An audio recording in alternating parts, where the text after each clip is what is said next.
The author of this plot is BlackWolf501. A link to the source is provided in the description. Enjoy watching. Namikaze. Legend: Rise of the Empire by BlackWolf501. You can also subscribe to my Boosty through the link in the description or by scanning the QR code. Chapter 1. Lazarus Rising. 4 years later. His Majesty will now enter. The strong, loud voice of a royal guard boomed in the large halls of the imperial palace. The hundreds of people standing in the giant hall were patiently waiting for their leader to arrive. There was one thing which each and every person had in common. All of them were nervous and had their eyes bowed in submission. None of them dared to look that man in the eye. As a testament to the power wielded by this man, the 5 previous daimyos of the once powerful 5 nations, fire, water, wind, lightning and earth, were currently bound in chains and were kneeling on the ground. Behind these vanquished leaders stood a firing squad of 5 commandos. Dressed in white-colored metallic armor and light white-colored pants, each of these soldiers had swords strapped on their backs, while their faces were covered by white T-shaped visor masks. The ARC Trooper Corps. A single cohesive military army of 30,000 disciplined, strong soldiers. These troopers were the main force of the Imperial Empire, and were the ones who had played a fundamental role in the complete destruction of the ninja world. If the people in the room were scared of these soldiers, then the sound of footsteps made them freeze immediately. A tall man slowly entered the room. He was light-skinned and had waist-length spiky black-colored hair. He was wearing an elegant blue-colored shirt and dark black pants. A bright shining red armor could be seen on his chest while a pitch-black flamboyant coat was resting on his shoulders. There were cracks on the face of his skin and even on his body, but the most terrifying thing about this man were his dark red murderous eyes. The Immortal Emperor. Yes, this was the name given to him by the people of the world. A name befitting him indeed. After all, he was immortal. He gracefully came forward and elegantly sat on his magnificent throne, his cold eyes looking at the weak people before him with little interest. Until his eyes shifted his attention towards the defeated daimyos and the cameras that were broadcasting this ceremony over the entire world. I am the first emperor, Madara Uchiha. Every person in the room dutifully bowed on hearing those words. Only the ARC troopers stood in attention, keeping an eye on the defeated daimyos who had almost shit their pants in fear. But the soldiers did give a short bow in respect to their glorious leader. A swift gust of wind blew across the vast room, as 8 warriors appeared beside Madara. Dressed in their dark cloaks with red clouds, the former members of the Akatsuki stood proudly before their new leader. Pain appeared to be stoic as usual, and the same could be said for Conan. Deidara had a small grin on his face, as he was getting a chance to display his art to the whole world. While Sasori did appreciate the opportunity, but chose to remain silent and settled for observing the people in front of them. Contrary to the others, Orochimaru had his eyes settled on Madara. To think all of his dreams for knowledge were finally being fulfilled due to this man. Kukuku. Kukuzu was keenly observing the kneeling daimyos, his greedy eyes fixed on the gold ornaments that were still on those wretched humans' bodies. Hidan was the only one who seemed a little anxious. His hands were tightly gripping the giant scythe in his hand as he glared at the ARC troopers that were stealing his glory. Damn it, 5 daimyos would make a wonderful sacrifice for Jashin-sama, and he was being robbed of such pleasure. However, he and the other members of the former Akatsuki refrained from saying another word, daring not to interrupt their leader's speech. Allow me to introduce my holy knights, the leaders of the glorious Imperial Army, said Madara proudly. Several flashes happened as the photographers clicked the images of the strongest warriors of their planet. The people who had single-handedly destroyed the entire ninja world, and it was indeed a rare moment for all of them to be seen together. But then again, the execution of 5 previous daimyos was a huge event. The prisoners flinched when Madara got up from his seat and confidently looked at the entire world, that was watching the last remnants of the ninja world about to be extinguished. Please, spare us. Madara-sama, begged the wind daimyo, his terrified face covered in sweat as he fearfully looked at Madara. We surrender, there is no need to kill us, pleaded the fire daimyo, with fake tears dropping from his eyes. It was those damned ninja, they forced us to fight against you, explained the water daimyo quickly, hoping to save himself from this man's wrath. We will do anything you want, your highness, pledged the lightning daimyo, trying his best to show his faith in the Uchiha who just stared at him with disdain evident in his eyes. We want to serve the great Imperial Empire, please give us a chance. Requested the Earth Daimyo. Madara simply made a small disappointed, HN, before raising a single finger of his right hand. The next second the heads of the 5 daimyos rolled on the floor as the ARC troopers beheaded them with their sharp swords. There was a series of resounding thuds as the dismembered bodies fell down on the floor and blood started staining the already bright red-colored carpet on the floor. This world is full of lies, roared Madara, his strong powerful voice sending shivers down everyone's hearts. I don't want to die, I will not lie, all these are mere lies which the weak have used for millennium to protect themselves. Absolute silence reigned in the vast hall, with each and every person intently listening to Madara's each and every word. Not to mention, the millions who had currently watched the event through their TV sets. It was an end of the old world. There is only one truth: survival of the fittest. That's why one must devour all these lies, along with those who chose to adhere by these false beliefs, declared Madara in a staunch, strict voice. The command befitting for the leader of their world. The Imperial Empire has destroyed the world of lies which was known as the ninja world. From today, we mark the beginning of a new era. The Imperial Empire will create a new world free of lies, deception and deceit that the corrupt ninja world had carelessly spawned on this world. A world of victors, a world of love, a world of peace. A world where people can truly show their guts to each other and not hide behind lies. We will create such a world. Black Zetsu had a feral grin on his face as he watched a significant victory unfold before his eyes. Even White Zetsu had a smile on his weird face. After all, they had almost destroyed the old world. And the Akatsuki had achieved its dream. World domination. It seemed you were more useful than I thought, Obito, thought Black Zetsu bemusedly, as he remembered the fallen, previous leader of the Akatsuki. It was still hard to believe that 4 long years had passed since that night. And a lot of things had changed. To all those fools who stand in the way of peace, the Imperial Empire will bring peace to this world. And I, Uchiha Madara, will destroy anyone who stands in our way, be it a man, woman, child. Commanded Madara, and activated his Mangekyo while giving a murderous glare to the cameras. The power of his eyes combined with the execution of the daimyos had sent an extremely strong message to the resistance members. Soon, victory will be his. All hail, Madara! All hail, Madara! All hail, Madara! The entire room erupted into loud chants of his name, as a small smirk came on the warrior's face. 1 hour later, Madara hastily threw away that annoying cloak on his back as he entered his personal living room. Turning back, he settled to give a threatening glare at Black Zetsu, who just had an amused grin on his face. Zetsu, how long are we supposed to play this game? Asked Madara tiredly, frustration clearly evident on the man's face. I understand it's been 4 years since we started this campaign, and despite how annoying it was, we did manage to wipe out the troublesome 5 great ninja villages, along with their nations. Now, we can move towards the completion of our plan without any kind of solid resistance. It would have been stupid if the entire world would have united against us, explained White Zetsu in a neutral voice, as a mischievous smirk came on Madara's lips. Well, that would have been a good fight. Kids, these days don't know a goddamn battle dance, complained Madara. You did seem to enjoy your battle with Hiruzen Sarutobi, and Yagura, suggested White Zetsu rhetorically. Yeah, right before he chopped the old man's Hiruzen neck and sealed the Jin'ichiriki's Yagura Biju inside the Gedo Mizu, killing the former Mizukage, taunted Black Zetsu, as a small HN was heard from Madara. That was satisfying.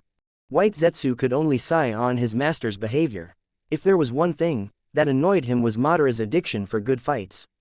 He wondered just how was the man able to survive for so many years during the Clan Wars era.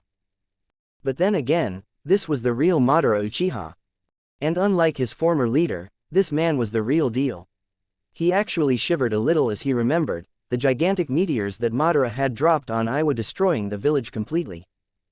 Even the fool Onoki had tried hard to save his village, but was severely wounded. And if not for his granddaughter hauling the man away, he would have been buried in the crater which was known as Iwa a few years back.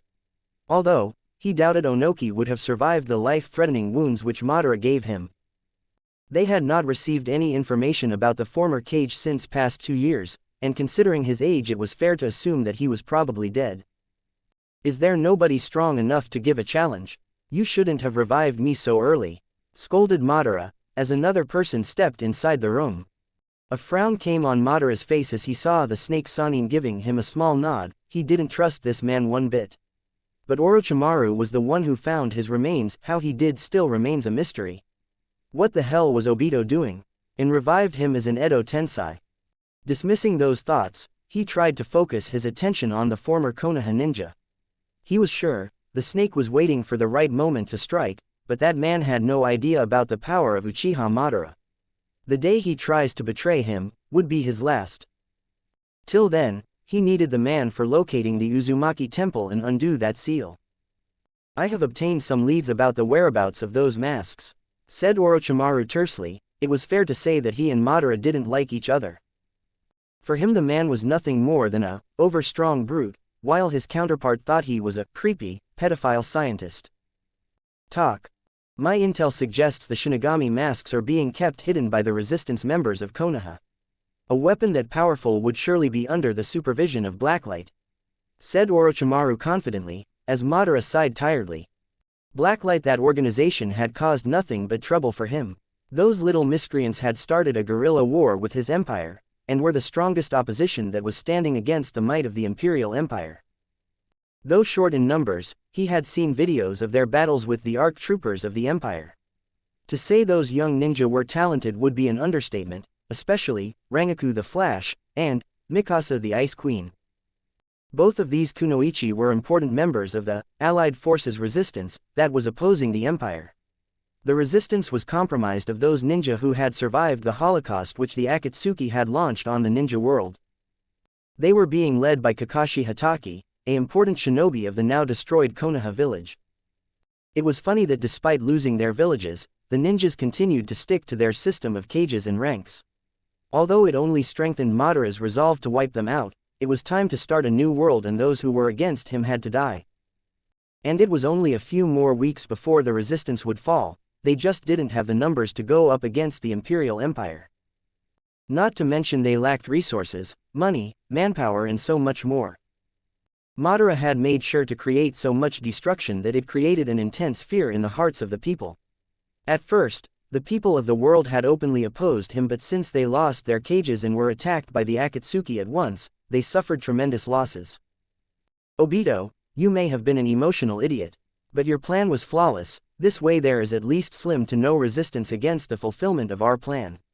At least, you were useful in this way. If only you had not taken the Kyuubi down in your invasion of Konoha, thought Madara bitterly. When he had learned that half of the Kyuubi had been sealed in the Shinigami's belly, Madara went mad with rage. He destroyed the entire sand village, before he could calm his nerves. He needed every Biju to fulfill his plan with full efficiency. So far the Akatsuki had been able to capture the Nibi, 2, Sanbi, 3, and Rokubi, 6 tails. The rest of the Biju's Jinchuriki had gone into hiding, except for Yonbi, 4, and Gobi, 5 tails which had been destroyed in the previous war when their containers were killed in a mission. But thankfully, after these years those beasts were being born again and he would capture them, leading to fulfillment of his plan. Does anyone else knows about the power that Mask possesses? Questioned White Zetsu curiously, halting Madara's train of thoughts as he refocused his attention on Orochimaru, who apparently got a small frown on his face. Yes, Jiraiya and Tsunade knew about it, and so did Kushina Uzumaki. The Kyuubi Jinchuriki, who has the remaining half of that beast within her? Asked Madara seriously, and gained an affirmative nod from his subordinate. Yes, it seems they are trying their best to prevent us from unsealing the Kyuubi. And for once I agree with them, the Kyuubi was sealed within Naruto. If you bring the Biju back, then you would also bring the boy back. And that would be quite troublesome, advised Orochimaru seriously, and Madara was intrigued on seeing the trouble on both Orochimaru and Zetsu's faces. It seems, all of you are traumatized by Naruto. What did he do to warrant this much fear? Questioned Madara curiously. It had always intrigued him that almost every member of the Akatsuki was extremely wary of Naruto. He had seen the blood clones that were made from the boy, and they were quite powerful. But that was certainly not enough to warrant this much concern. Well, let's see. Naruto made Konoha win an impossible war against 3 great ninja villages, successfully infiltrated the Akatsuki and fooled all of us including your protege Obito, stopped a civil war in the Leaf, sealed your younger brother Izuna, defeated and killed Obito while ultimately sealing the Kyuubi in hell. That boy single-handedly fucked up every single one of your plans and those of the Akatsuki. If that is not enough information to be wary of him, then I don't know what is, explained Orochimaru irritatedly, and he didn't flinch when Madara glared at him for mentioning Izuna's name. Apparently, the man was still sore over that incident. Sometimes, he just wanted to strangle this geezer Uchiha. Granted, Madara was a god during battles, but the success they had achieved so far was only due to Obito's plan. It was Obito's strategies that played a fundamental role in establishing the Imperial Empire and allowing the Akatsuki to emerge from the shadows and take control over the world. Even in death, Obito forced Naruto to die with him, effectively taking out the only hope of the ninja world. Orochimaru didn't admire the man, but he could respect the tactical knowledge and skill displayed by the previous Akatsuki leader. However, the same feeling did not arise in his mind when he looked at the real Madara. The man considered everyone inferior to him, and only believed that Hashirama Senju was his equal. Sometimes, Orochimaru wished that Naruto was alive just to show this arrogant bastard a thing or two. He's right, Naruto was a powerful cage-level ninja, but most of all he was a master tactician and one of the greatest military commanders of Konoha. The name Namikaze was enough to lift the morale of the ninja of Konoha during the Fourth Great Ninja War. Even now, the resistance is fighting because they believe in Naruto's younger brother, Itachi Namikaze, explained Black Zetsu, and Madara didn't miss the gleam in Orochimaru's eyes. So, the man still wanted to capture the Namikaze in order to take over his body. Guess, he was never going to change. Itachi's a fighter, not a military commander like his brother. Granted, he can cause great havoc on the enemy forces, and has become stronger in the past 4 years.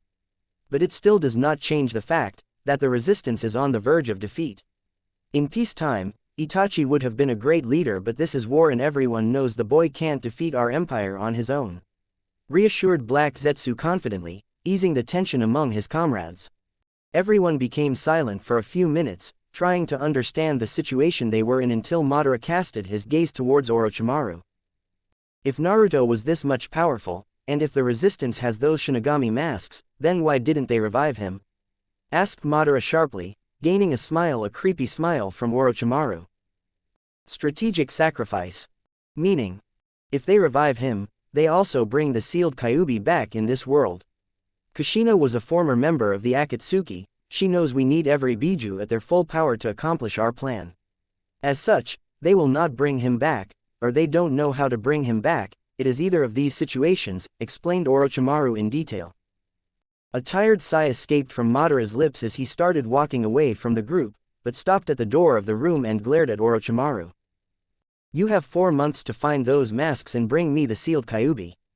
The other members of the Akatsuki will continue to search for the remaining Jinchuriki that are hiding. Get it done, or I will start the Moon Eye plan regardless and you won't be alive to see it. Unknown location. In a dark cave, several people could be seen taking refuge. A few men could be seen guarding the entrance, their vigilant Byakugan observing each and every corner of their perimeter. Shikamaru Nara had seen many things in his life, from witnessing the Kyuubi attack to the destruction of his village. Even then, he was confident that one day they would be successful in turning the tide against the Akatsuki, only to be proven wrong when the Imperial Empire rose. The terror Madara unleashed by destroying 5 great ninja villages forced the remaining population of the world to surrender.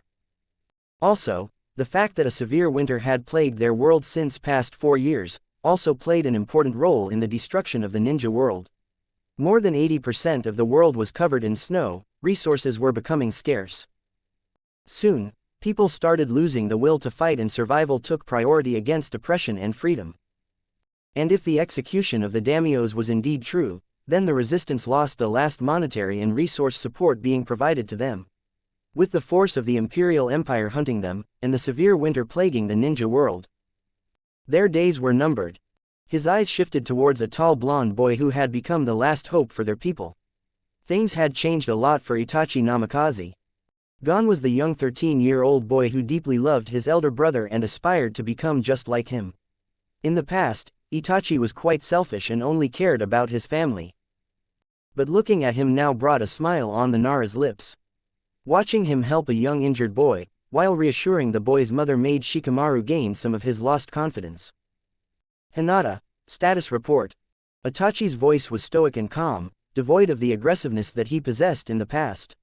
He patiently looked at his teammate. Years had been kind on Hinata Hyuga. She had transformed into a beautiful 17-year-old girl, and had become stronger. Her midnight blue hair now reached up to her waist, and her soft and gentle face had become even more elegant. She was currently wearing an old Chunin vest, that was barely able to hide the girl's large breasts. Shikamaru could only sigh when Itachi just looked at her without any kind of emotion on his face. Everyone in their resistance cell knew the girl loved him. Either Itachi was oblivious to this fact, or just didn't care about her feelings no matter how hard she tried to support him and be his pillar. Ever since the death of his elder brother, Itachi changed. Shikamaru could still remember the day when they found Naruto's corpse on the field outside Konoha. The fake Madara, now identified as Obito, was also lying dead beside him, and the Kyuubi was gone. That night Itachi lost everything, and with what happened with Minato was the final nail that destroyed the boy as his entire family fell apart. He became cold, distant from others. He still cared about his people, but in a way he became like an exact replica of Tobirama Senju. The perimeter is clear, Itachi-kun. You don't have to worry, reassured Hinata politely, but her smile faltered when he just nodded and shifted his attention towards the map that was lying on the table. You're dismissed, Hinata. Itachi, we have work to do, Hinata. And I'm busy. If I need anything I will let you know, replied Itachi flatly, and stared at her uncaringly. Hinata suppressed the lump in her throat, and gave him a half-hearted smile before returning to her station. Shikamaru walked towards his friend, and was surprised when Sakura and Ino arrived beside their leader. I have healed the injured, it will take them a few days, but they will be fit to fight, said Sakura confidently. Good work. The former member of Team 7 frowned on his short reply. Over these years, a lot of things had changed. Sakura had transformed from a simple girl from a kunoichi family, into the divisional chief medic of the resistance. She was now almost as tall as Itachi. Her silky pink hair had been cut short and now reached up to her neck, with two bangs falling across her face. She was wearing a Junin uniform, that was doing an excellent job of concealing her D-cup breasts. Beside her, Ino too looked at Itachi with concern evident in her eyes. She was a lieutenant in the communication corps, and was also as tall as Sakura, 5 feet 9 inches. Her face had lost all baby fit, not that she possessed much, and her beautiful blonde hair now reached up her waist and were tied in a ponytail. Itachi sensed Sakura's gaze on him, and looked at her again. What?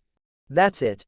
Ino smacked her forehead when Sakura lost her cool, and grabbed the boy's hand roughly before dragging him to a secluded corner of the cave.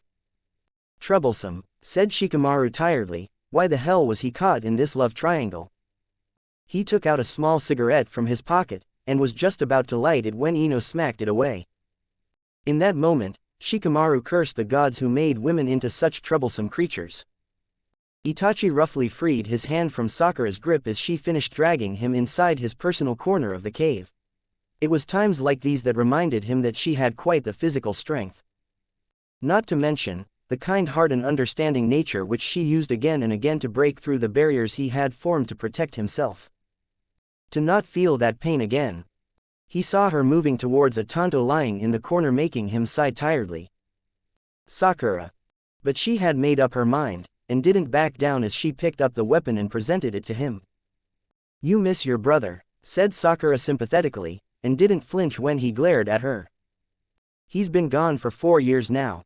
It's done, replied Itachi in a cold voice, and started walking away, but she again grabbed his hand. He looked at her angrily, but before he could react or send her away, she enwrapped him in a tight hug. At first, he wanted to get away, but somehow he couldn't. You're not only my leader but my best friend, and you can't shut me out. I'm not going to stop, said Sakura with determination. I don't want to talk about it. Please, Sakura, requested Itachi, trying his hardest not to become too attached and evade this feeling in his heart. But I do, and I might say the wrong thing. Even then, I will see to it that you don't shut yourself away from your friends, explained Sakura seriously. What's your point? Asked Itachi tiredly, and broke the hug a little to look her in the eye. I know you are in pain, after what happened. But we're there for you, all of us. It's not right that you isolate yourself from us, suggested Sakura, and he averted his eyes in shame as everything she said was indeed true. His cheek went bright red when she left a soft, tender kiss on his forehead. And for once, he was thankful to his brother's face mask for hiding the blush on his cheeks. We're losing, Sakura. No matter what I do, I can't save this world from Madara, said Itachi sadly, but she just smiled. You're doing the best you can in the current situation. It may seem hopeless, but I truly believe that we can get past this one day, that one day we will have a future free from Akatsuki. We will get there eventually. You have to believe in it because the people believe in you, explained Sakura patiently. She waited for him, just like she had been waiting since the past 4 years. To everyone else, Itachi seemed like a cold, uncaring person. But she knew what he truly was. He was just a 17-year-old boy who had lost his family and was burdened with the future of the entire world. I miss him. She smiled on hearing those honest words, and pressed the tanto close to his heart as he tearfully looked at the weapon that his brother had gifted to him. He would be proud of you, reassured Sakura, as a tiny sad smile came on his face. But I still need him, said Itachi sadly, as she gently caressed his cheek with her soft hands. We all do. Konoha Cemetery. Wild gusts of wind blew across the graveyard of the destroyed Konoha village. The only thing that reminded the world that the village existed once, was this cemetery as well as crumbling Hokage faces. The village was nothing but a ghost town, with its inhabitants abandoning their home 4 years ago. The place was covered in snow everywhere, hiding any trace of the village that once existed. The only place that had remained intact was the Blacklight Cemetery. It was being protected by a secret fuinjutsu that prevented anyone besides Blacklight from getting inside. Even after the fall of Konoha 4 years ago, the Imperial forces had been unable to infiltrate the place, much to the dismay of Orochimaru. And the reason behind it was quite simple. The reason for the Snake Sanin's worries was a grave. However, there was a difference between this grave and the several others beside him. Naruto Namikaze. The name that had terrified Akatsuki to this day was etched on this piece of stone. It was the only grave in the cemetery that still had fresh flowers placed on it, indicating someone regularly visited the fallen shinobi. For the people who had known the boy, they would say he would be at peace since he was lying beside his teacher, Commander Fox, and his best friends, Armin Arler, and Kotetsu Hagane.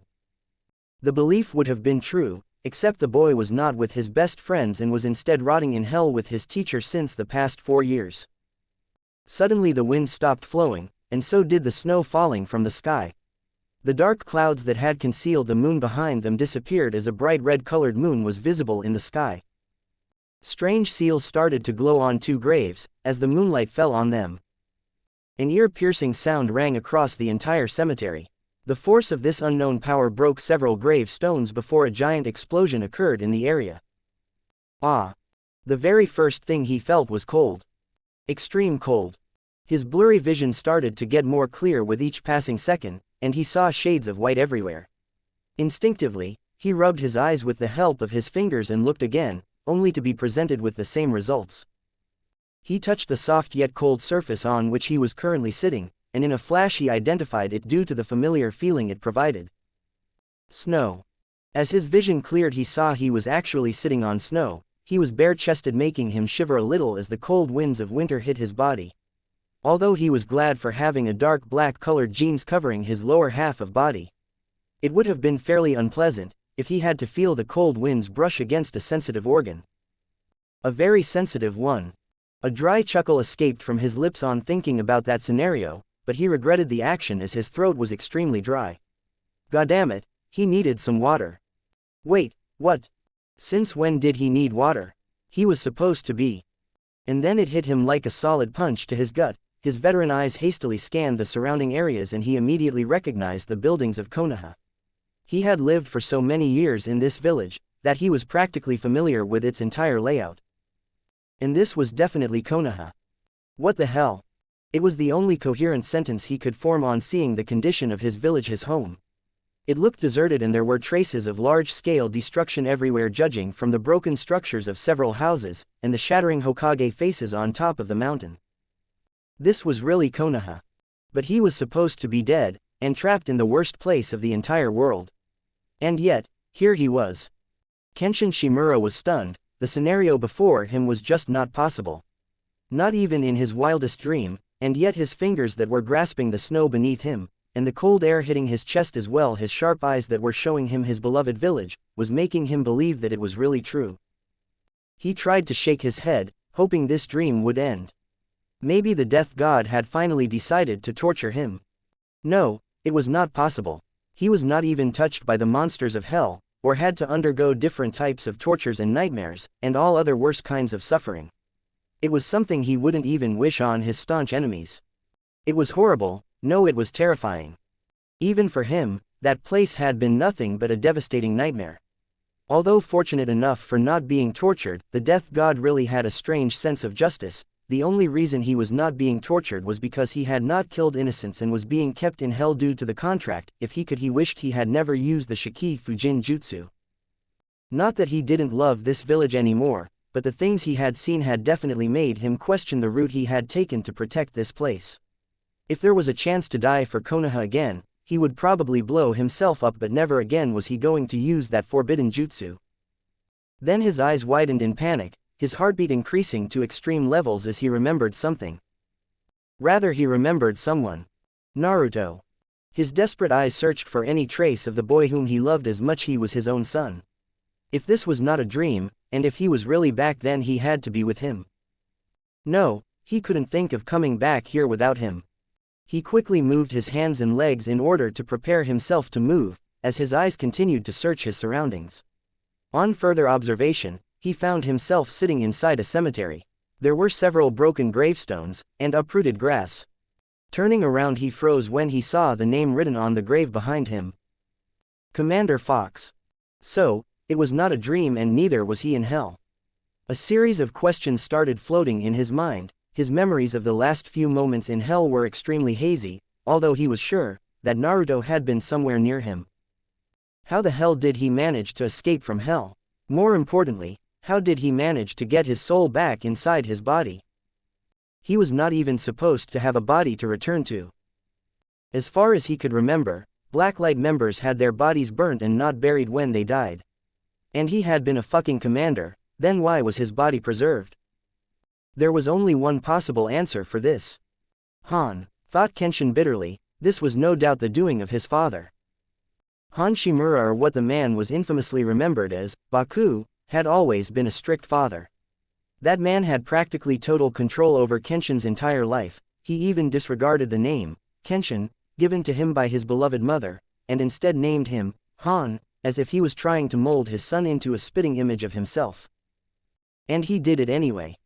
Kenshin had always been the black sheep of the Shimura clan, at least until he joined Blacklight on his father's orders and achieved the position of commander through his skills.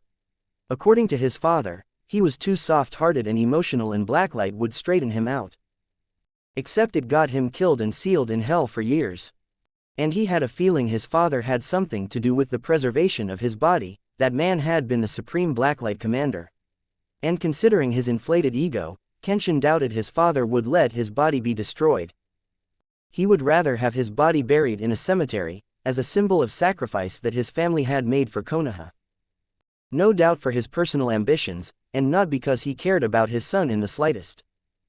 If only his father had seen above his own ambitions, if he had not been so selfish, then maybe things wouldn't have gone this way. Maybe they could have been. I can't think about it right now, thought Kenshin seriously. Right now none of those things were as important to him than the fact that Naruto was missing. He didn't leave the boy in that hell hole, did he? No, he couldn't. Not after everything that place had done to the boy, not after the 300 years of suffering the death god had put the boy's soul through. He wouldn't leave that boy, not even if he had to stay in that hell for all eternity. Kenshin didn't know how much time had passed in this world. The sense of time was certainly different in hell. Not that he could do anything about it now. For all he knew, months could have passed in this world while at the same time an entire century could have passed in the Shinigami's realm. But rather than thinking about the sense of time of the world, he decided to focus on much bigger concerns. Kenshin used every ounce of his strength and shakily got back on his feet. His body was still weak, but in this case he would take whatever support he could muster. For a person who had been dead for years, his body was mysteriously intact and even stronger than before. He could clearly feel the chakra inside his body, and the strengthening of his muscles with every passing moment. It was a miracle. He heard a few cracks from his body. No doubt his muscles were trying to adjust with the newly found weight. He just wished this unpleasant feeling would be over soon. Only if he knew how unlucky he was. Before he could move in order to search for the boy, the entire atmosphere went deadly silent, and if the air had been cold before, then now it had turned extremely chilling. You treacherous human. Oh, Kami, he knew that voice very well. He slowly turned around only to find a pissed-off death god, Shinigami, emerging from a dark portal, and his best guess was the god was out for his soul. He actually flinched beneath the fiery gaze of the entity, but regardless mustered whatever courage he had left. Silence. You have broken every divine rule of my realm. I will. The death god was not allowed to finish his sentence as two people landed in front of Kenshin, and one of them had Naruto in his arms. So, it was you who did this, growled the death god angrily, and moved to strike the two men that had intervened. Thousands of lightning sparks occurred all over Konoha, and the amount of ki released by these three monsters made Kenshin fall down on the ground, his hands desperately clutching his chest to breathe in some air. Who the fuck were these guys? And he got his answer when the two new arrivals released giant wings from their backs, and their bodies got covered in different colors of chakra. The one with the blonde hair was carefully holding Naruto in his arms, while the one with darker black hair was intensely staring into a furious Shinigami's eyes. Back off, commanded the one with dark hair, his entire body shrouded in divine red-colored chakra. You dare to defy me, Indra? Asked the death god incredulously, his ghostly eyes boring into the angel-looking man's very soul. This doesn't concern you anymore. Now, get back to your kingdom, ordered the man named Indra, his voice devoid of any form of fear, hesitation. Kenshin was left speechless with Indra's words. Did the man, angel, whatever, knew who the fuck he was pissing off? Nobody ever messed with the death god, and this guy had not only infuriated the ghostly entity but also insulted him in the worst possible way. You stole two souls from my realm. You have violated the treaty between our realms. I hereby cast you to hell, announced the death god furiously, but before things could escalate further, the blonde one stepped forward with Naruto in his arms. Shinigami-sama, we have not broken any terms of our treaty. I request you to grant me an opportunity to explain our actions. Requested the blonde man, angel, in a polite and respectful manner. Ashura. Kenshin watched as the man named Indra glared at his partner, but Ashura had made up his mind. Please, brother, have faith in me, requested Ashura. Brother, thought Kenshin in surprise, were these two really related to each other? And if they were the ones who rescued his and Naruto's soul from hell, then what did they want from them? You have 1 minute, Ashura. If he doesn't consent, I'm taking this matter in my own hands, declared Indra seriously, completely ignoring the murderous glare the death god was casting upon him. The dark-haired man, angel, certainly knew how to piss people off, or gods in this case. But it seemed the other brother was a peace-loving person, as he placed Naruto's body on the snowy ground and gave a short apologetic bow to the death god. Surprisingly, the gesture did seem to reduce the frown on the death god's face, albeit a little.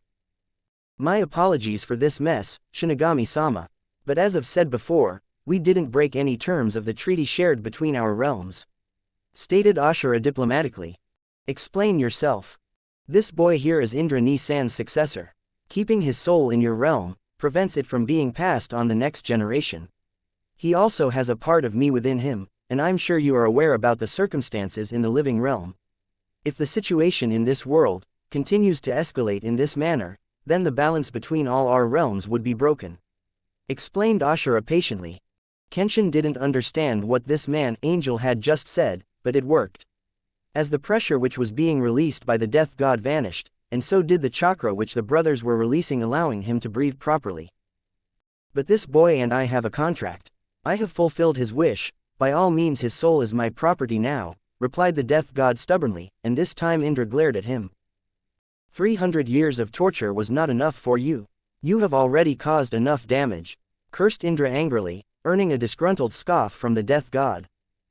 The boy was simply paying for his sins. He did murder 300 innocent humans. My rules are the same for everyone, I don't play favorites like you. Insulted the death god, and Indra activated his chakra again. He is my protege, and Shinigami or not, I won't let his soul be further destroyed for your twisted sense of justice. And certainly not when the human world is about to fall apart. And whose mistake was it that led this world to this state? I remember it was your and your brother's mistakes, retorted the death god, sarcasm evident in his voice. Which we are trying to rectify. We don't like meddling in your affairs, but this was unavoidable. This world needs him, and for once I agree with Ni-san. If you can't see reason, then we would be forced to fight you, and that is something which none of us want at this point of time. Explained Ashura calmly. And you committed this treason on your own, or did you do it on his orders? Asked the death god seriously. For the first time in his entire mortal and spiritual life, Kenshin felt outclassed. He had never believed in the concept of kami, hell, far less an angel. Only to be proven wrong, there were indeed some powers above them after all. Our own, you know he respects you and would never allow such actions. Even if it means complete destruction of the human world, reassured Ashura respectfully. You do know the consequences, right? Asked the death god, trying to confirm the real motive behind their actions. Crystal clear. For once during these 1,000 years, we see a chance for a real change. A solution to end all wars that were started due to our mistakes, but we need this boy for that. And if it means we have to fight you, then we accept it. It is our responsibility to stop the violence unleashed on this world. Said Ashura confidently. And if we go down, there will be war. A fight far worse than the crisis of this world, and I assure you I will not be so easy to destroy, warned Indra in a menacing voice. A deadly silence prevailed between the three divine entities. Ashura was patiently waiting for the Shinigami to understand while Indra was ready to attack the god if he continued to get in his way. I see your point, besides I've had enough fun with his soul. But that one goes with me, commanded the death god, and pointed one of his fingers at Kenshin. Fuck, thought Kenshin nervously, was he really going back to hell now? The two brothers looked at him for just a second, before Indra turned towards the king of hell. That won't be possible, either. We have plans for him, replied Indra seriously. Unacceptable. Then undo the damage which you have done on this boy's soul, heal him to the state he was before you started torturing his soul for 300 years. Requested Ashura smartly. Am I fucking bargaining chip?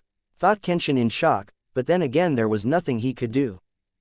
He only hoped everything ended well for him. He didn't want to go back after coming this far. I won't do that either, as far as this boy's soul is concerned. He deserved the punishment I gave him, stated the death god without any hint of remorse in his voice. Then I'm afraid we are at an impasse. If you could reconsider and do this as a favor, said Ashura, but was cut off, when his older brother walked forward and was now looking the death god straight in the eye, mere inches away from his face. We are taking them, you have a problem. Then take it upstairs, or fight with me right here, and the war that would follow between the pure world and hell would be on your head. So, what shall it be? Asked Indra coldly. A staring contest started between the older angel and the god of death, but it seemed Indra was far more determined as the death god sighed after a few moments.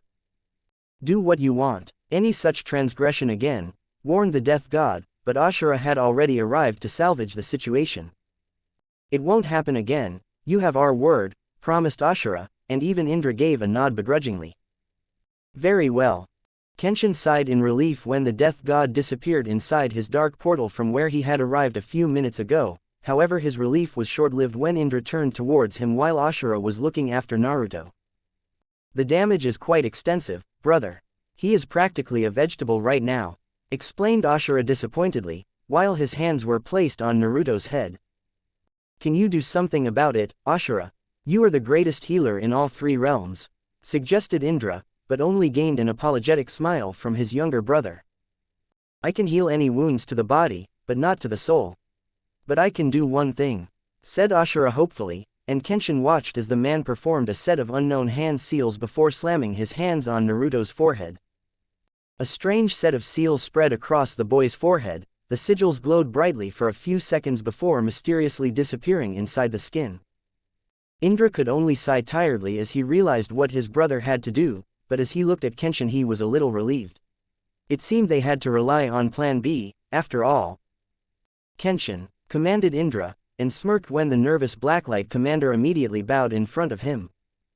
The older angel was satisfied that the man at least had the common sense to understand when he was outclassed, but then again any human would be frightened of him if he could make the death god bow to his demand, even once. "You're his teacher, aren't you?" questioned Ashura patiently, trying to ease the nervous man. "Yes, I am his teacher and former commander," clarified Kenshin truthfully, and even in this chilling atmosphere he felt a bead of sweat rolling from his forehead. "And you're the only one who knows what happened down there with Naruto?" asked Indra sharply, his dark eyes boring into Kenshin's very soul. "Yes," answered Kenshin wryly, extremely uncertain about the repercussions his answer would bring on him.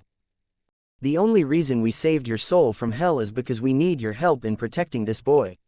The way things are in this world, he might very well be my last successor," explained Indra worriedly, and for the first time Kenshin saw some nervousness in the man's eyes. "And after everything that happened down there, Naruto would never leave without you," reassured Ashura with a small smile on his face, and was satisfied when the explanation seemed to ease all of Kenshin's fears. Kenshin's gaze shifted towards the unconscious boy lying on the snowy ground. He looked so different now. In place of a 16-year-old boy, there stood a 20-year-old man. He was nearly 6 feet 4 inches tall and had quite the muscular body, no doubt. Due to Ashura's help, his chest and arms were more broader and lengthier respectively. But the most important thing was his face. He was extremely fair-skinned, his silky blonde hair were now longer and one bang had almost covered one of his eyes. He also had certain portion of his hair highlighted in black color, no doubt, due to his Uchiha heritage. Surprisingly there was a small black-colored beard on his chin. "He's handsome, isn't it?"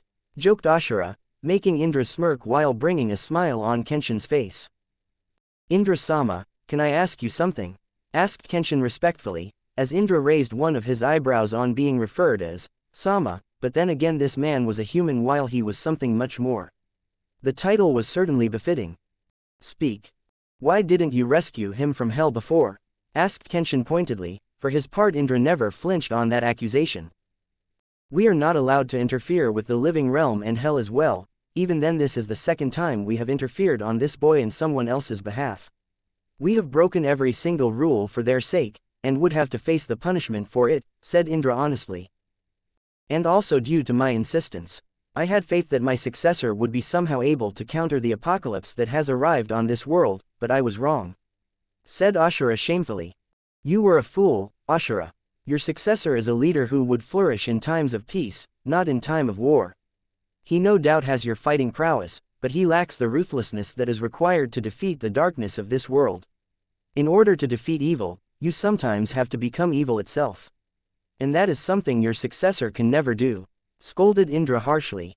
"I understand, it was my mistake," said Ashura apologetically, and Kenshin wanted to know who the other successor was, but refrained from asking the question. "Don't be so down, what's done is done. Besides there was no way we could have rescued Naruto's soul, before the Shinigami had finished punishing him for his sins," reassured Indra, trying to save his younger brother from feeling more guilty. "And he was saved from the situation," when Kenshin glared at him. "You purposefully let him suffer?"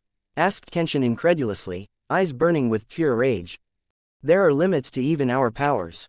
And every person has to pay for their actions, and Naruto is no exception. He slaughtered an entire village of innocent people. He butchered innocent men, women, children, he didn't even spare infants. Can you give me an explanation that can justify his actions?" asked Indra sharply. And the older angel was satisfied when Kenshin averted his eyes. No doubt the man had no answer for the question. "If you think he is so evil, then why did you even bother saving him?" asked Kenshin bitterly, and Ashura was pleased on seeing the affection which the teacher had for his student. It only proved that their choice of saving this man was right, because even after knowing the boy's sins he was still willing to fight for him. Because he overcame the darkness, the hatred, the evil that burned in his heart. Even in the face of death, he chose sacrifice instead of revenge. Put forward the future of others before the pain in his heart. Naruto chose to give the ninja world a chance at the cost of his own life, despite hating this world and its system. He's a hero and a villain at the same time, a person who understands the light and dark sides, and has been through both of them. In order to establish balance in this world, and counter the darkness that has risen, this world needs his help once again. He has sinned, but he has also saved and protected. And for these reasons, we are willing to risk everything for him, explained Indra proudly, while giving a hesitant glance towards his unconscious successor. Out of all his transmigrants, it was fair to say that he cared for Naruto the most. I see, said Kenshin happily. Right now, the boy has no allies, no friends, no family. He's all alone in this world, that's why we want you to become his shield and sword. There are certain circumstances that has turned some of the people to hate Naruto, and they may even try to kill him again. We can't protect him anymore, nor can we interfere if something happens to him. It will take some time for him to regain himself. Will you protect him? Will you be his knight? Asked Ashura seriously. Even the savior of the world needs a protector. Not only are you strong but also the only one who knows everything about him. I understand you just got a new chance to live again, and may want to live it on your own terms. Indra was cut short when Kenshin closed his eyes and walked towards his unconscious student. Ashura carefully observed as the teacher nostalgically looked at his fragile student, while gently ruffling his hair. He looks like his mother, said Kenshin with a small smile on his face. I'll never let my comrades die. Arigato, too-san. Memories of their past came flooding back to his mind. He was the first person to witness and understand the darkness inside the boy's heart. But even then, he was the first one to believe in him. And his student had made him proud. He did exactly what Kenshin expected from him. Instead of drowning yourself in hatred, change this world with your power. Even in the end, you remembered my words and overcame the pain in your heart. You never wavered against any obstacles that came in your way and shouldered every burden that was entrusted on your young shoulders. I can't save the current world, but the only thing I can do is protect the current you, Naruto, thought Kenshin proudly. Ashura was surprised when Kenshin opened his eyes and looked at him. I accept it, I will protect this boy with my life, promised Kenshin. Indra was relieved after hearing the promise made by the man. He tried his best to hide the tiny smile that came on his face as he looked at the determination in the teacher's eyes. So, my successor finally gets his protector. Ashura, you win this match, thought Indra bemusedly, as he remembered his brother's successor had an equally worthy and strong protector. It was times like these that made him understand that it was not just a person who can change the world, rather there are several others that help him make the change. He had failed to understand this truth during his mortal life, and always relied on himself only. And the same mistakes were made by all his successors except for this boy. And looking at the love and faith which Kenshin had in Naruto made him proud. I believe in you, Kenshin. Ashura could not believe what he just heard. Did his brother really say those words? In the 1,000 years that he had known his brother, never once had the man believed in anyone other than himself. Indra never cared for his successors and had no faith in them, but now. You have changed, Ni-san, thought Ashura happily, and deep down in his heart he knew their father would be proud of his sons. Kenshin gave a firm nod, as Indra spread his wings before rising quickly in the sky. And just like that, the man was gone. The former Blacklight commander was surprised when Ashura placed his hand on his shoulder, and he felt a strange sense of power returning in his body. It was as if his weak body was regaining its strength. This world still has a chance, said Ashura calmly, as he finished his work on Kenshin's shoulder and casted one last glance at the unconscious Naruto. Kenshin gave a small smile, as Ashura spread his wings and disappeared in the sky. This will be the last time. We're counting on you. Few hours later. Kenshin sighed tiredly as he lay beside an unconscious Naruto. The angels that had saved them were now gone, and both of them were now left alone in the snow-covered cemetery in the deserted village that was once known as Konoha. While happy for being rescued from hell, Kenshin had no idea what the current state of this world was. Not to mention how much time had passed since both him and Naruto had been dead. Considering the 300 years of torture the Shinigami put Naruto's soul through, and the vegetable remark from Ashura made him extremely worried for the boy. And he had valid reasons behind such concerns. Their only sanctuary in the world was nothing more than a ghost village, with their comrades and families missing. Neither they had any resources or even clothes to survive in this cold winter. Also, he had no idea about the condition Naruto was in. Granted, the boy was alive and seemed stable, but then again the same could not be said for his mind and soul. Kenshin only hoped that whatever Ashura did would be enough to let the boy survive in this changed world. Kenshin. He froze when he heard that voice. It was weak but still familiar. Turning around, he saw Naruto was awake, and was calmly staring at him. He expected the boy to flinch on waking up in a snow-covered cemetery, but the boy seemed extremely calm. "Where are we?" His question brought the former Blacklight commander out of his dilemma, as he approached his fragile student. Kneeling down, he checked the boy's body for any signs of fever, all the while avoiding the stoic gaze the boy was giving him. "You seem fine. A little weak, maybe," suggested Kenshin, and was intrigued when he received no response from the boy. The Naruto he had known would have asked probably 5 questions by now or tried to assess his surroundings. But the person before him seemed to be completely different.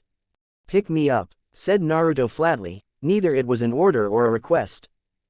Regardless, Kenshin passed one of his hands beneath the boy's back and slowly lifted him up, followed by placing one of the boy's hands over his own shoulders, making him stand properly. Silence followed between the two as Naruto simply stared at the deserted village around him, and the destroyed buildings. Kenshin saw the boy narrowing his gaze when he saw the crumbling Hokage faces, specifically the monument of the fourth. But the intrigued look was soon hidden behind the stoic face which the boy had adopted a few moments ago. And it unnerved the former Blacklight commander. No matter how much Naruto tried to hide his emotions in the past, Kenshin had always been able to read his emotions just by looking at his face or in his eyes. But he could not feel the same thing from this boy. He seemed cold. Not that he blamed him, after what happened with him down there. Kenshin doubted Naruto would even be sane without Ashura's help. Deciding to give him some time, Kenshin started walking towards the exit of the cemetery. After all, they just could not stay in the open when such a cold atmosphere was lethal for their survival. They had to find someplace warm. And some good warm clothes too. They had just arrived outside the cemetery when Naruto stiffened, and Kenshin too sensed the uneasy feeling. "We are surrounded. It's a trap," said Naruto calmly, and it was quite unnerving to see the once hyperactive boy so calm and collected. Soon enough they found themselves surrounded from all directions. Their assailants were dressed in dark black-colored samurai armor, and judging from their swords in their hands left little doubt about the type of warriors they were. Kenshin looked towards his student only to find him giving a small nod, and without another word he sat down on the ground. "Slacker," muttered Kenshin, on seeing his student's lack of interest in dealing with their supposed enemies. "You have committed the crime of trespassing on a restricted area. By the power vested in us, by the Imperial Empire, we will execute you right here," announced the leader of the mysterious samurai. "Duh, if only you knew we fucking rose from our graves," thought Kenshin bemusedly, but refrained from passing this information. He saw Naruto's eyes narrowing on hearing the word Empire. The interest in the boy's eyes was enough to show Kenshin that either the boy had some information about this new order, or was familiar with the word. After all, it was the first thing that had interested the boy. Kenshin was grateful to Ashura once more. The divine deity had restored his strength. While not strong enough to wield chakra, he at least had the physical strength to fight a taijutsu battle with these samurai. He saw at least 10 of them, including the leader who had just announced their execution sentence. If only the fool knew who he was messing with. "What are you going to do?" "I'm useless right now," replied the boy casually. Kenshin did raise an eyebrow on the blatant statement. This was certainly not like his student. Naruto would rather die than admit he was useless in a fight. Something was indeed off about him. He was being more honest and straightforward. Was this the effect Ashura had warned him about? The entity had only said Naruto was a vegetable right now. Whether he meant it in terms of his physical strength, mental capacity or what? Stupid divine entities and their stupid riddles, thought Kenshin in frustration. "Try not to kill all of them. I want their clothes," said Naruto nonchalantly, and Kenshin face-palmed on hearing the boy's blatant demand. "I'm not your servant," scolded Kenshin, as Naruto raised one of his eyebrows. "Then don't take their clothes." replied Naruto carelessly, and shrugged his shoulders. What do you think we are? We are great samurai of the glorious empire. You dare insult us, boy, yelled the samurai leader furiously. How dare this brat insult his men and their strength so easily? They were a part of the emperor's forces, no one had dared to defy them till now. But even now the boy looked at him with severe disinterest evident in his eyes. You're boring. That was it. Kenshin cursed his idiotic student, when the samurai leader signaled his soldiers and all of them charged towards them at once. To his surprise, Naruto idly sat on the snowy ground patiently observing the murderous enemy forces approaching towards him. Maybe the boy didn't value his life, but Kenshin had sworn to protect him. To be his shield, and he intended to do that.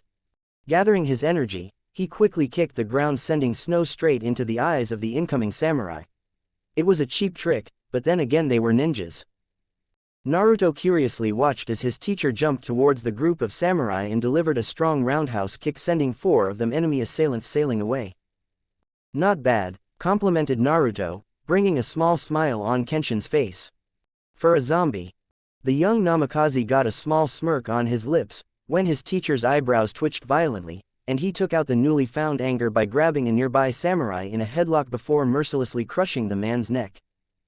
Touché, teased Naruto, and chuckled when Kenshin lost it. Will you stop it? Asked Kenshin irritatedly. He was supposed to be a mature 28-year-old man, but this 20-year-old brat was easily getting under his skin. Nope. For once, he wished he could have that brooding, emo-ish Naruto back. He was not given much time as another 2 samurai tried to stab him from both sides, but he easily caught the incoming sharp weapons. The former Blacklight commander was quite surprised with the strength of these samurai. They were certainly not pushovers, as they pressed harder to stab his body from both sides. While he saw another samurai jumping high in the air and descending towards him. Shit, cursed Kenshin, as the man was mere inches away from his chest and the shining sword was certainly enough to kill him once again. Bam! A hard snowball was sent straight in the man's face that made him lose momentum and fall flat beneath Kenshin's feet. From a corner of his eye, he saw it was Naruto who had made that strange attack. Using the moment, Kenshin crushed the man's skull with a strong kick splattering the man's brains on the snowy surface. But it weakened his grip on the swords that the samurai beside him were trying to stab in his chest. As the weapons grazed his skin he quickly back-flipped high in the air and in a flash stole the weapons of the surprised samurai. They were not given any time to get over their initial shock, as Kenshin severed their heads. 4 down, 6 more to go, said Kenshin excitedly. Maybe it was the thrill of battle or the rush of adrenaline in his body. But he was loving this battle. He tightly grabbed the 2 swords in his hand as he charged straight towards the group of 4 samurai who had just managed to get up back on their feet, after the severe kick he gave them that had sent them sailing away. The first one tried to launch a horizontal slash from his sword, but Kenshin used his greater speed to evade the incoming strike while parrying another sword from the next samurai. The enemy soldier was surprised when Kenshin suddenly dropped the sword, making the ancient warrior slide towards him. Apparently, the man had been applying too much force, and the sudden loss of resistance made him lose balance. And it was all the former Blacklight commander needed, as he stabbed his free hand clean through the man's chest. The man coughed up blood violently, before his shoulders slumped. The sudden demise of their comrade paralyzed the samurai whose sword Kenshin had parried, utilizing the advantage he gave a harsh kick breaking the man's neck in a flash. Die, yelled the remaining 2 samurai, as they tried to stab the fierce Blacklight commander from behind. At the very last moment, Kenshin used the man he had stabbed with his hand as a shield making the enemy's swords pierce the dead man's chest. He quickly removed his bloodied hand from the man's chest and jumped over him, as the surprised samurai looked at him in fear. It was all over in a moment as he cracked their skulls with a sickening strike from his elbows, the lifeless bodies falling down on the ground with a resounding thud. However, his eyes widened in shock when he saw the samurai leader and his remaining lackey about to chop Naruto's head off. I won't make it in time, thought Kenshin worriedly. Slash. Metal-pierced skin as blood flew in the air, the swords of the samurai were strongly grabbed by Naruto's hands. The enemy forces were trying hard to just slice the hands that had fiercely grabbed their weapons, but what happened next completely shocked them and Kenshin. The swords were broken in half as Naruto applied a little more force, and without waiting he stabbed the broken blade in the last two samurais' heart. Kenshin quickly rushed towards his student as the enemies collapsed on the ground. What unnerved him was the lack of expression on the boy's face. It was as if he didn't even care. "Are you all right?" asked Kenshin worriedly, as he glanced at Naruto's bleeding palms. He saw the boy mysteriously glancing at the bodies of the now deceased enemy forces. Kenshin just couldn't understand what was going through his student's mind. The wounds on the boy's palm slowly started to heal, as he got up from the ground as Kenshin immediately moved to support him. His student gave him a thankful nod for the help. Whatever questions Kenshin wanted to ask were left alone as Naruto averted his eyes from him. Understanding the unsaid message of leaving him alone, Kenshin decided to focus on more important matters. He offered one of his swords to Naruto, as the boy accepted the blood-stained weapon without any kind of hesitation. He was worried. Not because they had just been ambushed, or because some empire was somehow linked to the current state of his village. Rather, he was more concerned with the changes in Naruto. He was so different from the young boy he once knew, but he also knew what the boy went through down there. His soul was ripped apart, tortured, maimed, and so much more horrible things had been done to him which Kenshin didn't want to remember. Naruto's helpless screams still terrified his heart. The death god had not shown any mercy, even when his student had completely broken down. The boy was tortured till there was nothing left of him, and just when he thought everything was over, the torture would start again. Again. Again. Again. During the first 50-something years of torture, the boy had helplessly screamed for his mother, his brother, his father. For somebody to arrive and rescue him from hell, but alas, his cries went unanswered. It was not as if Kenshin had not tried to save his student, or even request the Shinigami to show him mercy or at the very least reduce his suffering. And he was given the same answer which Indra received a few hours ago. That everyone was equal in the eyes of the death god, and those who had sinned would be punished severely regardless of their noble intentions. The cold bastard didn't believe that the end justified the means. Naruto's only sense of relief would be the occasional moments when Kenshin visited him in his dungeon, when the death god was busy torturing someone else. Even then the merciless god kept harassing the boy through various nightmares. For his part, Naruto remained strong for at least 180 years. Enduring the atrocities committed on his soul, but after that he broke. He just became numb, lost all sense of reality. Devoid of emotions. Just an empty soul. He had been in that state for the past century at least, until they were rescued by Indra and Ashura. Kenshin didn't even want to think about the fate of the boy if he had not been rescued.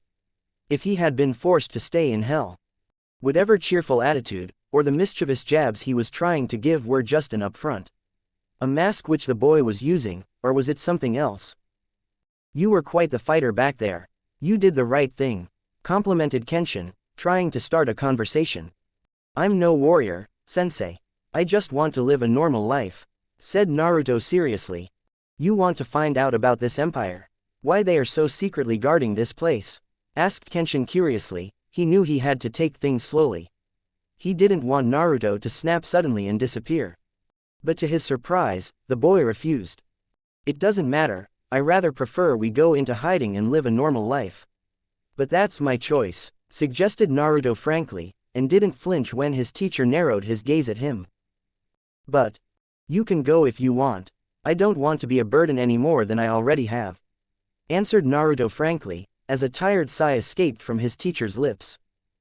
"You're not a burden to me, and like it or not, we will stick together. No matter what choices you make, I'll be by your side," said Kenshin confidently, his eyes shining with determination. And he meant it. When he had vowed to protect the boy, he had forsaken all his previous vows to Konoha and Fire Country. Besides, there was no Konoha anymore. And things had changed in the past few years. He found himself caring more about Naruto's well-being than that of an extinct village. Maybe because Naruto was his favorite student, or it was due to their shared experiences in hell that he wanted to be helpful to the boy. "Thanks." The former Blacklight commander was surprised when he heard that word, and looking at the faint smile on Naruto's face made him smile too. "There may be some warm clothes in that store. Should we check it out?" offered Naruto, and Kenshin recognized the shop down the right corner of the street. Giving a nod to his student, both of them walked towards the abandoned place while carefully keeping an eye on their surroundings. As soon as they reached the door, Kenshin made a quick scan of the store but found it completely empty. Grabbing Naruto firmly, he opened the door and entered inside. The place was empty, the counter was broken and the place where the store owner would have stored his money seemed to be broken and barren.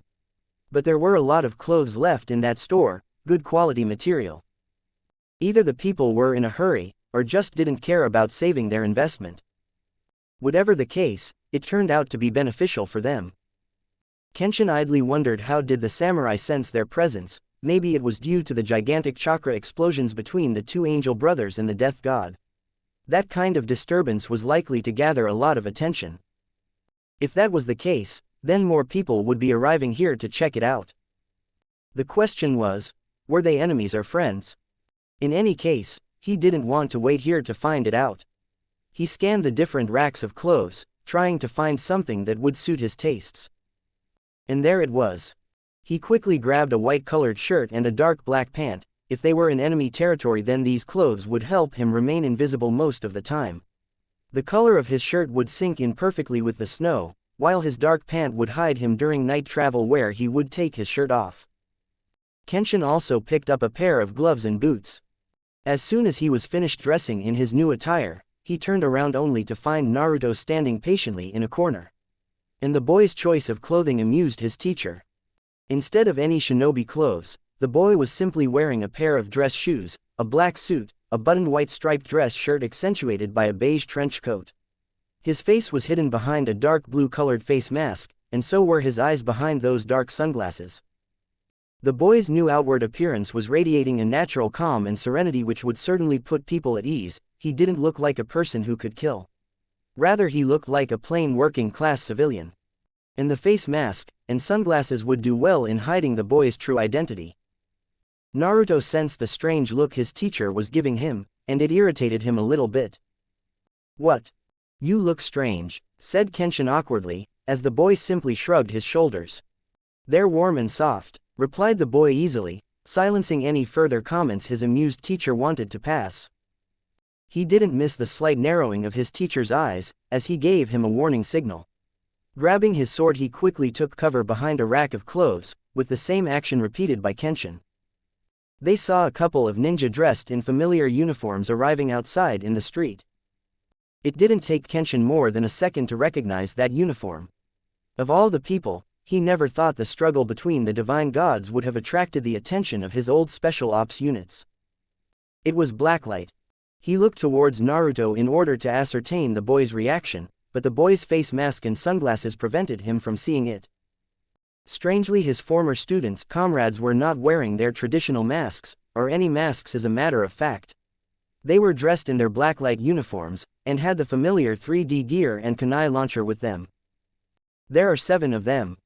He silently communicated the information to his student who was carefully observing the small squad out in the street. Kenshin was not sure, but he sensed Naruto's gaze fixed on one of the soldiers. Before he could find out who it was, the Blacklight squad busted through the store and pointed their weapons towards him and Naruto. "Drop your weapons." Kenshin chuckled on hearing that idiot's voice, and confidently got up only to come face to face with a terrified Izumo Kamizuki.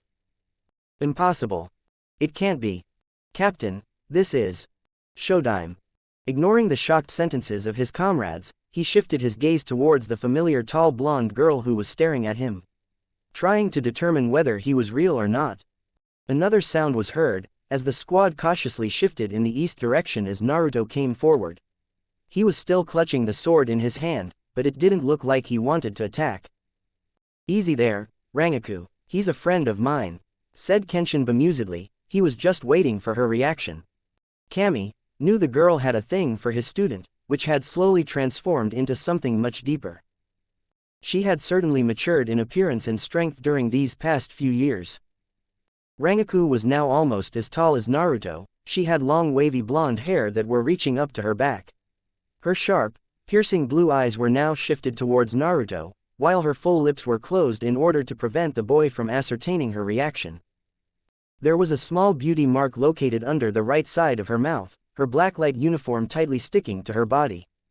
However, it did little to hide the busty rack which the girl had developed over the years. If Kenshin knew better, he would say they were almost as large as Tsunade's. There was a sword strapped on her back, and a kunai launcher in her arms while the 3D gear was hanging loosely around her legs.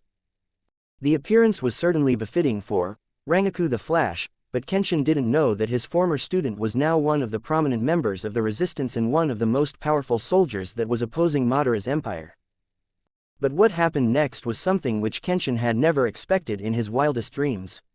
Naruto slowly removed his sunglasses, and judging from the shocked gasp escaping from the girl's lips was enough to show she recognized the person standing before her. However, that was to be expected. What intrigued Kenshin was the words that escaped from Naruto's lips. "Who are you?" It hurt. Those 3 simple words broke her heart. Under any other circumstances, it would have been a normal question, but in this case it butchered every feeling in her heart. It was one thing to not have your love be rewarded, but to completely erase any trace of every feeling, every moment, every memory that they had shared in the past was perhaps the most cruelest thing a girl could face. Rangaku didn't know whether it was the curious look in his eyes, or the burning rage in her heart, but she did the only thing she could in the current situation. The sound of metal clashing against metal was heard, along with the shocked gasps of the people around them as she fired her kunai launcher towards Naruto, and the boy simply crushed her attack with a firm swing of his sword. Everything went to hell after that. Kenshin had jumped towards her, but Izumo and her squad got in the way, as the man collided head-on with them. She braced herself for Naruto's counterattack, and yet nothing happened. He merely stood there, as calm as ever. His eyes still had that curious expression in them mixed with a little sharpness as he looked at her. His sword was now firmly grasped in his hand and raised in the air, but not once did he move to harm her or the soldiers under her command. "I mean you no harm," exclaimed Naruto carefully, his eyes still boring into her very soul. "You're a clone, I have to eliminate you," replied Rangaku in a stiff, flat voice. For a moment, a curious expression was etched across his semi-hidden face, which was again replaced by the stoic mask from moments ago. "Rangaku, he's no clone. He's Naruto," chided Kenshin urgently, as he desperately tried to free himself from the 6 blacklight that were holding him captive. If not for his weak condition, he would have easily brushed these young soldiers off him. It was one thing to fight against samurai who fought traditionally, but another thing to fight against the most dangerous special ops unit of their world. And he had trained almost all of these young soldiers, as a result none of them would go down so easily. "Rangaku-san." She stopped breathing and her heartbeat increased when she heard that voice. His voice. No, she had been deceived before. Her Naruto died 4 years ago, the one standing in front of them was nothing but a mere modified new blood clone trooper. And the fascist empire even had the gall to start the cloning of their former commander, Kenshin aka Commander Fox. Unforgivable. She was just about to put a final end to this painful deception, when the man she once loved appeared right beside her. Even the Blacklight squad as well as Kenshin were stunned with the amount of speed displayed by Naruto. After all, it was one of the rare few moments when someone got this close to Rangaku, who was famous as one of the fastest ninja of their destroyed ninja world. "I don't want to fight and neither do I have any interest in killing you or your soldiers. But don't push me," warned Naruto, and to make his point clear he pressed the tip of his sword making a small scratch on her vest just near her heart. She glanced in his eyes only to freeze in shock. The look in his eyes was cold, murderous. A perfect super soldier ready to kill. A mere killing machine. Just as she lowered her kunai launcher towards the ground, the look in his eyes changed back to their calm, collected manner and he too lowered his sword as a sign of peace. However, he did give a sharp glance to Izumo and the rest of the Blacklight soldiers. "Leave him alone. Neither of us mean you any harm. Stand back and we'll be out of your hair," commanded Naruto, and he saw 2 of the Blacklight glaring at him. Izumo casted a quick glance at Rangaku, and how close Naruto was to his leader. If he didn't back off, things could turn really ugly. Kenshin grumpily got up as Izumo signaled his soldiers to move, and the very next second he glared at Naruto. "You should have told me you were fit to fight," scolded Kenshin, as Naruto sheathed his sword. "Just because I can fight, does not mean that I will fight. Kenshin, I have no interest in the conflicts of this world and neither do I want any unnecessary blood on my hands. The sooner all of you understand this the better." explained Naruto sharply, and started walking away towards the door. Rangaku could only stare helplessly as he walked away from her. Her heart was screaming to her, telling that this was the real Naruto, the man she loved with every fiber in her body. And for once, she decided to listen to her foolish heart. "I'll never let my comrades die." He stopped. A small tear slipped from Rangaku's eyes. There was little doubt left in her heart now. No blood clone trooper of the Empire could ever remember those words. The soldiers of Madara were nothing but mere killing machines, who did not have a single emotion in them. In contrast, the Naruto standing before her was not only different in appearance but also had a certain amount of emotions and morals, which he had displayed during these past few minutes. Otherwise, he would have killed her instantly for attacking him. Or was he just trying to win their trust, to infiltrate one of their resistance cells? Was he a new prototype soldier of the Empire? Was even Kenshin another prototype? No, she refused to believe that. Not only were both of these people sealed in hell for years, they also possessed some of the traits of their past selves. She had to take this gamble, if not for anyone then at least for her and Mikasa Sake. If anything went wrong, then she would take full responsibility for it. At least it would give her closure and dismiss any lingering feelings in her heart. But if it was really him, then... Looking at Izumo, the boy too noticed how his former best friend and commander had stopped. Those words which Rangaku just said, were once said by Naruto himself. And only to a selected few friends. Naruto hesitantly turned around and looked at her, expression blank but curious nonetheless. "I've heard that somewhere," said Naruto confidently. He saw the female captain giving him a strange warm smile, and somehow he saw a glimpse of a younger version of her sitting beside with a younger version of him at a riverside. But he dismissed those memories, yet even then he felt a strange connection to her. It was illogical and beyond the realms of science and truth, and even then he wanted it to be true. And it scared him. He could not get attached, no matter what. He even secretly wished Kenshin would leave him alone. That man may be the only friend, teacher he had in this world, but he did not want him to die for his sake. Kenshin loved battles, and the same could not be said for him. He just didn't want to fight anymore. Why couldn't they all just leave him alone from the messy conflicts of their fucked up world? Why couldn't he get the opportunity to find a small, peaceful piece of land where he could live happily? A place where he could fall in love, marry a woman, have kids, grow old, and then die without any regrets while surrounded by his family.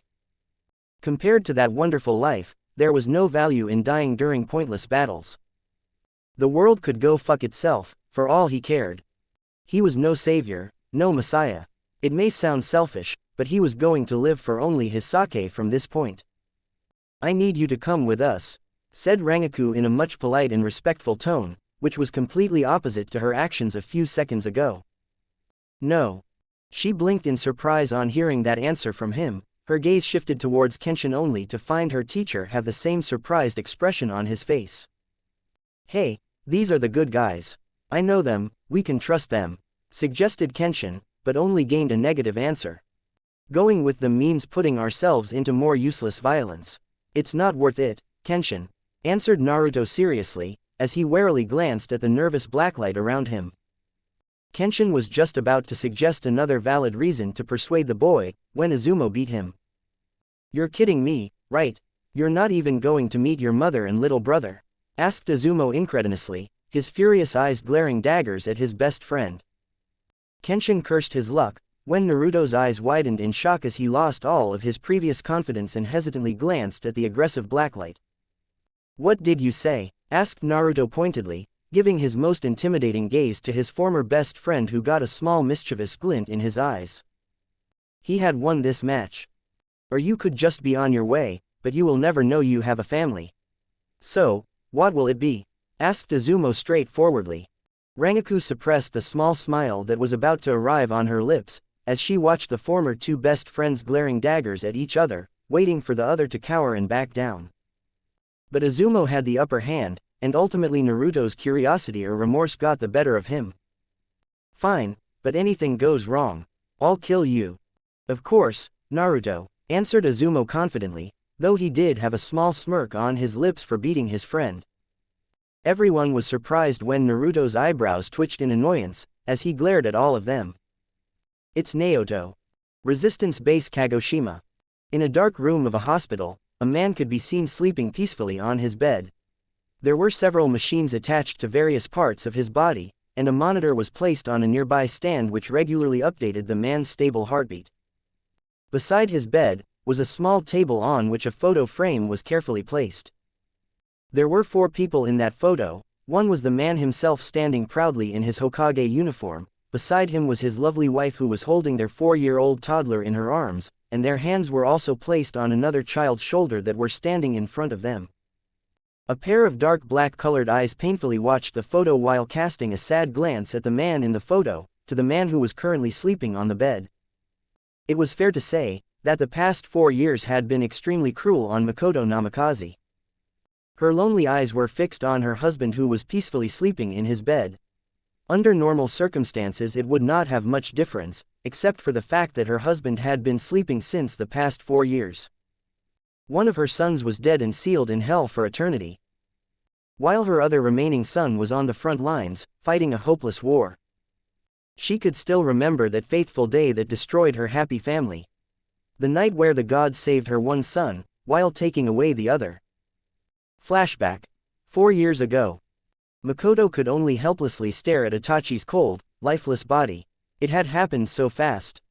One moment they were preparing to engage Madara, and the next her young son was caught up in the man's trap. Not only was her younger son killed, but another harsh truth was presented to her today. A truth which she had been unable to accept. Madara's words still echoed in her heart, and that look in Naruto's eyes. Emptiness. Was that how he really felt all this time? Was he really living with a hole in his heart? Trying to put up a cheerful attitude for her, hiding the pain in his heart. How could she have missed those fake smiles? Those half-hearted imitations of his past self? No. She didn't want to believe that, in a way she had accepted the fake mask which her son was showing her. It was far more easy than looking at the boy's broken heart. Looking in that hole which she had helped create. And now looking at the fierce battle between her son and Madara proved another point.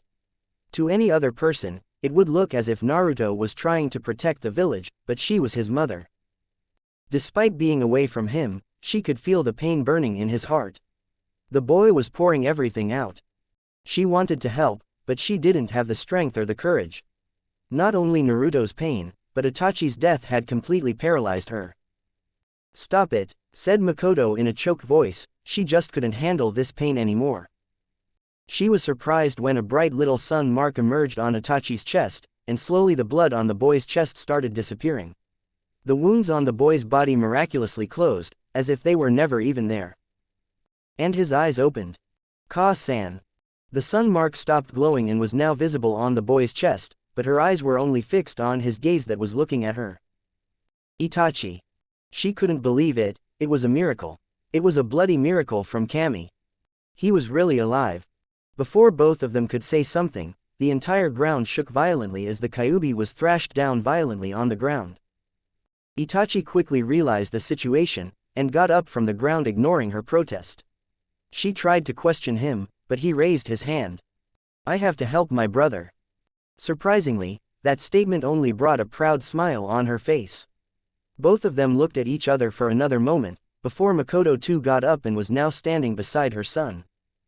"Let's go," said Makoto happily, as Itachi saw the barrier around Konoha disappearing. "The barrier disappeared," said Itachi in surprise. Both of them quickly started jumping through several rooftops. What troubled them was the deadly silence that had spread over the entire region, and that was not something one would expect when there was a roaring-tailed beast just outside their village. Makoto saw several Blacklight members rushing towards the place where her elder son was fighting. Their loyalty to her son still surprised her till this day. But Itachi was more concerned with the fact that the Kyuubi was not visible anywhere. Both mother and son quickly crossed the border and were now rushing towards the open field, where several Blacklight soldiers had made a circle and were looking down. Nadaime. Makoto's heart sunk when she heard the panicked voice of a Blacklight soldier, and she saw the same fear in Itachi's eyes. They were after all aware of the fact that their son brother had been the Nadaime Taiko of Blacklight. Itachi quickly stormed ahead, pushing several Blacklight soldiers out of the way. And then he stopped. No, he froze. She arrived moments later and saw where her son's gaze was fixed. Tears were dropping from his eyes as he collapsed on the ground. And then Makoto's gaze shifted and what she saw terrified her very soul. Lying in a river of blood was the body of her own son. There were so many lethal injuries on his body, but what scared her the most were his lifeless eyes which were staring at them. The mark of the death god was implanted on his chest. And then everything went dark. Flashback end. She painfully closed her eyes as she finished reliving that memory. It was perhaps the most unbearable pain for a parent when they outlived their own children. But in her case, the pain had transformed into an agony as not only was her son dead, but sealed in hell. She prayed that the death god at least showed her little boy some mercy. In a way, she was glad Minato was not there to witness that moment, to feel the same pain. Even though Naruto and Minato were not extremely close, it did not rule out the fact that Naruto was Minato's elder son and heir to their clan. And a future leader of Konoha. He was perhaps the star of everyone's eyes, and the ray of hope that promised a better future to their people. Strangely, she did not muster the strength to hate the person due to whom her son was dead. Obito Uchiha. Makoto could not understand how the sweet little boy who dreamed to be Hokage had transformed into the monster known as Madara. That boy was the star of Minato's eyes, his favorite student. Obito was the one who had played a part in bringing her and Minato together, and he also proved out to be the one who was responsible for the death of their son and played an important role in the destruction of Konoha. In the ninja world. You're still here, I see. She turned around and saw her best and oldest friend staring at her sympathetically. Over these years, Kushina was perhaps the only one who didn't change neither in personality or in her appearance. Despite being 34, she had the appearance of a woman in her mid-20s. She was currently dressed in a Junin uniform, her beautiful red hair were freely flowing in the air. Granted, Kushina was 2 years younger than her and Minato, but still. She looked as beautiful as ever. What else is there to do? We're about to lose this war anyway, replied Makoto, despair evident in her eyes as she tightly grasped Minato's hand. Don't talk like that, as long as even one of us is alive, the fight will continue. We will not let Madara and his evil empire succeed in destroying our world. Encouraged Kushina, as she came forward and picked up a seat on the side of Minato's bed. You're still naive, Kushi-chan, scolded Makoto, but her tone was not condemning, instead it was quite sad. A small smile came on Makoto's lips as Kushina gently caressed her face with the help of her right hand, while giving her a small, warm smile. Naruto would not have wanted you to be like this, he would want you to fight and protect his dream. After everything that's happened, I can't even say that I knew my son, the real one behind all the masks that he put up for everyone's sake. To protect us from any kind of pain, he continued lying to everyone to the very end, said Makoto sadly. He never lied to you or anyone, said Kushina calmly. I don't understand. The truth was right in front of us, what the war had turned Naruto into. A few of us saw it, a few didn't. But Naruto never lied, it's important, it's fundamental, declared Kushina seriously, while her friend shifted her gaze even deeper towards the ground. You really loved him, didn't you? Asked Makoto calmly, her voice devoid of any scorn, anger, it was just plain acceptance.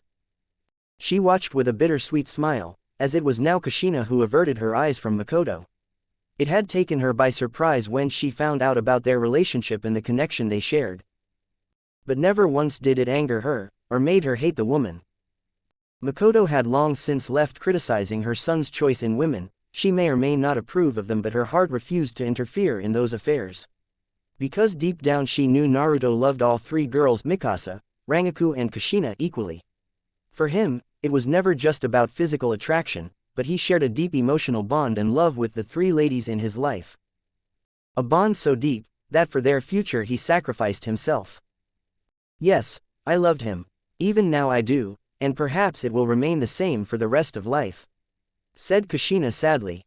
You two would have made quite an exceptional couple, teased Makoto, making her friend blush a little. Makoto, you should have let me use those Shinigami masks. I can bring him back, requested Kushina, and despite the pain in Makoto's eyes she shook her head in negative. It's not a guaranteed successful technique.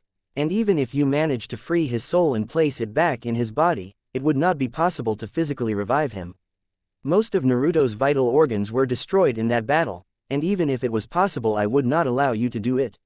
He died to give you a future, to give a future to all of us, and his sacrifice would be meaningless if you died for him. Kushina, you're the only one who has the power to fight against the Empire. The resistance needs you, explained Makoto patiently, as the redhead gave a weak nod. Kushina raised her head to comfort her friend, when a giant explosion rocked the entire hospital. Red lights quickly littered across the corridors as the speakers burst to life. The Imperial forces have launched an attack, we've been found. All hands on deck, I repeat, all hands on deck. With one quick glance towards Minato, both of the kunoichi ran straight towards the corridors. They would defend Naruto's dream, no matter what. With Rangaku. Azuma warily glanced towards Naoto, or rather his best friend who was either pretending to be someone he was not, or had either lost all his memories. Whatever the case may be, it didn't bode well for them and the resistance. They needed him desperately, but the boy was neither willing to fight or even willing to kill unless extremely necessary. It had been quite an embarrassing situation for him, when his former best friend had secretly asked her about the blonde chick, who happened to be his leader. He had literally choked when Naruto asked if Rangaku was single or not. Of course, the tone of his voice suggested he was joking, but it still made Azuma feel quite uneasy. Not to mention, the sharp glare that he had received from Rangaku preventing him from answering that question. Only if Naruto knew, the girl had been someone close to him in the past.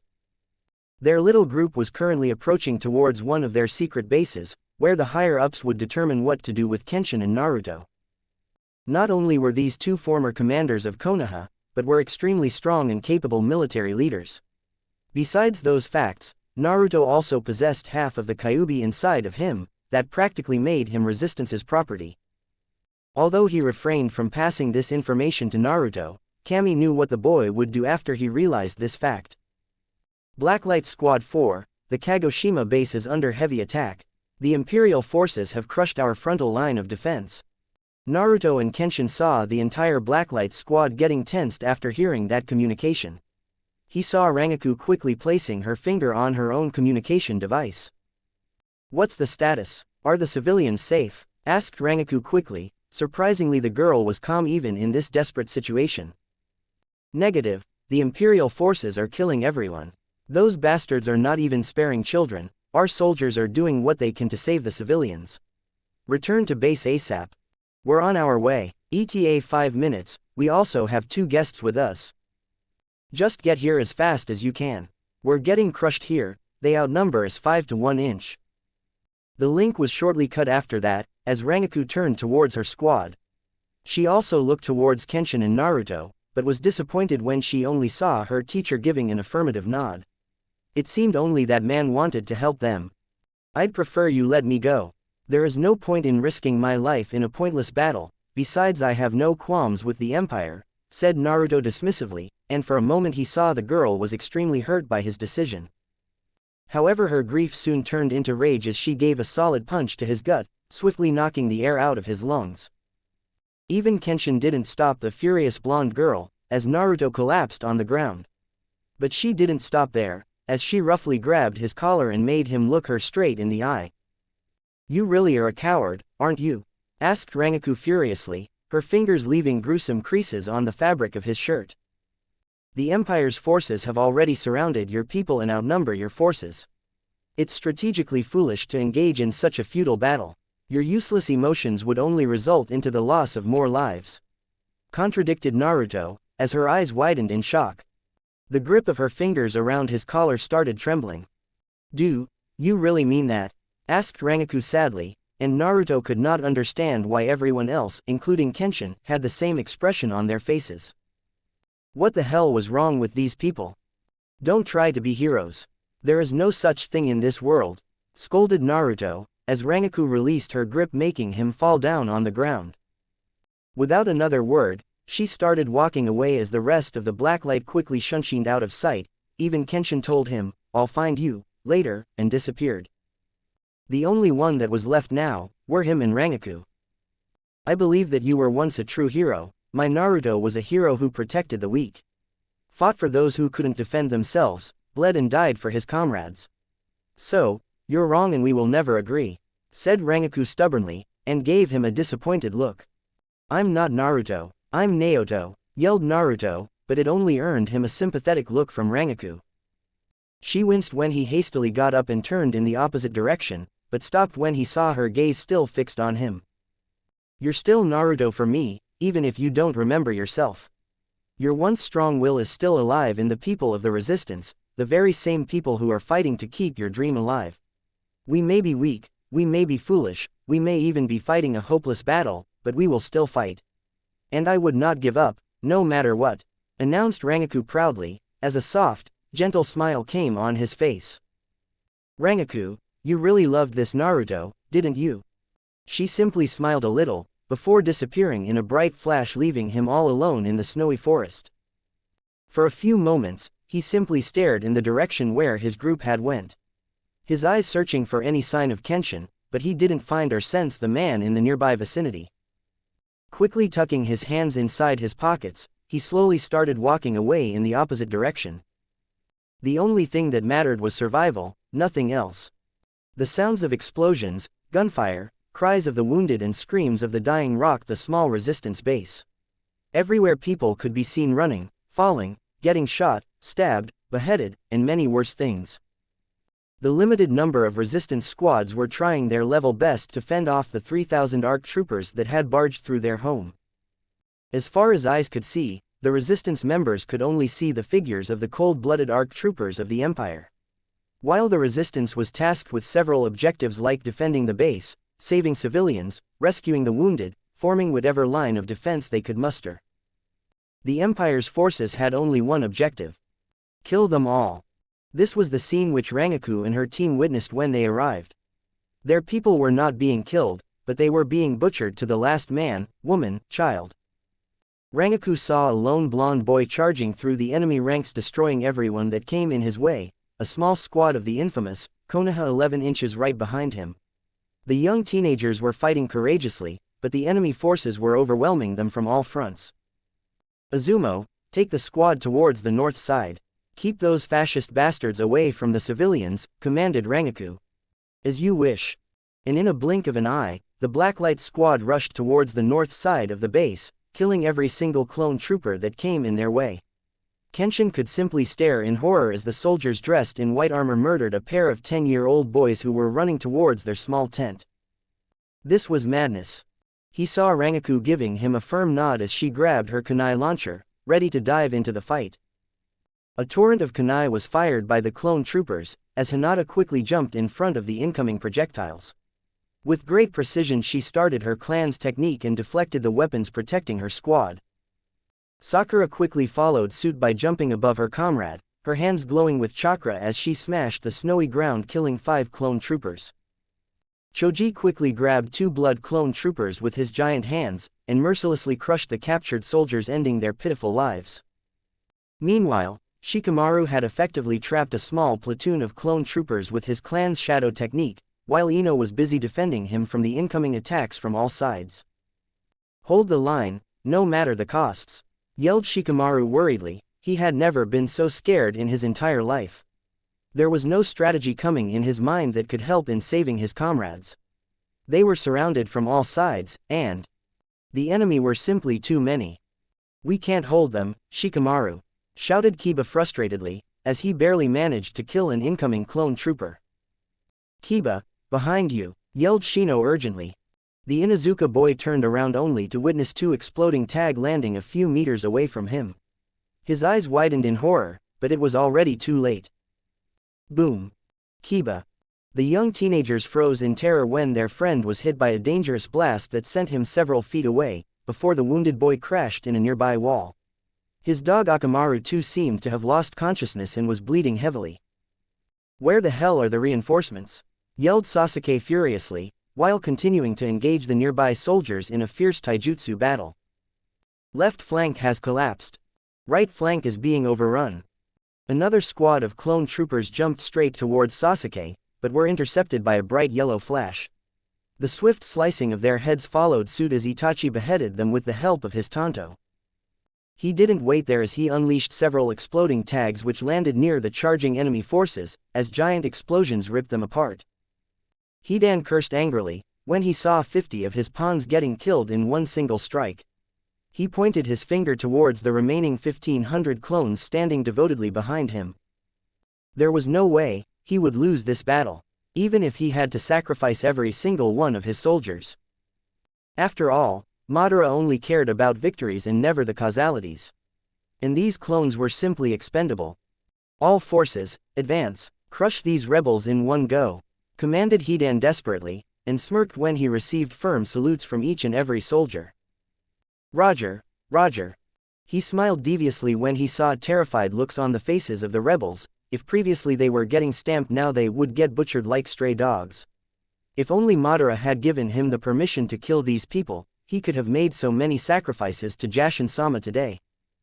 But no, a knight of the Emperor was far too important. Apparently he was a symbol of the Emperor's strength, and could not die in such a simple cleanup operation.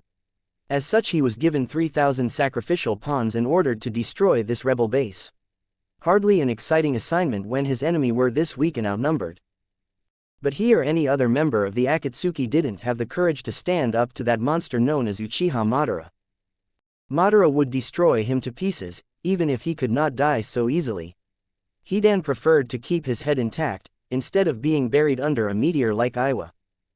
He smiled when the massive clone army eliminated several resistance members, but the happiness was short-lived when Itachi started attacking his forces with every ounce of his strength. Fight till your last breath. The disheartened rebel soldiers gained a little confidence, and instead of retreating they charged head-on towards Hidan's soldiers. Hidan-sama, our north flank is collapsing, informed a clone captain, and Hidan gritted his teeth in frustration when he saw a blacklight squad butchering his men with the help of their kunai launchers. Move forward, if we lose this place our forces will be eliminated, ordered Izumo, while stabbing a nearby enemy straight in the heart. Hidan felt a bead of sweat roll down on his forehead, when he saw Kushina and Makoto arriving on the battlefield.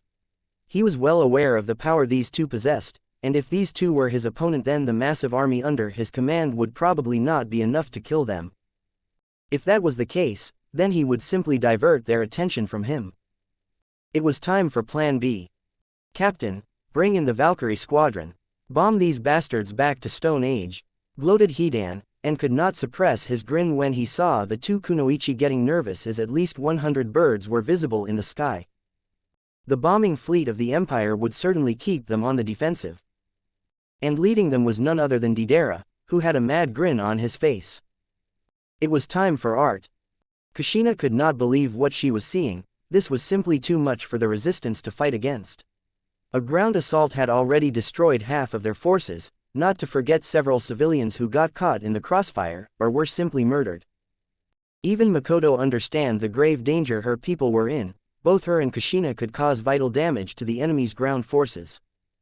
However, it would leave their people open for an air strike, and the Valkyrie squadron led by Knight Deidara was known for their accuracy and brutality.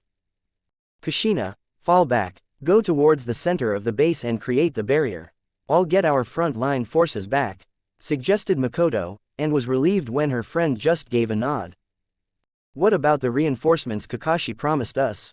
We can't hold on for more than 20 minutes, answered Kushina nervously, and the grim look on her friend's face was certainly not helping in improving her morale. It would take 2 hours for reinforcements to arrive. It's the best Kakashi can promise at this point of time. We have to hold this base till then, said Makoto frankly. There was no point in giving false hope to her friend. Everyone needed to know that their chances of survival were slim to none, but that didn't mean they would go down without a fight. Then let's do our best, replied Kushina confidently, and started retreating towards the center of the base. Makoto's gaze shifted towards the 30 resistance soldiers who were fighting on their front lines, including her only son. Whatever the situation may be, she had to get them back to the safety. Her Mangekyo Sharingan came to life which as she gathered a large amount of chakra. It was time for payback. Konoha Cemetery. A person could currently be seen standing inside the barren blacklight cemetery. Despite the cold atmosphere, the boy continued to stand in the same position, his eyes glancing towards a single tombstone. Naruto Namikaze. A small bitter smile came on his lips as he hesitantly placed his fingers on the piece of stone. The words on the stone brought a lot of painful memories back to his mind. What are you going to do? asked a new dark voice, making him sigh. Since when did you start showing interest in my mundane affairs, Kyuubi? Last I checked, you were enjoying while I was being tortured in hell, replied Naruto icily. It was fair to say that he did not share a good relationship with his supposed partner. In a way, both of them were stuck with each other. You were quite the actor. For a moment even I believed you were a fool who didn't remember anything, mocked the giant fox. Instead of receiving a rhetoric response, the fox was met with deadly silence as the boy who had defeated him and that fake Madara simply stared at his own tombstone. Whenever you live, there's always war, said Naruto sadly, as he glanced at the entire cemetery that contained various graves of his deceased comrades. You naive fool. That's the nature of mankind, scolded the ancient Biju. Sometimes the ignorance of humans certainly got on his nerves, and his current host was a box full of mysteries. I believe that by killing Madara and stopping you, this world can have a second chance, that it can learn from its past mistakes and move towards a better future. For that I sacrificed everything. I broke the promise which I made to Mikasa and Rangaku. I left Kushina alone despite promising to be by her side and treat her as an equal. I abandoned my family, suffered 300 years in hell, for what? Asked Naruto frustratedly. And now it was the Biju who had no answer for that question. Perhaps it was due to the fact that the boy was right, or the Biju simply didn't care about humans anymore. You're fully aware of what is going on in this world, aren't you? Asked Kyuubi seriously. Yes. And are you going to pretend that it doesn't concern or bother you anymore? What does it matter to you? Asked Naruto sarcastically, and grinned when the Biju instantly stopped from speaking any further. For a beast who hated humans, Kyuubi certainly seemed quite interested in their mundane affairs. Talk about irony, thought Naruto bemusedly. Naruto simply settled for staring at the graves of his friends. At this very moment his people were dying. His father, his mother, his brother were in danger. Rangaku and Kenshin were about to fight a suicidal battle. Innocent men, women and children were being murdered. His beloved village was destroyed and was nothing but a relic of the past. In the midst of all this chaos, there was only one question passing through his heart. What was he supposed to do? Was he really ready or even willing to join a revolution? Did he actually possess the power to change the world? I will not give up. Rangaku's words still echoed in his heart. How could he possibly explain to her that he was not the same person anymore? That he had changed. Whichever person got attached to him always went through pain and suffering. First his mother, then Kenshin, Armin, Kotetsu, Aoba, and so many more. In his quest for change, he had sacrificed everything. His morals, his beliefs, his love, his humanity. Even then the world was in the same stage of conflict and warfare. Maybe you're right, you're no leader, said Kyuubi frankly, and surprisingly he received an affirmative nod from his host. I'm no leader, Kyuubi. I never was, I just wanted to be a human, replied Naruto passively, and instead of another taunt his Biju simply settled for giving him a blank stare. And your brother, what will you do about him? He will die, if you don't save him. You will lose him along with every person you ever cared about. Said Kyuubi honestly. If there was one thing he liked about Naruto was his honesty. The boy had never lied to the Biju about his feelings, even calling him a beast on their first meeting.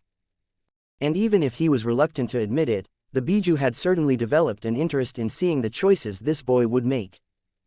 After all, in the 1,000 years of his existence the Biju had never seen a human like Naruto. Even the gods were willing to break the rules for him, destiny was willing to form as per this boy's wishes. People were willing to follow him to the depths of hell without any questions, and the only thing standing in the way was Naruto himself. Naruto patiently sat on a sharp ridge of a mountain. His eyes were currently fixed on a large red-colored barrier in which several people were taking shelter. There were at least 2,700 soldiers surrounding the barrier, all of them wearing the same uniform. Not to mention the 100-something fighter squadrons in the sky, that were constantly bombarding the barrier with explosives, hoping to tear it apart. And within an hour or so, they would definitely tear the barrier apart. And the people taking refuge in it would have nowhere else to go after that. This was their last stand. He could feel a lot of familiar chakra signatures inside that barrier. People, friends, family. He knew almost all of them. His eyes shifted towards the sword lying idly on his side. the warrior inside of him knew very well that if he picked up that blade again then there would be no going back. "That's rough," said Kyuubi mirthlessly, as he watched the humans trapped like rats inside the giant barrier. "Without any help or reinforcements, they're dead," answered Naruto flatly. His years of experience in the special forces easily presented the final outcome of this battle between the resistance and the Empire's forces. "They have you."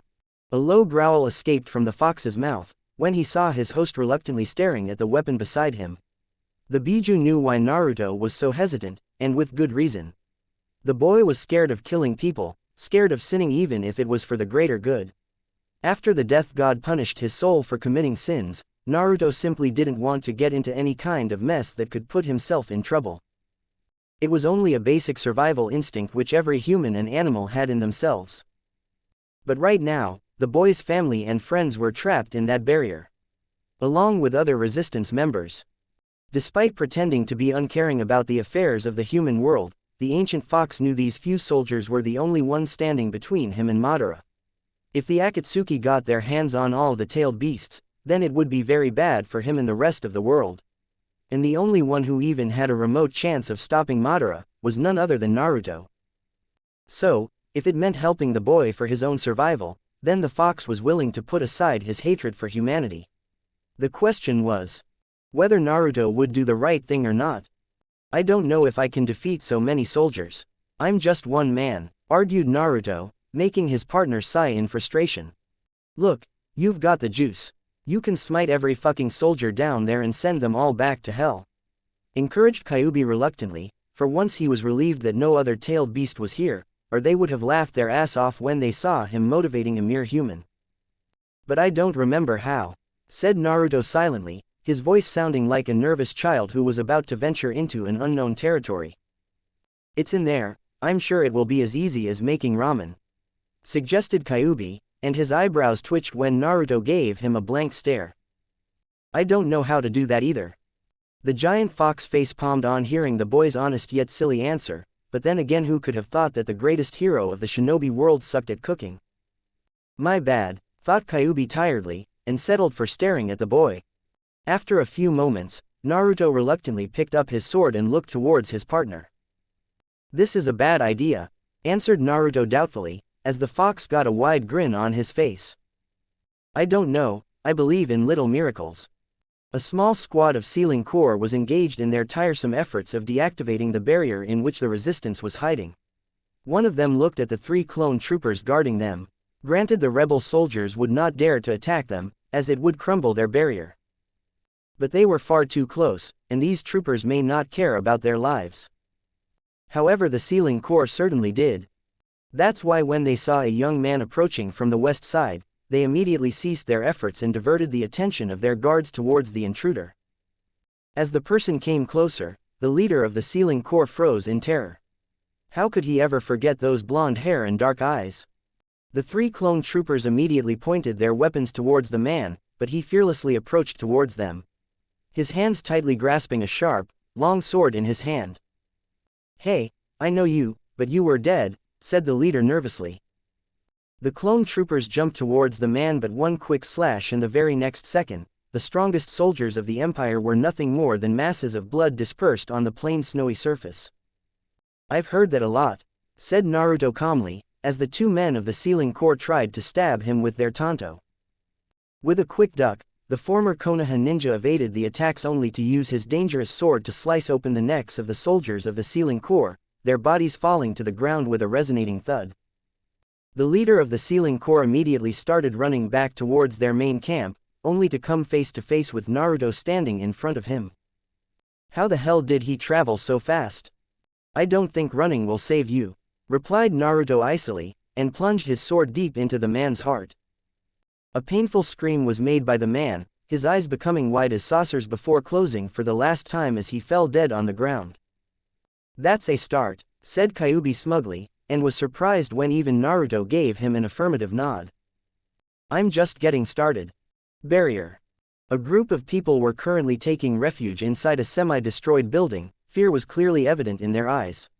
Sakura was busy in trying to save a heavily injured Kiba, who was hanging between life and death. Kushina was sitting in the center of the room, her eyes were closed and hands clasped together. A large amount of chakra was being used by the kunoichi in order to maintain the barrier that was the last line of defense between the enemy forces and what was left of their resistance cell. Rangaku's Blacklight squad was stationed outside the building, the special ops soldiers observing each and every movement of the enemy forces. Shino had spread his bugs all across the barrier in order to detect any breach, with Hinata acting as his scout by providing her 360-degree vision. Ino was busy in trying to contact their main resistance cell, hoping to get into contact with their leader, Kakashi. In the middle of room, Makoto was currently surrounded by Sasuke and Itachi, who were glaring daggers at her. From the expression on their faces, the two young soldiers were quite furious at her. "We should be out there, Makoto-sama," said Sasuke frankly. "He's right, Ka-san. There is no use in hiding like cowards, they will eventually break through. At least send a few of us, we will hold the enemy forces and prevent their attempts to break this barrier," explained Itachi persistently, and was irritated when a snort was heard. Their gaze shifted towards the tall man who had arrived with Rangaku, and he certainly didn't look very pleased with them.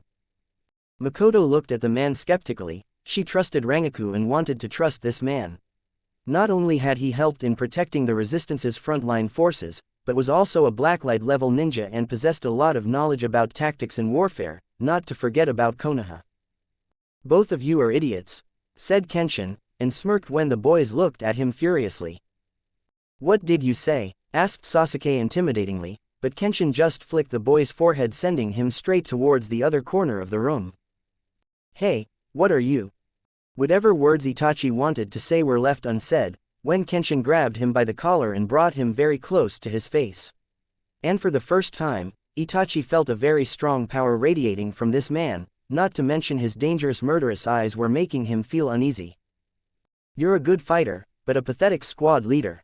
I see, Naruto was the ace in that department," said Kenshin seriously, and was intrigued when the nervous boy stopped fidgeting and was now looking at him with his best intimidating gaze. "How do you know my brother?" asked Itachi icily, his hands edging towards his kunai pouch. "I was the one who trained your brother. Your irrational decisions would lead to the deaths of these people, and you are not the commander of this base. So, listen to the chain of command and follow your orders like a good soldier," scolded Kenshin, and gave a gentle kick to Itachi's chest, knocking the air out of the boy's lungs. "That's enough," commanded Makoto, when she saw Itachi falling on his knees grasping for breath. Kenshin turned towards the Uchiha, and one look was enough to remind him of a certain someone. Now he understood who she was. "So, you're the leader of this base and the mother of Naruto Namikaze. It's an honor to meet you, Makoto Uchiha, or shall I say Namikaze," offered Kenshin, and gave a short respectful bow while the Uchiha remained impassive. "Who are you, really?" asked Makoto seriously, her Mangekyo Sharingan certainly taking Kenshin by surprise. The duo was interrupted when Rangaku came running through the room, and the girl certainly seemed quite surprised. Maybe it had something to do with the enemy communication device, which she had taken from a dead trooper's outfit with the intent of listening to enemy communications. What surprised Makoto was the short bow which Rangaku gave to Kenshin, and gave him the communication device. When Makoto was the leader of this base and Rangaku's commanding officer. "Sensei, Makoto-sama, you need to listen to this," said Rangaku urgently. "Sensei," thought a surprised Makoto, so her assumptions were indeed correct. Kenshin was a Blacklight. The newly found information and the trust which Rangaku was showing in this man was certainly enough to dispel any lingering doubts which Makoto had about the man.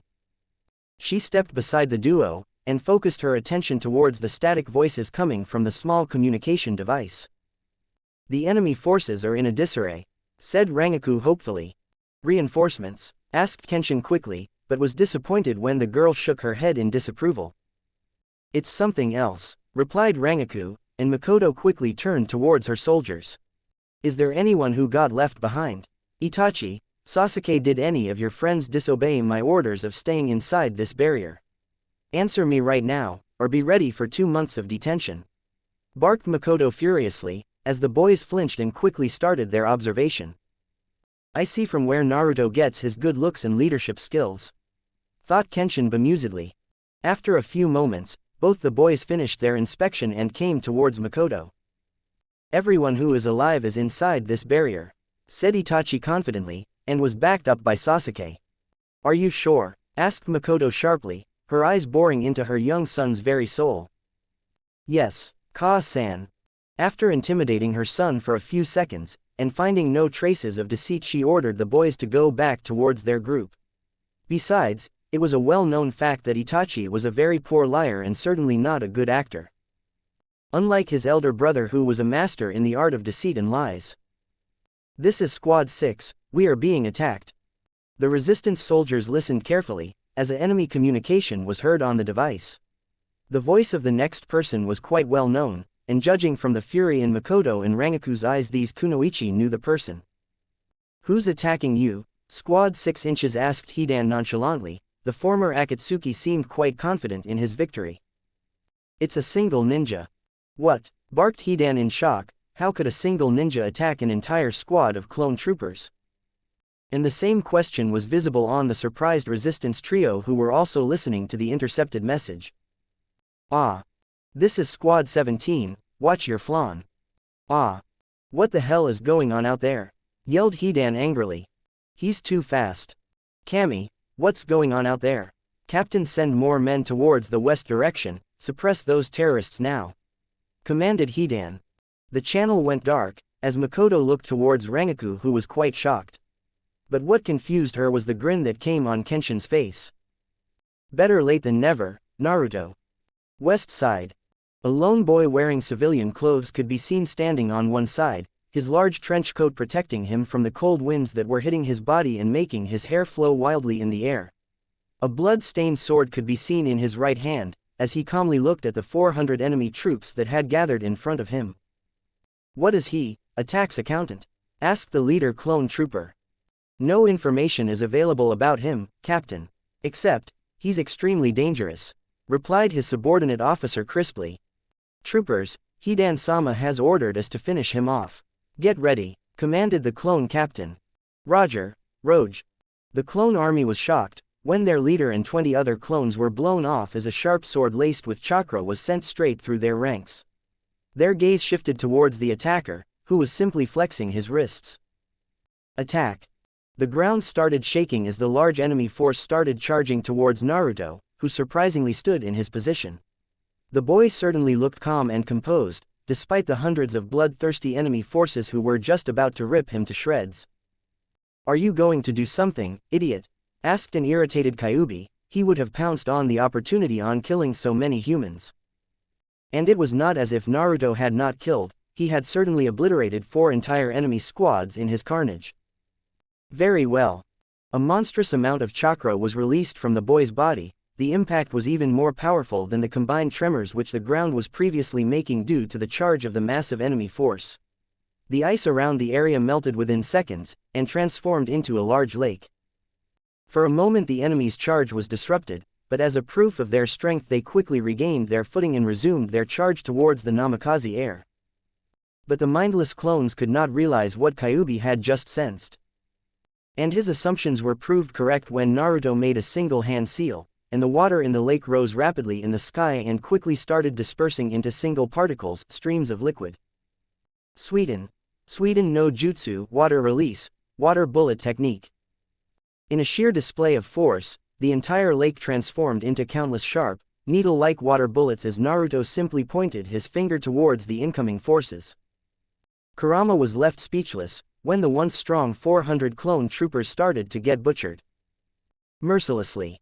Many of them tried to deflect the water bullets, but the attacks instead broke through their swords and ended their pitiful existence.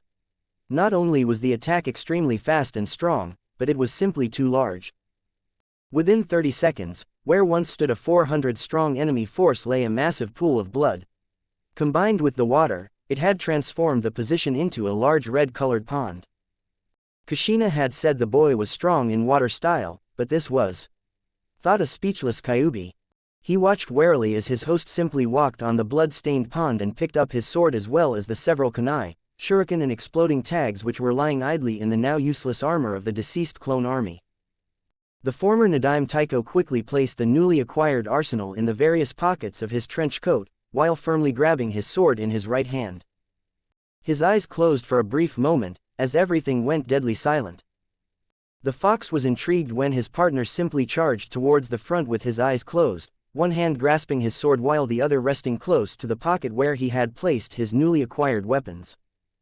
The visage of the entire clone army appeared in front of them. Apparently the enemy had realized this new development and had formulated a single line of defense. Everywhere silhouettes of fierce clone troopers could be seen, not to mention the 100-something birds in the sky who were moving towards them. Instead of charging straight through the enemy ranks, Naruto jumped in the air and to everyone, surprise he started floating higher and higher in the air. The bombing squadron of the Empire fired several exploding tags towards him from the sky. Even the fox tensed a little when several exploding tags reached around Naruto, and lit up like firecrackers. Boom! Hidan sighed in relief when several large explosions occurred in the air. He was simply glad that the mysterious warrior was now dead. Oh, he was so wrong. To his dismay, the giant explosions started getting absorbed in a dark portal, and a closer look showed him his greatest nightmare. It can't be, it's impossible, yelled Hidan in fear. As there standing in the sky was his greatest opponent, Naruto Namikaze. One of the boy's eye was displaying the Mangekyo Sharingan, while the other had a totally different colored eye. To add further to his fears, he saw Deidara quickly retreating away from his squadron, while ordering his men to face the newly arrived god of war. You're on your own, Hidan. I'm going to inform the emperor, yelled Deidara mischievously, and laughed on seeing the horror on his comrade's face. Get back here, Deidara. We're in this together, said Hidan worriedly, but the blonde simply shrugged his shoulders. It's your operation and you are the commander. I was just helping you, but I've got some better things to do, replied Deidara. You bastard. The bomber was alarmed when he saw Naruto raising his hands towards him and his forces. And the Namikaze was certainly looking at him. What makes you think that you can escape, my fellow traitor? Asked Naruto darkly. Deidara blanched on hearing that threat, and quickly took control of his bird. He had to get out of here, fast.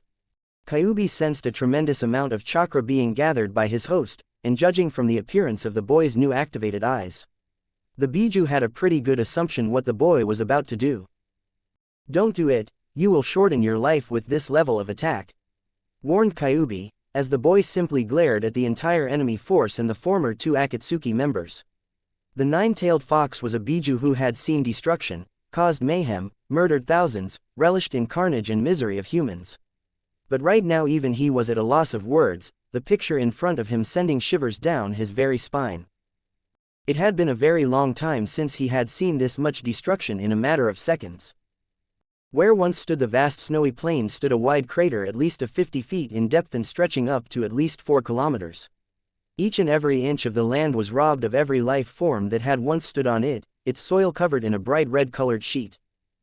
A sheet made by the blood of the 2,700 soldiers who were a formidable threat just a few seconds ago.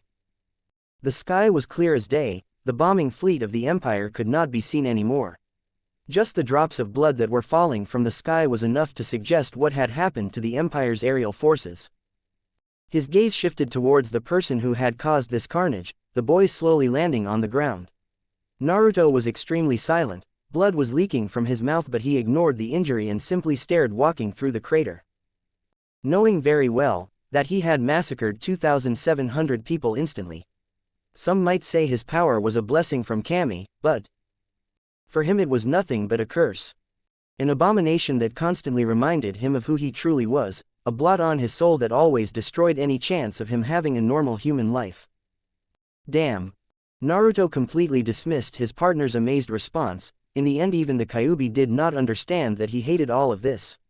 He hated this bloodshed. If you were this powerful, then why did you kill them so easily? Why not take your time and kill them slowly, exact some revenge for your home? Asked Kyuubi curiously, and for a moment the boy flinched a little on hearing the question. The Biju considered the boy's silence and the pained expression in his eyes, and the answer that came in his mind shocked him. You showed them mercy? Asked Kyuubi incredulously, a strange sense of anger passing through his heart. Yes. Why? Growled Kyuubi furiously, his claws harshly grinding against his cage. If only the damn thing was not in the way, he would have ripped the boy apart for what was the most stupidest action in the fox's eyes. For his part, Naruto stopped walking and just gave a small sympathetic smile to the blood-raged Kyuubi, who was a symbol of wrath and vengeance. "You won't understand," said Naruto calmly, his eyes merely observing the thousands of metallic weapons that were mangled due to his attack.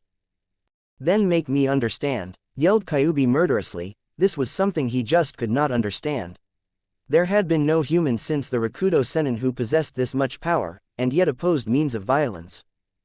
Madara was a man of power, and he did what was expected from a man who got his hands on too much power. The Uchiha destroyed everything that got in the way of his ambitions, until he was temporarily stopped by Hashirama Senju. The Uchiha Patriarch's actions left a deep impact on the fox. His hatred for humanity was increased due to Madara enslaving him, Hashirama enslaving him, Mito caging him, followed by Hiruzen caging him into Kushina, and now this boy. Everyone who gained huge power never refrained from casting their will on others, whether they be people, nations, Biju, or even the entire world. None of his previous hosts or the people who captured him ever showed regret for their actions. Nor did any one of them show their enemies mercy, and yet this boy. "It's because people are the same. They fought for their justice, and I fought for mine," said Naruto patiently. Somehow he sensed a deep pain behind the fox's angry demeanor. It was as if his actions had shaken the Biju's very beliefs. "They destroyed your home, your people. Even then they deserve mercy?" asked Kyuubi with a deep frown clearly etched on his face. "Did you come to understand what pain feels like?" The fox was completely shocked on hearing that question. His eyes went wide as he felt something which he had never felt in centuries. Something which he had felt from only one man in the past. It just could not be. "The pain of loss is same for everyone, Kyuubi. All of us are just ordinary humans, driven by revenge in the name of justice. It is this justice that leads to the birth of hatred which goes on and on.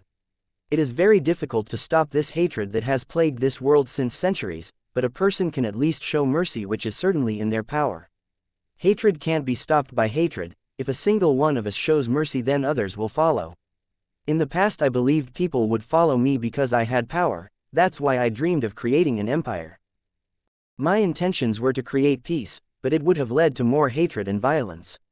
My power would have made me into someone which I never wanted to be," explained Naruto calmly. "Like Madara?" asked Kyuubi silently. "Yes. Is that why you died?" questioned a surprised Kyuubi. He had always believed that Naruto was forced to use the Shikifuin to stop him and Madara. But the faint smile on the boy's face shocked the fox to the core. "The boy chose to die. I refused to become the person the mark, moon, and the power was forcing me to be. Cerberus had told me that I would be the one who would destroy the ninja world despite my ideals of peace.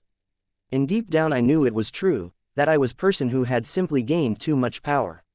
The power of kings isolated me from everyone else.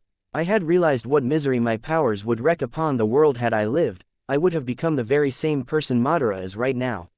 My empire would have been the same system which is currently terrorizing this world. And the people who I saved right now would become the very same people who would oppose my tyrannic rule. They would be heartbroken and pained with my actions, and I didn't want that.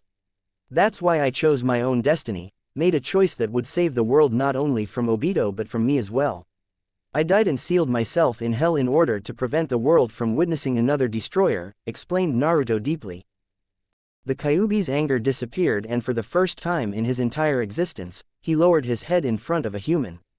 The ancient Biju could simply not muster the courage to look at the boy, because if he did, then it presented him the ultimate answer. It showed him a reasonable explanation for everything that had happened. The promise which his father had made to him was perhaps being fulfilled. Humanity had caused him and his brethren so much pain, that his heart was simply refusing to accept the truth in front of him. Naruto Namikaze was really the chosen one. Still, it would take time for him to believe that the boy was the savior which his father had promised. The fox still needed an answer to one question that would really show him whether Naruto was truly the one the Rakudo Sennin had promised. "How will you bring peace then? Answer my question in honest words, Namikaze Naruto," said Kyuubi seriously, and looked the boy straight in the eye. "True peace is an illusion. It is a promise which even I can't fulfill in a 1,000 lifetimes. What I can do is create a better world, a system which demolishes violence, and tries to prevent divide among humans. It's not perfect, but this is my answer," answered Naruto honestly. Then why are you fighting with the Empire and Madara? Asked Kyuubi flatly, and this time Naruto gave him a pointed glare. My war is not with the Empire, rather it is with the ideals and misery which they have wreaked over this world. They have stopped violence by simply instilling fear in people, their peace is fake and eventually the people will rebel. Power does not mean that you can suppress the weak and rule over them, true power means trying your best in taking everyone together. You may not achieve complete success, but that does not mean that you can simply impose your will over others. Since I have already picked up my blade, there is no going back. My war had always been with the system and never with humanity itself. And there will come a time when I will need your help, replied Naruto frankly, and looked towards his partner who had surprisingly been extremely silent during his answer. The fox seemed quite touched with the explanation provided by the boy, however the ancient Biju refused to speak. Sensing the discomfort and reluctance in his partner's heart, Naruto simply smiled and severed their connection. You'll understand someday, Kyuubi. Makoto and Kushina were shell-shocked on seeing the giant crater in front of their base. There was not a single enemy trooper in the nearby vicinity. It was as if the hundreds of warriors of the Empire suddenly vanished from the face of the earth. The entire area appeared to be struck by a giant meteor or a god's wrath. The Konoha 11 also were quite surprised with this sudden attack that seemed to have wiped out the entire enemy force. Even the Valkyrie squadron was gone. Kenshin stood in a corner of the base, his veteran eyes scanning the destruction his student had caused. He really needed to have a talk with Naruto. Their attention was disrupted when Rangaku instantly broke formation and ran straight outside the barrier. A look of panic and fear evident on the girl's face, as tears threatened to spill from her deep blue eyes. Rangaku, wait, shouted Izumo, but she was long gone. The blacklight officer looked towards Makoto, and received a firm nod from their leader. Soon the remaining members of the resistance started exiting from their barrier, albeit a bit cautiously. They had to find out what had suddenly caused this massacre. Mikasa hurriedly sped through the forests of the once-known Fire Country. Behind her were several blacklight platoons along with 300 other resistance members. Hardly a formidable force, but this was the best help they could send for their ambushed comrades. Not only was Rangaku there, that base also hosted their previous Hokage and Kushina Uzumaki, along with several other prominent resistance members and civilians. Mikasa, if you are not able to repel the enemy forces, get Minato-sensei's body, along with Kushina, Makoto and if possible Itachi. Rest of the people are expendable. She cursed Kakashi for the umpteenth time for forcing her into such a position. But the Kunoichi also understood the painful order which their supreme leader had to give.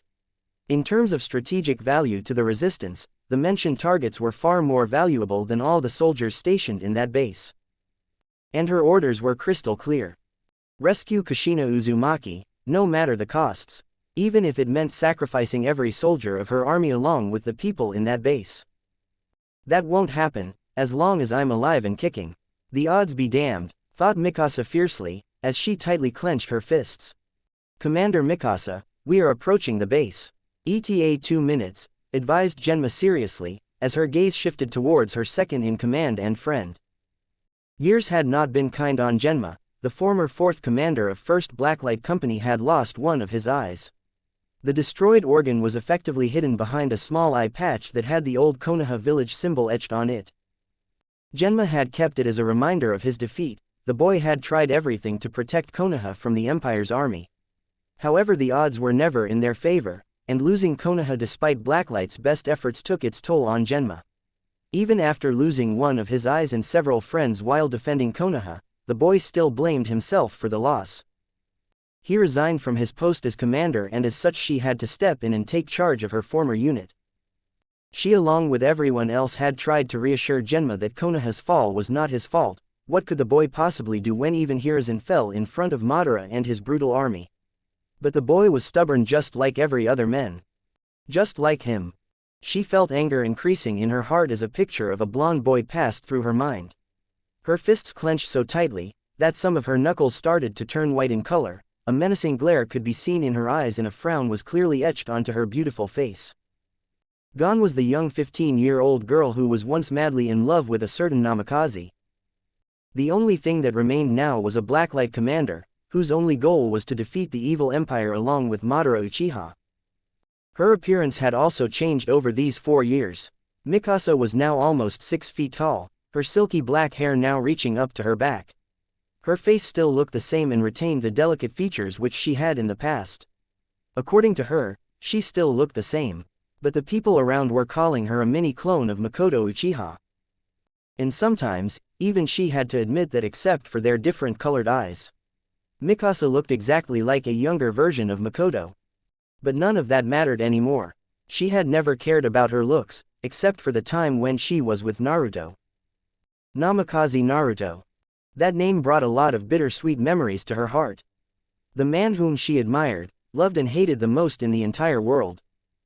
Admired him for the sacrifice he made in order to protect Konoha and their people.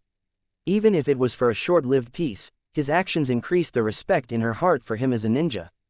Till the very end, Naruto remained loyal to the village and fulfilled his oath as a soldier. Loved him for what he was. A simple boy who accepted her for what she was, including all her faults. Loved her and supported her at every stage of their life, and became the person with whom she shared everything and trusted with every fiber in her body. And hated him for leaving her alone. For breaking the promise of being by her side, being her family for as long as she lived.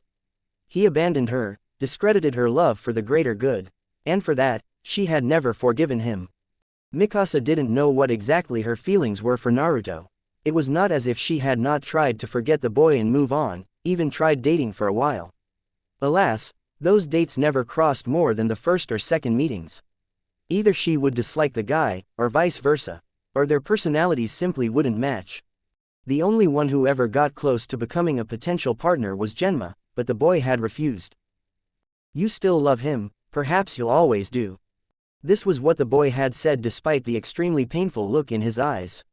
She knew how much it would have hurt him to reject her, knowing he had always liked her from their first meeting in Blacklight Boot Camp. But in the end, Genma turned out to be right. Despite hating Naruto from the bottom of her heart, she could never forget him. He was her best friend, first crush, first love, and the only one with whom she had shared a deep emotional and intimate relationship. Naruto knew everything about her, but she could never know everything about him. He always lied to her, to everyone till the very end. And it broke her heart. She could still remember the events of that night, finding his mutilated body, discovering that he sacrificed his soul and was now sealed in hell, the funeral which was the second time for her, and the pain that came afterwards. Naruto had given her great happiness and love, but he was also the one who had caused her unbearable pain again and again. And even then she loved him. "Mikasa, are you alright?" asked Anko in a concerned voice, and the girl didn't miss how her friend easily wiped the small tear that had slipped from her eye. "I'm fine. You need to get laid," suggested Anko frankly, and chuckled when Mikasa shot her a glare. Fine, no need to be so grumpy. We have approached the location," answered Anko quickly. It would be a cold day in hell before she had to face Mikasa's wrath. Anko admitted she was a little crazy, and loved teasing, having fun with people. But she was not that crazy to poke the Ice Queen, that was Mikasa Ackerman. The former Blacklight was surprised when Mikasa suddenly stopped on a nearby tree branch. A collective shocked gasps were heard from their comrades, as they saw the massive crater that was in front of their eyes. However, Mikasa's eyes widened for an entirely different reason. A mad rage passed through her entire body as she roughly unsheathed her sword. Her comrades who were previously shocked were now terrified when her entire body got covered in chakra. The nearby trees started to be freeze into crystal ice as the Blacklight commander leaked a tremendous amount of ki. Mikasa Ackerman was pissed. No, she was consumed by a terrifying bloodlust. In a flash, she charged straight towards a young, unaware blonde boy who was standing inside the crater. Author's notes: evil cliffhanger strikes once again. Hope this chapter answered a lot of questions that were left unanswered in the prequel. Manga spoilers: this is merely a discussion and my personal views. Yeah, we get the Naruto vs Sasuke battle after so many years. I like it, but the sheer favoritism which Kishi shows Sasuke is, what can I say, confusing. Is this really Naruto manga or Sasuke manga? Apparently Sasuke wants to murder 5 Kage and be the new leader who creates a revolution. Can somebody just tell this prick to get a brain first? He's a international criminal, And on top of that, he believes he can easily murder 5 village leaders, who are heroes in the eyes of their people, and thinks the people will cheer for him like fangirls and accept him as a leader. I really wish Naruto kills Sasuke, but hey, that's just a wishful dream.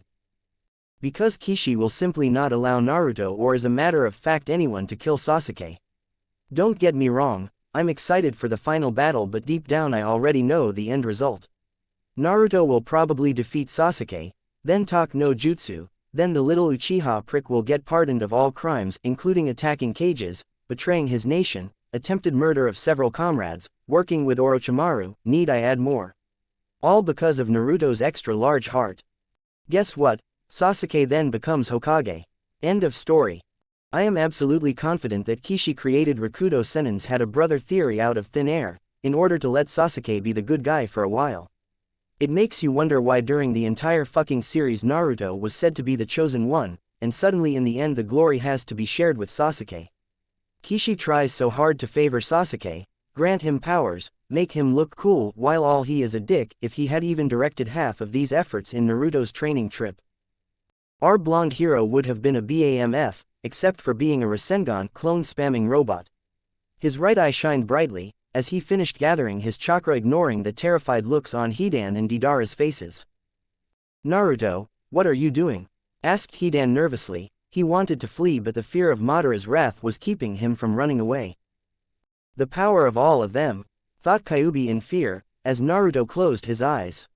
I will never forget my people's pain, thought Naruto sadly, as memories of his destroyed village came flooding back in his heart. His home was destroyed by these savages, the village for which he had fought, bled and even died was destroyed for the Empire and the Akatsuki's selfish motives. So, many of his friends and family members had given their lives to protect Konoha, only to be destroyed for one man's ambition. The Akatsuki was even now trying to murder his family. It made him furious. An eye for an eye was the motto of the ninja world, and he would remind the Empire of the power of the ninja world. He opened his eyes and gave one final glare to his terrified enemies. From here on out, the Empire will know pain. A bright blinding light spread across the entire sky, as 2 words were heard in the entire area. Shinra Tensei. Naruto casually observed the severed head that was a few feet away from him. The eyes of the person were closed and almost his entire body was spread across the crater. It was quite amusing to see the loud-mouthed Hidan, to be so silent. Of course, it would only be a matter of time before that idiot came back to life and started his tantrums again. It actually made him wonder, what kind of dark power was Hidan using that prevented him from dying? Right now the man was simply unconscious, and he would definitely need someone to put his entire body together with his head. He certainly was not going to let that happen, if only for the headache the religious fanatic would cause him. Maybe he ought to perform some experiments on the former Akatsuki. Creepy, said Kurama, as Naruto simply arched an eyebrow. The fox was certainly acting quite well, it was as if their previous conversation had never happened. But that was to be expected from a cunning fox like Kyuubi. What? Asked Naruto curiously. He had definitely heard the Biju calling him a disrespectful word. You just sounded like a mad scientist, replied Kyuubi, and was certainly shocked when Naruto simply shrugged his shoulders. A little research on an immortal-like person is not such a bad idea. Besides, I'll be gentle, said Naruto sadistically, sending shivers down the fox's spine. I think you've been cramped up in hell for a little too long, replied the Kyuubi nervously, and flinched when Naruto shot him a devious glare. Yeah, you're right, maybe I should conduct some research on you, teased Naruto, and couldn't suppress his chuckle when the fox unknowingly took a few steps back in his cage. Deciding he had teased the poor Biju enough, he closed the connection. Although, he was sure the fox was definitely going to have a few bad nightmares for a while. While he didn't expect Hidan to open his eyes and start yelling, he also didn't expect a bone-crushing punch on his right cheek that sent him crashing away. He roughly rolled several times across the snowy ground, and just as he managed to stop he saw a young kunoichi descending upon him with a very sharp sword aimed at his heart.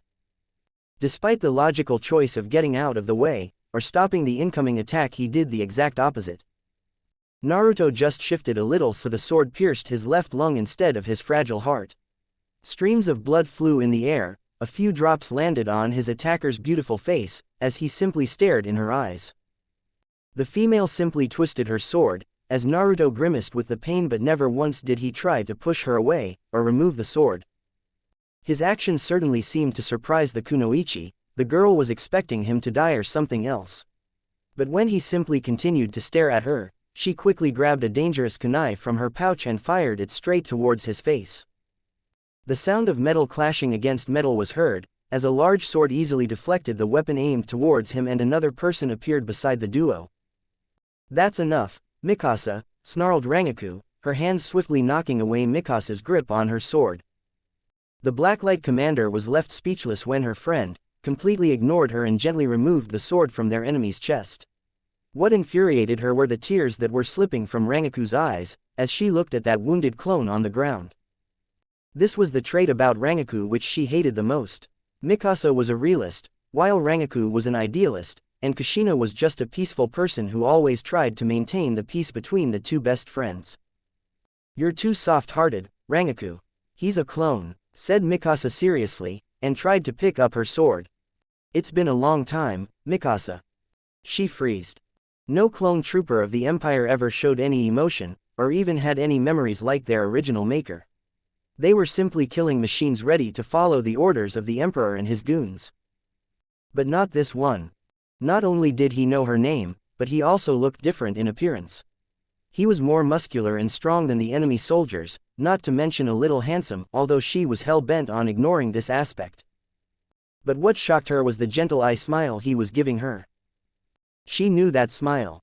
Rangaku tensely watched her friend's reaction. Mikasa's hands were clenched tightly as she simply glared at Naruto. A series of emotions were passing through her heart as she looked at the same face, same eyes. She also seemed to have remembered that he had never attacked her during her charge, and instead had allowed her to stab him. Not to mention Rangaku's trust in this man, it all showed only one possibility. "It's him." Both the Blacklight kunoichi turned around and saw Kushina standing behind them. Tears of joy were already falling from her eyes, and before anyone could say something, the redhead was beside their wounded savior, her hands already glowing green with chakra as she quickly healed the wound he had suffered. Not that he needed the help, as the wound had already started healing itself. Regardless, Naruto could not help but stare at the redhead happily. "Since when did he have a harem?" whispered Kenshin, as Izumo nervously chuckled with his cheeks turning bright red in embarrassment. "It's a long story," said Izumo nervously, and pursed his lips in order to stop himself from laughing out loud as he saw jealousy evident on his former teacher's face. "Lucky bastard." The Shimura clan heir's gaze shifted towards a certain raven and a blonde boy, their eyes wide as saucers. While Makoto seemed quite troubled, Itachi's face still retained its stoic expression, but the shock was clearly seen in the younger Namikaze's eyes. Kenshin slowly leaned towards the duo, a happy smile playing on his lips. "He's all yours." Makoto's Sharingan could clearly see the Kyuubi chakra floating inside the boy's body, and she stopped breathing when he looked at her. Time seemed to have stopped for the mother, as she gazed into the eyes of her first child. She could never forget those eyes. It was the eyes of the boy who loved his family. It was her Naruto's eyes. Unknowingly, she took a single step forward as he slowly got up from the ground. The wound on his chest easily healed by now, but none of that mattered anymore. He took a single step towards her, which she reciprocated by multiple of her own, and before she knew it, she was storming towards him and in a flash enveloped him in what was perhaps the strongest hug she had given anyone. Tears freely rolled down her eyes. Her heavy sobs were the only thing echoing through the entire area as everyone just watched, some with happy smiles while others with tears of their own. She memorized each and every part of him. His hair, his skin, his broad shoulders, how he was taller than her. It was all so surreal for her. Not a single night had passed since the past 4 years when she had not dreamed of this moment. But to actually feel this miracle, to see her dream becoming a reality, was perhaps the greatest gift she had received after Itachi's birth. And if it was a dream, if this was just an illusion, then she would happily like to stay in this moment forever. "I'm home," sobs. "Ka-chan." His own choked voice was the last step that proved this was not a dream. It was real. Naruto was finally back, safe and sound in her arms. And whether it was the feeling of being embraced by his mother, or being back among his friends and family. The dam of tears which he was trying to hold broke down completely. The 3 centuries of suffering he had been through was all worth it, and he would happily go through all of that again if it allowed him to feel the happiness that he was feeling in this moment. He had been overjoyed on seeing Mikasa, Rangaku and Kushina. He felt so happy. But this feeling was completely different. It was stronger than anything he had felt in his entire life, a bond to which he had been connected his entire world. It was this place from where his existence took place, no matter how far or near he was, no matter how many ups and downs their relationships had to go through. He really, really loved her. Loved her more than any other woman in his life, whether in the past, present or the future. Meanwhile, Itachi simply settled for a faint smile watching the scene in front of his eyes. Unlike his brother, he was not good at showing emotions. So, even if he was feeling extremely happy, the best way he could show this feeling was through the best smile he could ever form. He felt soft fingers entwine with his right hand, which gently offered a strange comfort to him as someone clasped their hands together. Casting a fleeting glance on his right, his smile deepened a little when he saw locks of pink hair freely flowing in the cold air obscuring the young girl's beautiful face. Instead of looking towards Sakura, Itachi gently squeezed her hand back affectionately. She always knew when to be gentle, when to be persistent, and much more. Maybe that was why His gaze shifted back towards his brother and mother, who were still embracing each other, completely unaware of the painful expression in a certain lavender-haired girl's eyes as she continued watching their hands entwined together. But Itachi didn't know that, as right now he felt happy for his older brother. Perhaps he and Minato were the only ones who knew what Makoto meant to Naruto and vice versa. He was not ashamed to admit that his brother and mother shared something much deeper, and neither was he jealous about it. Just as Minato and him were close, Naruto and Makoto were also a completely different duo. He was a little startled when Naruto's eyes landed on him, and he felt a strange feeling in his gut as his brother slowly broke Makoto's embrace and walked towards him, while Makoto adorned a satisfied smile on her face. Itachi didn't know how his arms automatically reached out and embraced the larger form of Naruto. Being the emotionless person, he didn't know what to say or do right now. His body was merely reacting on instincts. "I'm proud of you." Those 4 words that were barely more than a whisper, struck somewhere deep. The series of barriers in his heart collapsed like a domino, as he not only got his brother back but was finally acknowledged by him. His dream finally fulfilled. And it was this moment which completely shocked every resistance members when tears slipped from Itachi's eyes as he firmly tightened the embrace.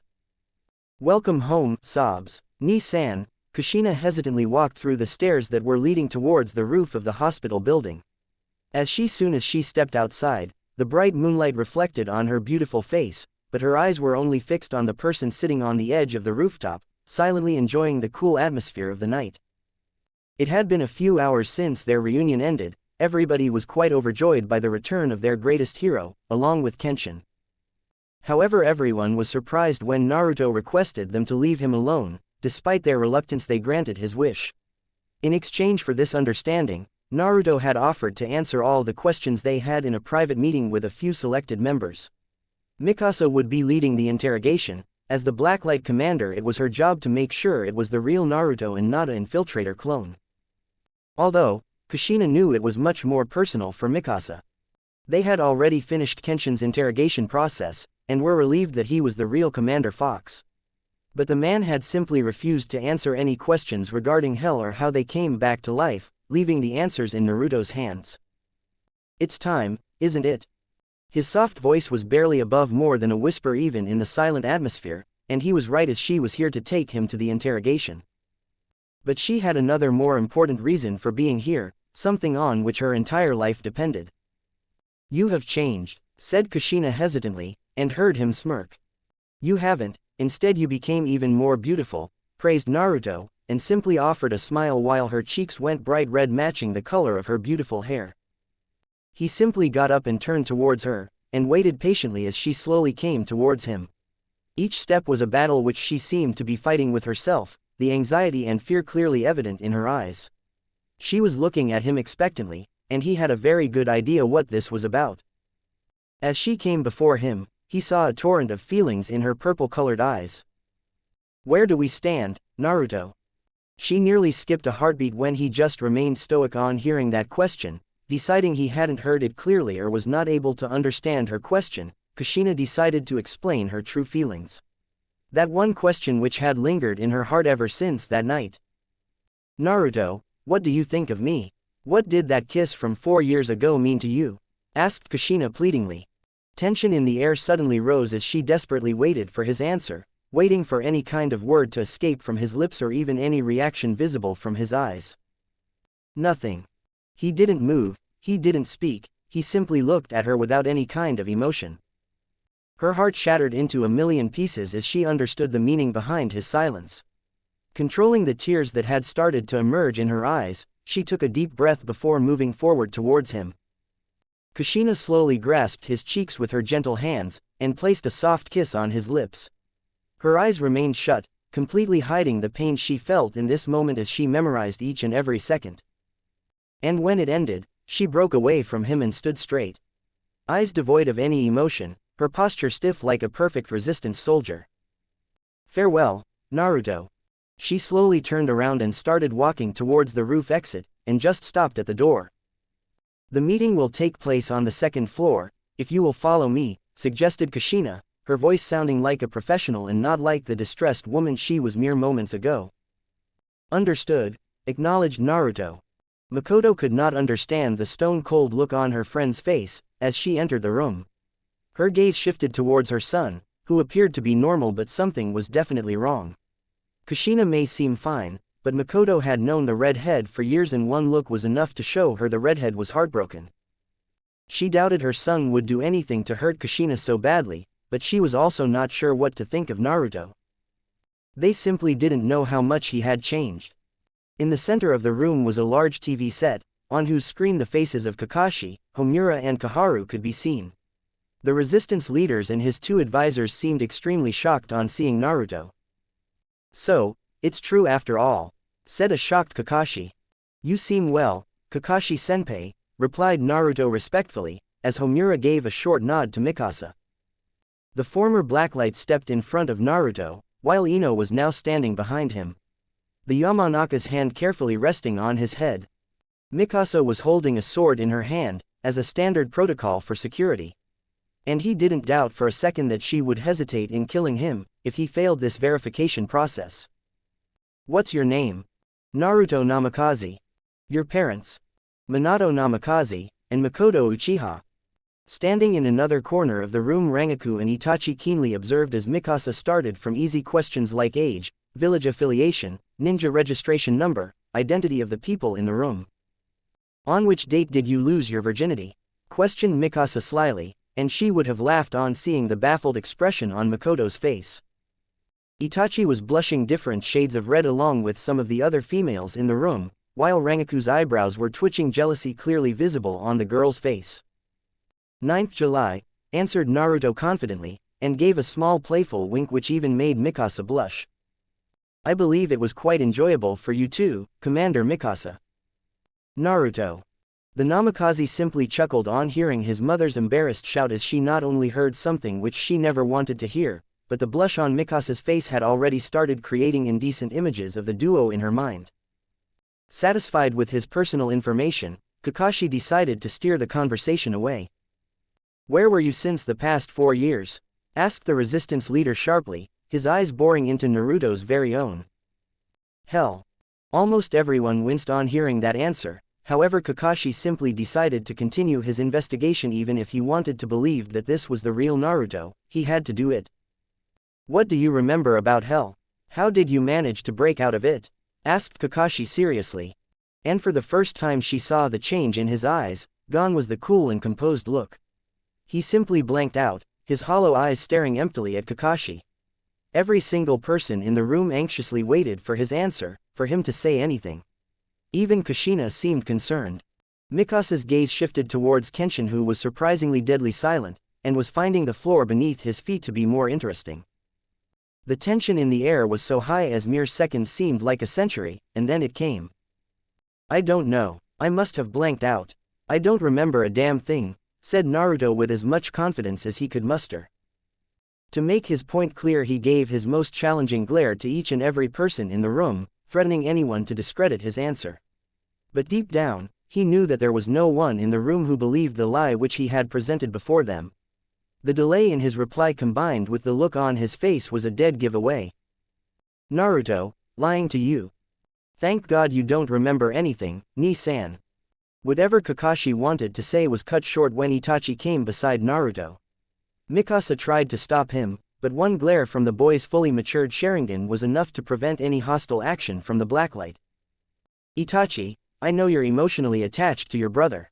But we have to think rationally, argued Kakashi, and was surprised when Itachi showed the sun mark on his chest. The boy then simply went ahead and showed the moon mark that was shining brightly on Naruto's right hand. There is not a single clone trooper who has this mark, only my brother the real Naruto had it. He not only remembers the memories of his past, even those moments which he shared with Commander Ackerman. He saved our asses and single-handedly destroyed 10% of the Empire's best soldiers along with incapacitating and capturing one holy knight of the Emperor and making the other flee, explained Itachi aggressively, and Makoto smiled on seeing the confidence which her younger son had in his sibling. But he could be a spy, the resistance, said Koharu, but was silenced when the younger grandson of Tobirama glared at her. Needs him, we are on the verge of being defeated. Our people have lost hope, and if he really wanted to kill us or was following the Emperor he wouldn't need all this acting. He would simply attack us and finish us off, once and for all. Now you can either trust in the man who is the greatest hero for our people, or you can kill him on the probability of being an enemy spy and then try to defeat the might of the Imperial Empire. So, what shall it be, Koharu-sama? Demanded Itachi. Naruto was left speechless when he saw the council and Kakashi flinching on his brother's harsh explanation. The boy never really minced words and was extremely blunt like Tobirama, but it seemed to be working as he saw the council whispering among themselves. He looked at Itachi, the unwavering faith which the boy had in him bringing a faint smile on his lips. Naruto also saw his other two students, Sakura and Hinata, giving approving nods, warming his heart. Itachi saw Ino giving a secret nod to Kakashi as she verified the information from his brother's mind, but deep down he knew the girl had not seen anything about his brother's memories of the past 4 years. Itachi knew very well that his brother was lying. That Naruto remembered everything that happened to him down there. Even then. For the sake of the village and for our future, Ni-san sacrificed everything. He may not be a saint, but I'll be damned if I let your baseless fears ridicule my brother and the sacrifices he made for us. Itachi, you really are a good brother, thought Naruto proudly. We understand in the current situation we have no choice, and the proof before us strongly suggests that he is the real Naruto. Will you swear allegiance to the resistance, Naruto? Asked Kakashi seriously. Yes, replied Naruto honestly. Then on account of Itachi's good faith and the trust which the other members have in you, we welcome you, said Kakashi happily, and gave a small smile as Naruto sighed in relief. Makoto, round up your survivors and report to our headquarters before tomorrow evening. I fear, the Emperor will send more forces to investigate the situation. Advised Homura, as the Uchiha gave a deep bow. It will be done, Homura-sama. Commander Ackerman, you will lead a small team and secure the Kyuubi Jinchuriki in base Shinkiro. Ordered Koharu, and Naruto narrowed his eyes when he saw how Mikasa flinched and the disheartened look on Kushina's face. You stupid old hag. Everyone was stunned when they heard those words, but the one who was most shocked was the old councilwoman as she came face to face with a terrifying Mangekyo shining brightly in Naruto's eyes. Mikasa already had her sword up in the air, and blanched when Naruto glared at her. I don't have time for this, said Naruto furiously. With a single wave of his right hand, he sent the kunoichi sailing towards the other side of the room where she got pinned down to the wall. What is the meaning of this? Demanded Homura, as Kakashi tensed when he saw the look in Naruto's eyes. I will only say this once, so listen to me you old geezers. And if any smart ass tries to interfere you'll wish you were never born, warned Naruto, as the rookie blacklights looked towards Mikasa. They reluctantly backed away when the girl gave a firm nod, as Naruto's eyes shifted back towards a flinching Koharu. You want to put her in a dungeon that was used by Blacklight? And you dare insult her? Said Naruto furiously, completely surprising Kushina with his newly found anger. The foolish councilwoman had enough of the boy's disrespect and decided to teach him a lesson on reality. She's a weapon of the resistance, the Empire wants her. If she gets captured, then it's all over. That dungeon is the most secure location, and we can never be certain about her loyalties. She was once affiliated with the Akatsuki, just like you. Insulted Koharu, and saw Itachi about to say something, but Naruto's hand on his shoulder stopped the boy. Everybody watched curiously, as Naruto stepped towards a vacant TV set in another corner of the room. He slowly took out a security videotape of the resistance base, and inserted it. And the council members and Kakashi were shocked when they saw 2,700 clone troopers getting demolished like flies within seconds by Naruto. Oh boy, thought Kenshin bemusedly, as he realized what Naruto was about to do. Koharu literally wet herself when the Namikaze air gave her an evil glare, sending shivers down her spine. Koharu, my hands are already stained with blood. If you still have any doubts about my loyalty, fight with me. If you win, then you can do anything, but if you lose, then I will kill you, declared Naruto darkly, as the older woman started stuttering. That's not what I meant. Silence, coward, yelled Naruto, instantly freezing the old woman. Pin-drop silence was observed in the small room, as not a single person dared to get in Naruto's way. Surprisingly, his anger disappeared as he looked towards Kushina, who simply seemed too shocked. It's true that the Empire is after her and I understand your concerns, said Naruto with a heavy sigh, as Kushina's shoulder slumped. Then do you approve of our decision, Naruto? Asked Kakashi diplomatically. If what he had seen was true, then it was better to have Naruto as an ally instead of an enemy. And he was smart enough to disregard to stubborn old geezers sitting beside him. He would have liked nothing more than to kick them out, but they still garnered a lot of faith from the older resistance fighters. As such, he had to bear them, in order to maintain unity among the already disorganized resistance. I may understand your fears related to the Empire, but not when it comes to Kushina. He let those words hang in the air, calmly observing the reactions of everyone present. For her, I have nothing but respect. She's an excellent, loyal friend who fights for her loved ones. But despite that, she's a little clumsy and finds it difficult to mix with people, said Naruto proudly, making Koharu lower her eyes. Meanwhile, Makoto saw the tears that had already started to arrive in her friend's eyes. Kushina was just too kind and cooperative, and the higher-ups had always tried to confine her since the last 4 years on the basis of security concerns. And for her people's safety and that of the world, she had agreed to this injustice every time. She already understands the pain in everyone's hearts, and tries to do the best for her people. Koharu, she is no longer your personal weapon. From this moment she's Uzumaki Kushina, a respectable member of the resistance and my comrade. Absolute silence prevailed in the small room, and only Kushina's sobbing could be heard as she looked at Naruto. She had been wrong, so wrong. We understand, but the people of the resistance still have concerns about her. How will you convince them? Asked Homura tiredly. He was at the end of his life, and dying a cruel death by Naruto's hands was certainly not on his wish list. The ball was back in Naruto's court, as everyone's gaze shifted back towards him. For his part, he remained calm and closed his eyes. After one complete minute of silence, he opened his eyes and looked straight in the counselor's eyes. Then I will marry her. The shock had not even wore off, when Naruto stepped in front of the teary-eyed, shocked redhead. He simply looked at her, as a genuine smile came on his face. Exhaling a short breath of air, he gently cupped her chin with his right hand and crashed his lips against her soft lips. At first gently and lingeringly, it was not a hot lustful kiss, or a haphazard one. There was nothing special about it, but for the redhead it was perhaps the most beautiful feeling in the world. Before she could reciprocate, he ended the loving gesture and turned back towards the council. I, Naruto Namikaze, fourth heir of the Namikaze clan, hereby take Kushina Uzumaki as my wife. I swear to love her, protect her, be with her in happier and sad times. Is there any objections to this union? Asked Naruto bluntly.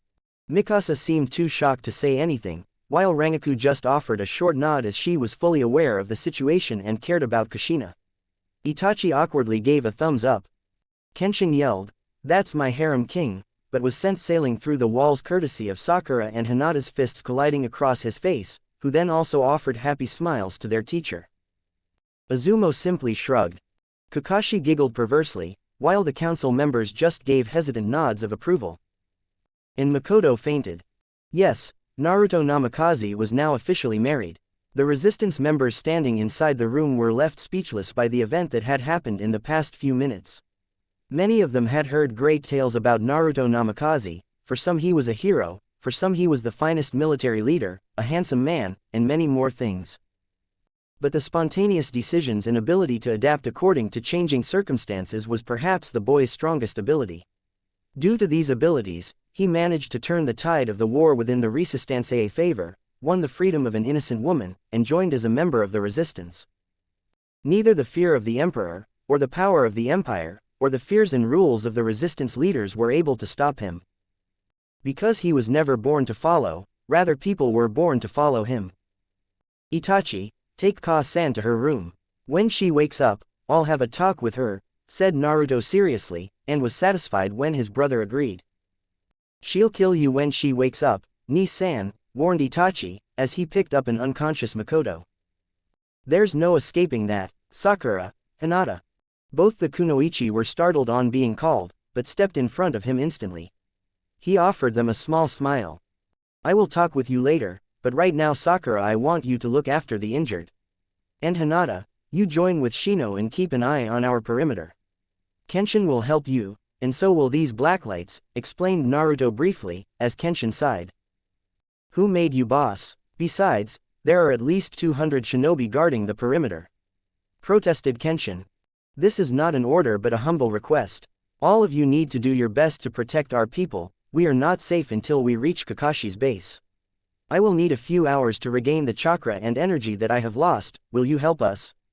Asked Naruto politely, and smirked when he saw his move was successful. You crafty fox, fine. Let's go rookies, ordered Kenshin tiredly, as the Blacklight squad followed the former commander. I'll see you after some time, Naruto, replied Izumo patiently, gaining a smile from his best friend. I won't keep you waiting, we have a lot of catching up to do, said Naruto happily, as his friend simply smiled before walking out of the room. The blonde warrior waited patiently as the rest of the people simply exited the room in order to return to their posts. They were still on high alert. That only left him in the room along with Mikasa, Rangaku and a stunned Kushina. Slowly turning off the TV, he turned to face the real interrogation or torture, whichever it would turn out to be. He needed to clear his personal problems, before he completely got engrossed in the war of their world. He just had to face his problems, head on. That was the only choice he had. He had been through a lot, and every experience had taught him that he was not just an individual person who could do whatever he wanted. His powers bound him to be a leader to his people, and he would not be able to perform his job by simply running away from his problems like he had done in the past. There were many things he learned from his suffering in hell. One of them was to cherish life and live each and every moment to their fullest.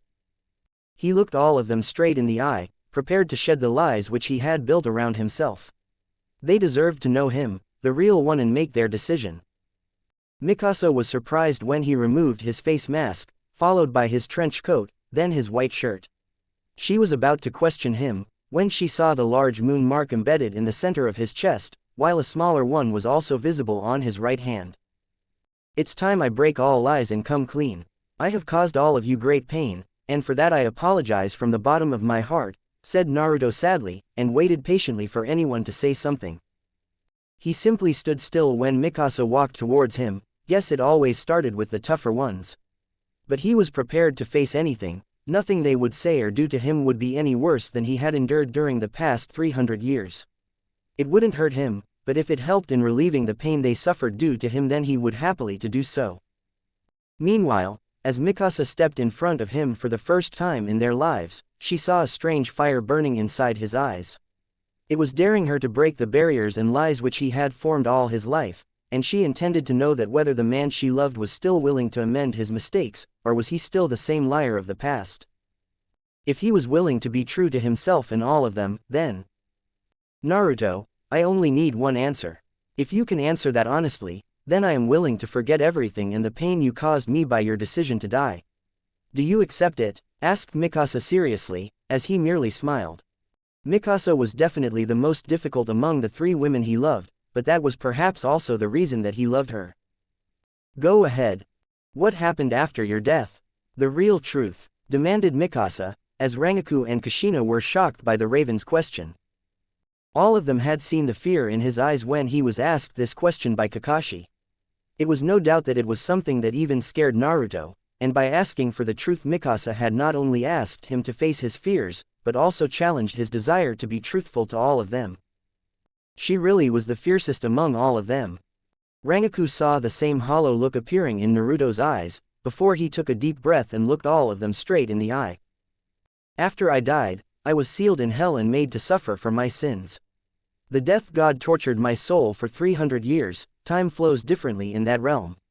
My soul was ripped apart, tortured, maimed, broken, and much worse things that I would rather not mention. Is that enough for you, Mikasa? Asked Naruto flatly, and for the first time the girl's anger disappeared. Naruto, don't pity me, Mikasa. That's the last thing I need from all of you. What's done is done. I was no saint, and I did murder innocents for the greater good of Konoha and the world. I lied to you about my pain, about my hatred of the ninja world, but I never lied about my feelings towards you. If there was one thing that remained true between us was my love for you, and it would remain that way for as long as I live, and perhaps even after that, explained Naruto calmly. He watched as she averted her eyes from him, probably to hide the feelings that her eyes would easily reveal to him. In a way, Mikasa was still the same girl in whom he had fallen in love with. I need some time, Naruto. Can we talk in the morning? I'm tired, requested Mikasa, and was surprised when he gently hugged her. I missed you, Mikasa. That silent whisper made her eyes watery as she returned the hug. Despite everything, she was really glad that he was back with her. And she would never let him do something as reckless as dying ever again. After a few moments, she broke the hug and walked towards the exit but stopped just at the door. Naruto was surprised when she gave him a faint smile. I'm sorry for hurting you, apologized Mikasa, and gained a small smile from him in return. Apology accepted. With one last fleeting glance towards Kushina and Rangaku, she quickly walked out of the room. Naruto then turned towards Rangaku, who was now standing in front of him, an angry scowl present on her delicate face. Though it made her look more beautiful, but he refrained from saying that. Why did you lie to me? That you didn't remember any of us? Asked Rangaku sadly. I was scared of staining my hands through killing. After being punished for my sins, I was afraid of committing any further sins by killing more people. Said Naruto hesitantly, as a tired sigh escaped from her lips. Then why did you come back? Why did you decide to save our lives? Questioned Rangaku, and was surprised when he pouted like a little child and looked away from her. The blonde beauty watched as he sank back on the couch behind him, shoulders slumped in defeat while his head looking straight towards the floor. I simply couldn't let you die. I can suffer in hell for any sins, but that pain would be nothing in comparison to the pain I would feel if I lost any of you. Whatever explanation he wanted to give was cut short when she kneeled down and enwrapped her soft hands around his head while leaving a soft kiss on his forehead. Rangaku. I promised you, didn't I, that I would always stay by your side, said Rangaku happily. I know, and I'll make it up to you, I swear, promised Naruto, but suddenly felt a little cornered when he saw a predator-like grin appearing on her face. Kushina narrowed her eyes when she saw Rangaku leaning close to his ear and whispered something to him, and the very next second Naruto's entire face was even more redder than a tomato. It didn't take her more than a second to understand what the blonde bombshell must have said, and it made her extremely jealous. Damn it, she was supposed to be his wife. Wait, what was that? Where the hell did that come from? Rangaku simply giggled when she saw what she had done to both Naruto and Kushina. Both of them were blushing different shades of red. One with embarrassment and the other with jealousy. She definitely was a teaser, and perhaps the naughtiest among the trio. Naruto had to take a few deep breaths to control the adrenaline and excitement that had surged through his entire body. Never had he imagined mere words would have such an effect on him, but it also taught him how dangerous Rangaku was even with mere words. He dared not look at Kushina. All of this was more complicated than he had imagined it to be. He had exercised his rights in marrying the woman and accepted her into his clan. But it was not just a simple marriage for securing her freedom and making people trust her. The Namikaze clan had almost achieved royalty status in Konoha, with the decline of the Senju and Uchiha clans along with the rise of his father and his victories, the people had started hero-worshipping his clan. And then he came along, and surpassed his father's achievements and rose his clan's status to an entire different level. From the way people looked up to Itachi and him, he was sure whatever doubts they had about Kushina's loyalty would be removed as she was his wife now. And those who still had them would refrain from voicing them, considering who her husband was and what he could do to them. Not to mention how vital the Namikaze family was for the survival of the resistance. Apart from those reasons, he had a few personal reasons behind such an action. He maintained his composure as Kushina came forward and sat on the couch. An awkward silence followed between them. An hour ago, they didn't know what they were, and now they were husband and wife. It was the highest level of commitment which two people could offer each other, and he had promised it without any hesitation. He was not naive, he very well knew the responsibilities that came with this bond. And he wouldn't have made such promises if he didn't care about her so much. The redhead sitting beside him was the reason the world was not facing another tyrant like Madara, or had not been curb-stomped by the Akatsuki.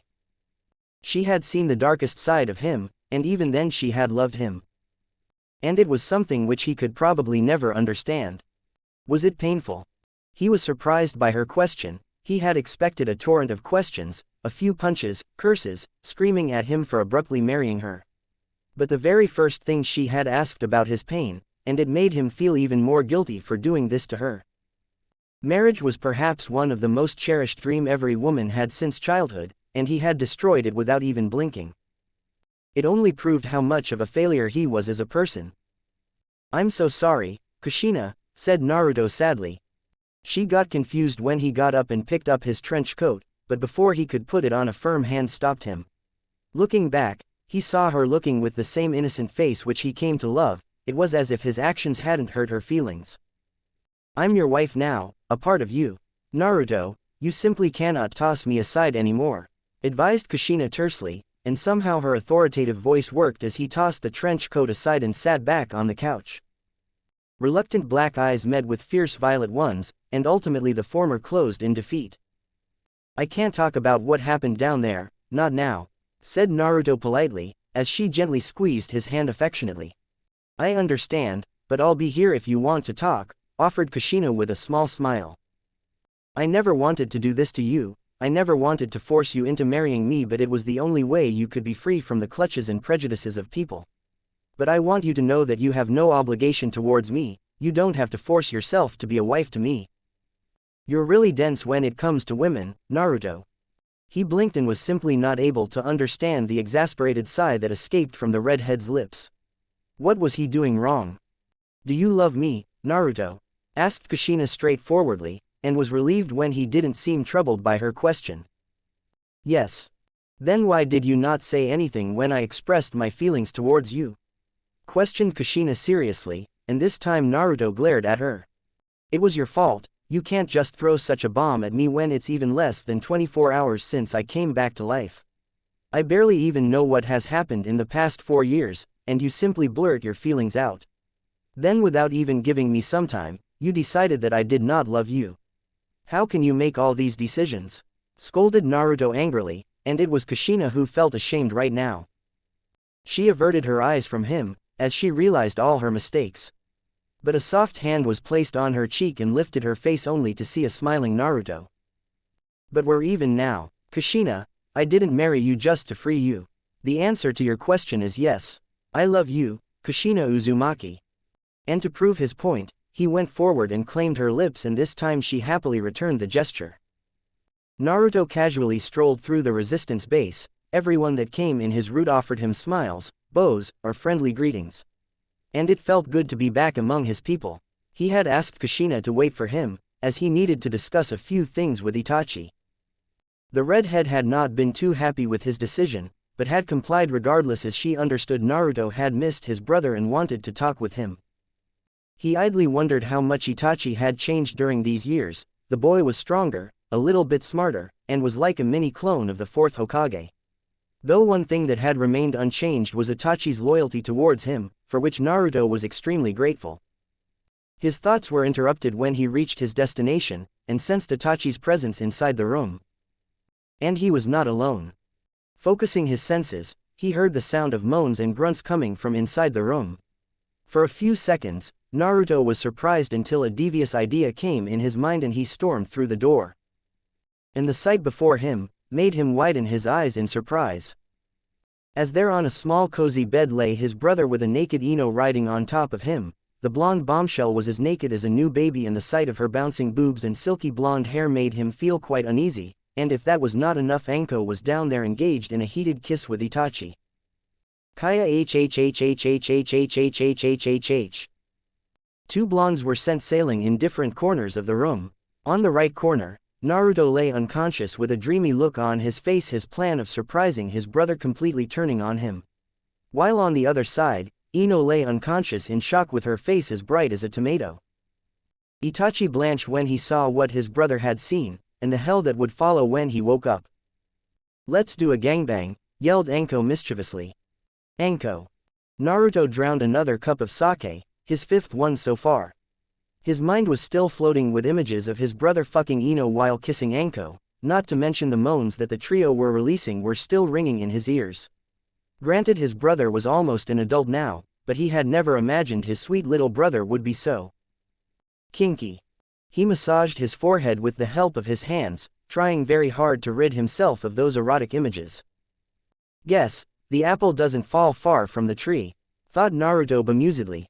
Both of them were currently sitting on the ridge of a snow-covered mountain. He was currently drinking from a bottle of sake while Itachi was simply smoking a cigarette in the cold weather. The boy had been extremely silent and only accompanied him when Naruto threatened to tell Makoto about his exploits. Itachi was almost an adult, but it still did not change the fact that he was still not a complete adult.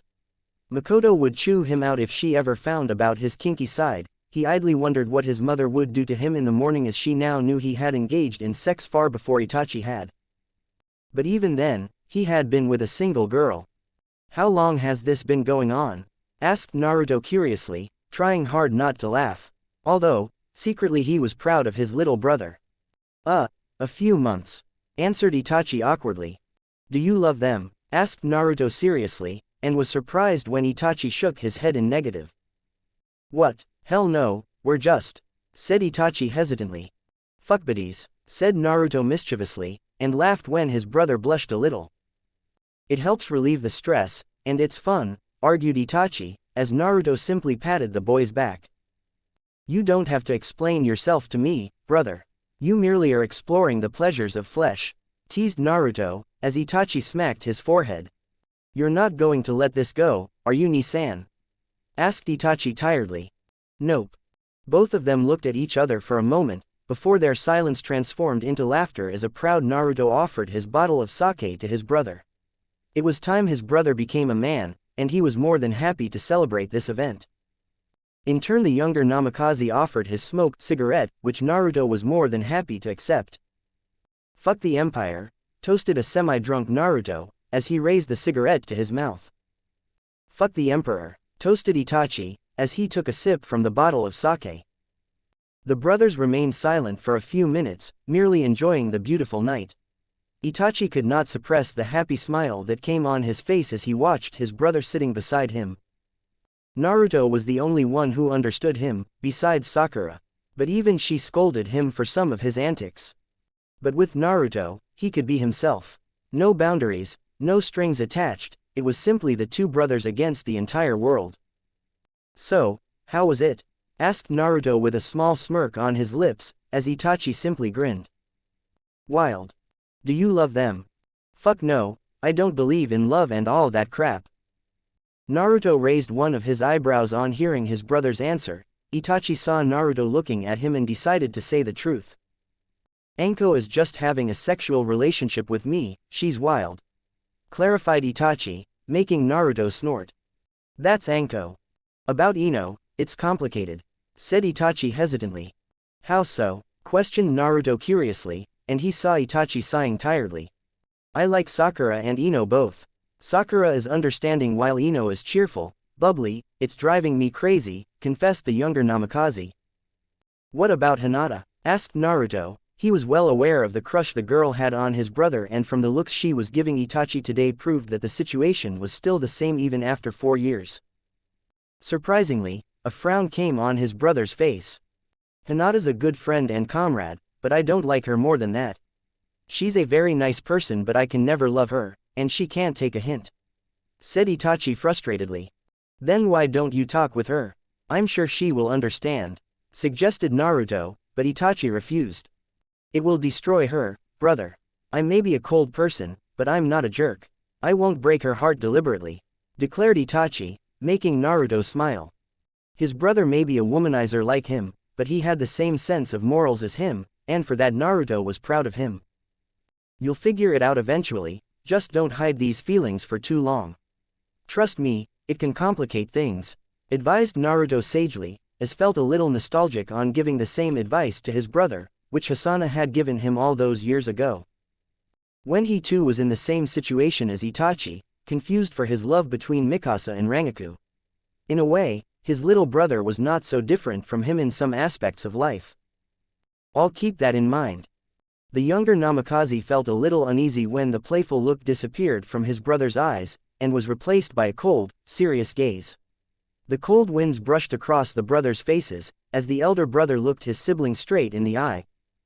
"Itachi, where's father?" Itachi didn't know what to feel as he saw his brother silently sitting beside their unconscious father's bed. Naruto's face was hidden between his palms while his elbows firmly rested on Minato's bed. A few moments ago, he had seen a ray of terror slip from his brother's eyes. Even if Naruto and Minato didn't get along in their earlier years, during the last days before Naruto's death the father and son had become extremely close. Even to the point, Naruto trusted and believed in Minato more than Makoto. And now he was back from the depths of hell, only to find his caring father in such state. Gone was his father's beautiful smile, and the shining blue eyes. And it broke his heart. "Who did this?" asked Naruto incredulously, anger clearly leaking from his voice. "It was the Akatsuki, our best guess as they attacked the cage summit. After you died, we were on high alert and needed every shinobi to protect the village. There was no contact with all the cages for weeks, so we sent Toka along with a small squad to find out what happened to father, Hashirama and Tobirama," explained Itachi, but Naruto didn't look at the boy. "Where are the Edo Tensei? I have not seen anyone of them.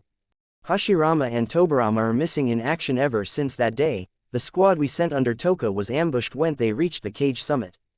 Toka barely managed to rescue our father who was heavily injured. That entire village was destroyed along with every single one of their ninja killed. Toka was injured by a metallic rod which slowly started destroying her body, but she managed to get father back to us, but her Edo Tensei body collapsed and she was sent back," replied Itachi disappointedly. The younger Namikaze then decided to ask something which only Naruto could answer. Even Kushina had refrained from answering this question, and even if she had answered, people would probably not believe her. But Naruto was another story. "Ni-san, is there someone inside the Akatsuki who can attack 5 cages and destroy an entire village? Obito was here fighting with you, while Madara was not revived at that time, so, who is it?" asked Itachi seriously. "Pain, you dare do this to my father?" Itachi's danger senses went off when he heard those chilling words. And the look in his brother's eyes screamed bloody murder. "That coward, I will destroy a Megakure," snarled Naruto furiously. The very next second a monstrous amount of chakra bursted from the elder brother's body. The ki in the air rose to danger levels as both Naruto's Mangekyo and his strange ringed pattern eyes came to life. The walls in the room started cracking and small tremors were felt across the entire base. Naruto. Another blast of chakra occurred as a fully developed Sharingan glared at Naruto, whether it was the way Itachi had called him by his name for the first time, or the murderous gaze his brother was giving him, or the equally strong chakra that was radiating from the boy's body. It was enough to stop Naruto from going on a rampage, or at the very least stop him in his tracks. "Stand the fuck down," commanded Itachi, stern blue eyes glaring into their defiant black counterparts. The furious elder brother raised his chakra as the moon mark on his right hand glowed brightly, and the same gesture was reciprocated by the younger brother who also raised his chakra and ki, while the sun mark on his chest and hands glowed brightly. The cracks in the walls started widening, and the terrified screams of the civilians echoed in the base as they felt the effects of an earthquake. The intense standoff continued for 1 whole minute, but Itachi didn't back down and continued standing in Naruto's way. He may not be as strong as his brother, but he would be damned if he let that fool go on a mad rampage. Naruto not only possessed powerful eyes, but also was the Jinchuriki of the nine-tailed fox.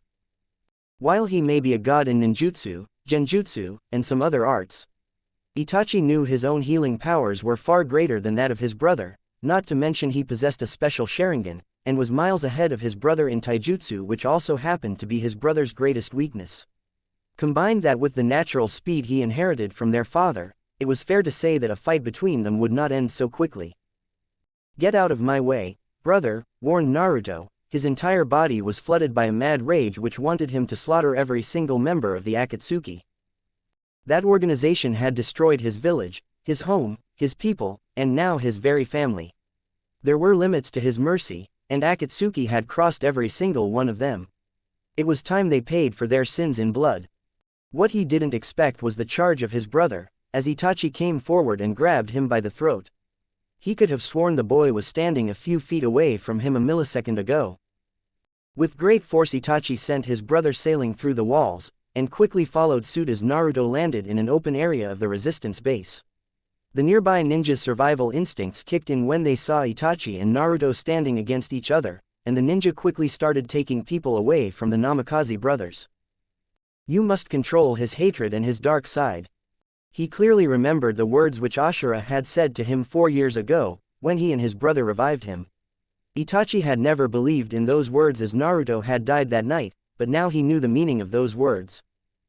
His brother may be a kind, gentle person, but in the end he really resembled Indra and his anger. "Brother, will you destroy everything we have fought so hard to protect?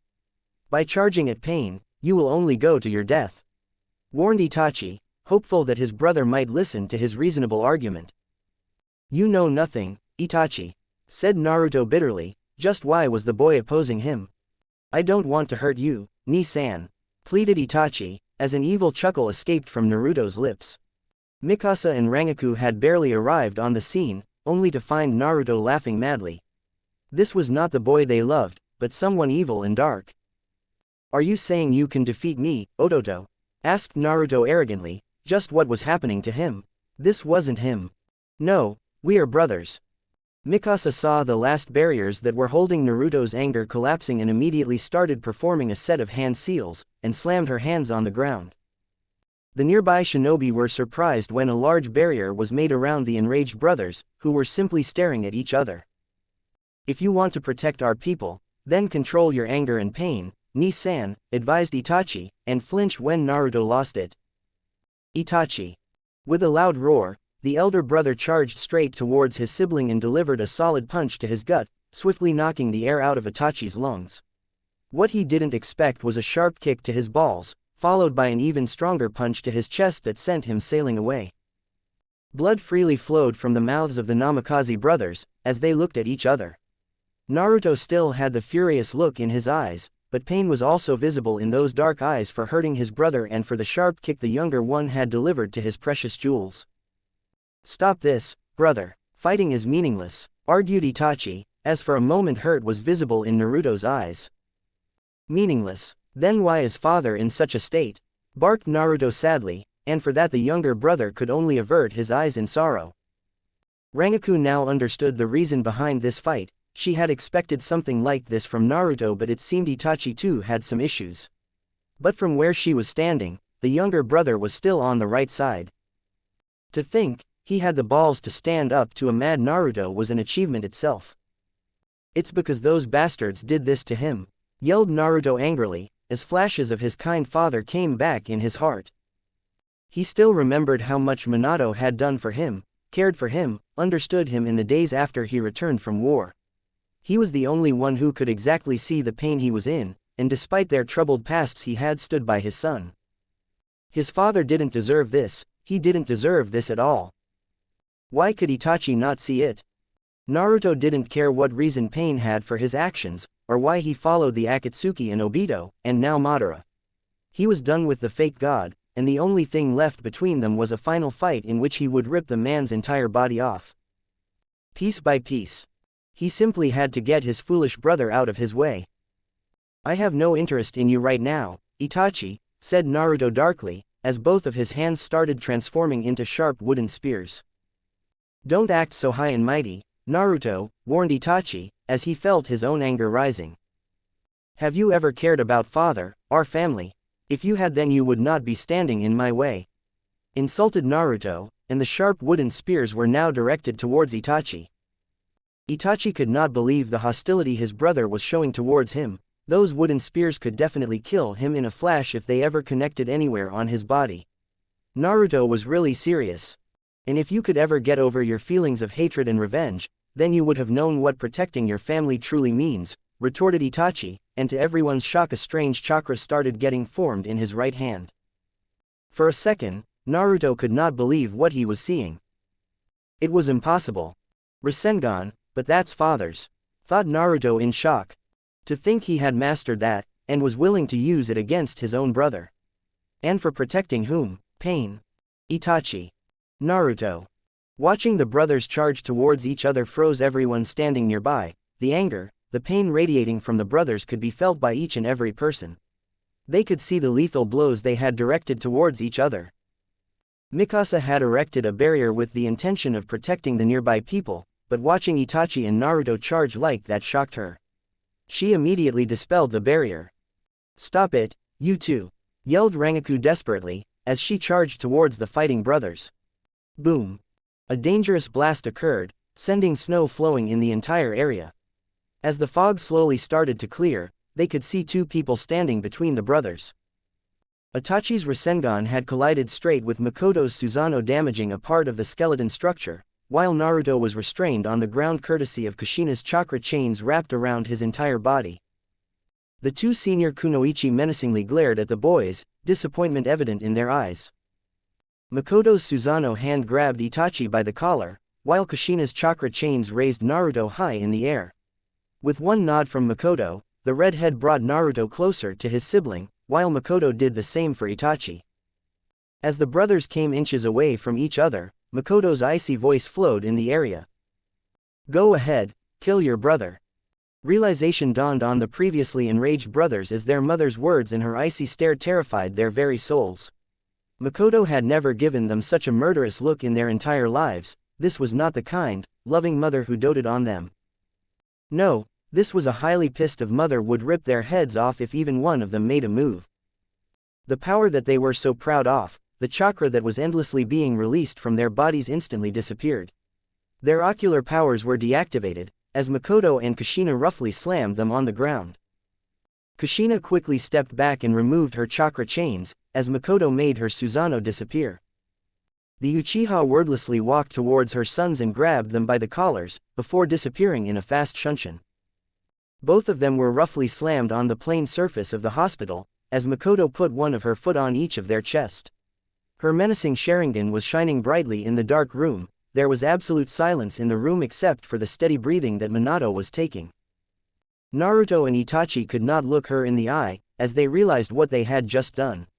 And they had no reasons to justify their individual actions, as deep down they knew both of them were wrong at some point.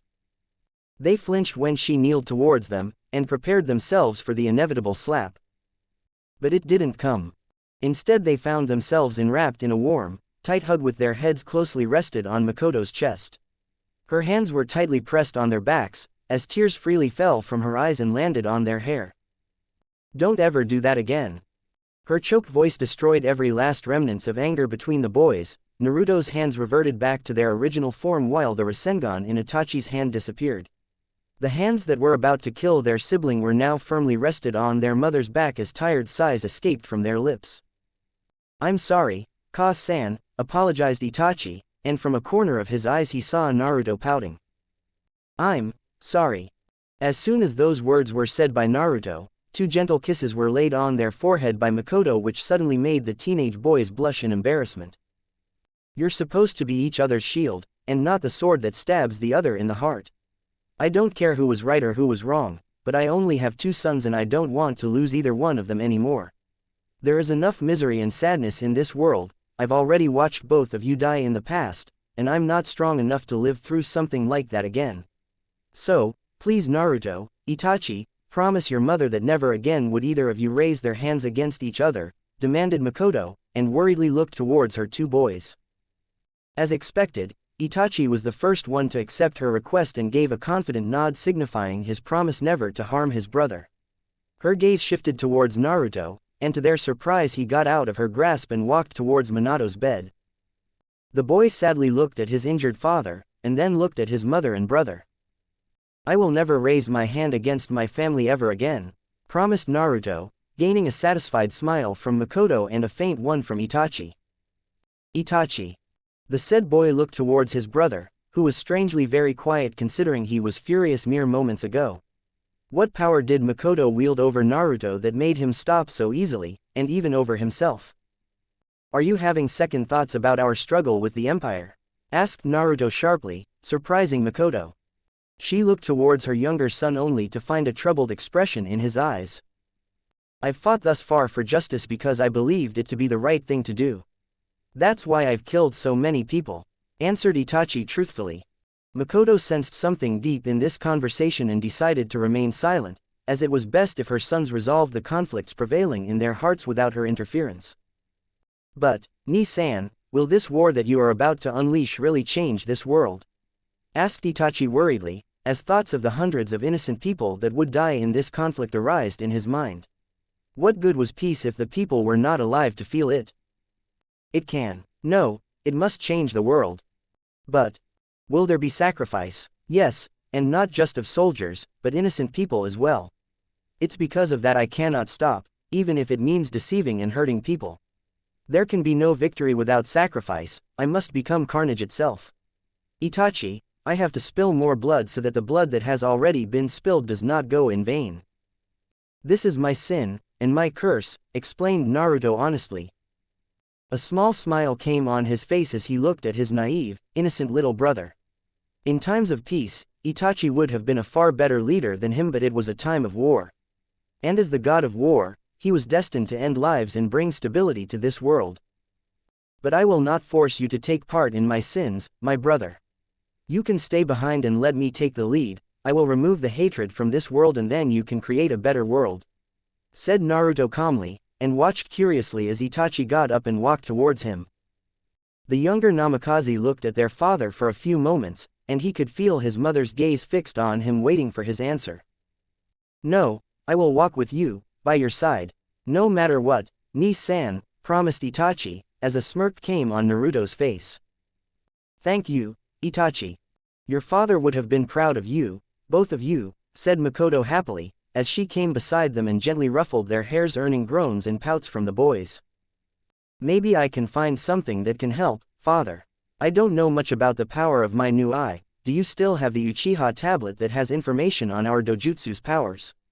asked Naruto seriously, gaining a quick nod from Makoto. "It's safely preserved in Kakashi's base, if you could look at it and maybe," suggested Makoto hopefully, as Naruto gently squeezed her shoulder. "I'll do what I can. Please give me some time," requested Naruto. "I'll help him, Ka-san," promised Itachi, earning a bright smile from his mother. Looking at her two sons standing together, gave her hope not just for their world, but for their family as well. These two brothers had the power to change the course of destiny, and maybe someday their little family could be together again and live peacefully for the rest of their lives. "Itachi, you told me all 5 great ninja villages are gone and only small resistance's cells are opposing the empire. We can begin our fight, but the people of the world are living in fear. How can we get them on our side?" asked Naruto curiously. "Ni-san, we can show that you have returned. You were remembered as a great hero who fought against the Akatsuki. Your return would certainly get their hopes up. And by showing the videotapes, where you destroyed the Emperor's best forces, can encourage people to take up arms against the tyrant Madara," explained Itachi briefly. "That does sound like a good idea," said Makoto confidently, but Naruto shook his head. "It's not enough, people are already living in fear. But by siding with the Empire, they are at least able to make their families survive. Despite the injustice, atrocities that they have to face within the Empire, it is allowing them to secure the lives of their loved ones. But if they side with the resistance, they risk everything they have fought so hard to protect. Survival is important for every person. Through my life and death, I learned that people desire a future. Unless they can see a bright future for themselves, they won't join our side. It's ironic the world which we want to build for them, can't be built without their assistance. Any other way, and we would be just like Madara and the Empire. We can't impose our will forcefully on the people, declared Naruto. A world where there is less violence, where people are accepted regardless of their past, status, color, said Makoto seriously, gaining a nod from Naruto. Their eyes shifted towards Itachi, who had been silent during the entire explanation, and the smile that came on his face after a few minutes of thinking made his mother and brother gain some hope in their hearts. The Republic. Naruto's eyes widened on hearing his brother's words, and the same expression was seen on Makoto's face. The Republic of Japan will be the future which we will offer to the people of this world, the future for which we will fight. Unlike the past systems practiced by humanity, this world will be completely different. It will be a collective body that will represent the people from all over the world. A system where people won't be discriminated due to their past, status or wealth. Each person shall be given equal rights. There would be no nobility or classes in society. Unlike the shinobi system in the Empire, where power was wielded by few leaders. The Republic will have its leaders chosen by the people. A single nation which will comprise of different people, each selected leader will be the voice of their people.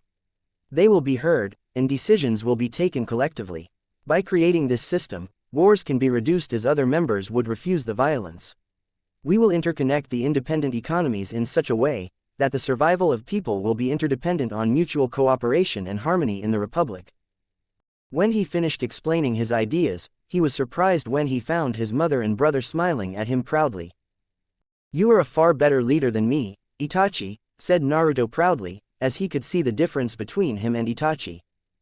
While he had aspired to create the same empire as Madara, hoping to bring peace, Itachi wanted to grant power to the people. The power to choose their own future, choose their own paths. To be free. Makoto saw the look in Naruto's eyes, and she too was stunned with Itachi's ideas. It had many great advantages, while having a few uncertainties, but it was 1,000 times better than the world they were living in. The Republic would be a symbol of humanity's fight against injustice, violence, poverty, cultural differences, pride, hatred. There would be problems in that system, but the mere imagination of living in such a free world sent butterflies in her heart. Minato won't be burdened with his leadership, and Naruto and Itachi won't have to fight wars. They could be at peace. A democratic world. Itachi offered his hand to Naruto, waiting for his brother's final answer, and was not disappointed when Naruto came forward and shook his hand confidently. Determination could be seen in the brothers' eyes, the desire to fight together for a better world, as 3 words were simultaneously said by them. "Long live Japan. Did you just marry my best friend?" Itachi had to bite his tongue hard to prevent himself from laughing manically. The look on his elder brother's face was simply priceless. The once strong Naruto Namikaze was profusely redder than a fucking tomato. Beads of sweat were easily rolling down his face as he tried to say something, as Makoto looked at him very sweetly. Ka-chan, you, see. And you already had sex with Mikasa. You took away that girl's innocence." "That's not true." "What?" barked Makoto, and inwardly laughed loudly on seeing the blushing mess which was her elder son. Oh, she was definitely not going to miss this chance. A part of her was pissed at the boy for his abrupt actions, but another part of her heart was proud of him. Naruto may be an idiot, but he really cared about Kushina and went even as far as marrying her to preserve her freedom. He stood up for her best friend, when none of them could do such a thing in the past 4 years. He even silenced that bitch Kaharu. "I'm sorry," said Naruto tiredly, as Makoto grabbed him by his collar and glared at him. "You're sorry? It means you don't love her?" asked Makoto deviously, as the poor boy simply shook his head vehemently. "I love her from the bottom of my heart. She's kind, beautiful, understanding. Kushina's simply amazing." He slammed his hands on his mouth as those words simply flew out of nowhere, and he grew extremely nervous when Makoto narrowed her eyes at him. Just like a hunter had found a very suitable prey. "Oh, she's amazing now. What impure thoughts you have for her, you pervert," demanded Makoto mischievously, even as a small smirk started appearing on her lips. "That's not what I..." Silence. Itachi started laughing when he saw Naruto's shoulders slumping in defeat as a dark cloud started hovering above him. No matter how much he tried, he could never win this argument. His brother was looking like a freaking depressed Hashirama clone, as Makoto started laughing. The elder brother hesitantly glanced at his laughing mother, only to find her giving him a light pat on his head. "I'm happy for you, my son," said Makoto with a bright smile on her face, making Naruto release the breath he was holding for so long. "Nani? What you did was certainly unexpected, and I would have been angry at you if you did that for fun or personal gain. But you did it for Kushina, the way you stood up for her, the way you fought for her freedom, even going as far as marrying her and making her a permanent part of your life and heart. Kushina has gone through much pain and suffering in her life, and in the past I was shocked when I came to know of your strange relationship. It's out of the boundaries made by our society, but then again a heart always chooses whom it loves, and Kushina is a fine woman. The fact that she agreed to marry a dumbass like you, and waited 4 years for you, shows how much she loves you. And for that I have no objections to this union, and grant you my blessings," explained Makoto briefly, and smirked when Naruto's eyebrows twitched in annoyance. "Why am I a dumbass?"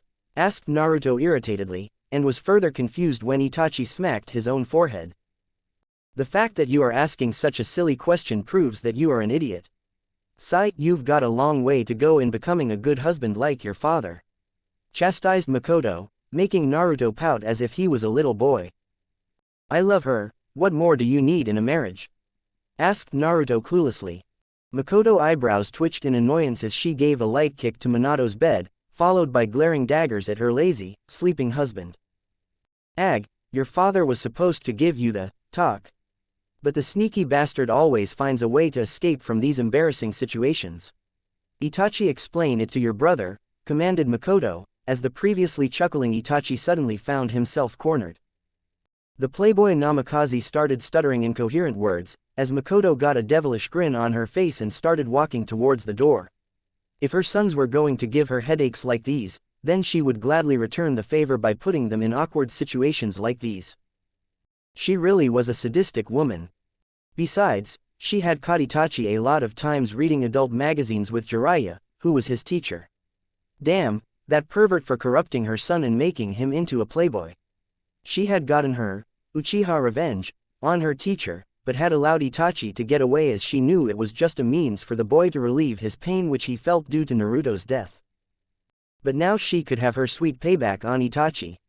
She stopped at the exit and gave a dark glare to the brothers, who cowered under her gaze. She definitely was a badass mother. "I want grandbabies soon." The door was slammed with an audible bang, and her footsteps could be heard in the outside corridor along with her sadistic laugh as Naruto and Itachi awkwardly glanced at each other. "Does she want grandchildren now?" asked Naruto dumbly, and was surprised when Itachi swiftly gave a light bop on his head. "No, you idiot, she was joking, wasn't she?"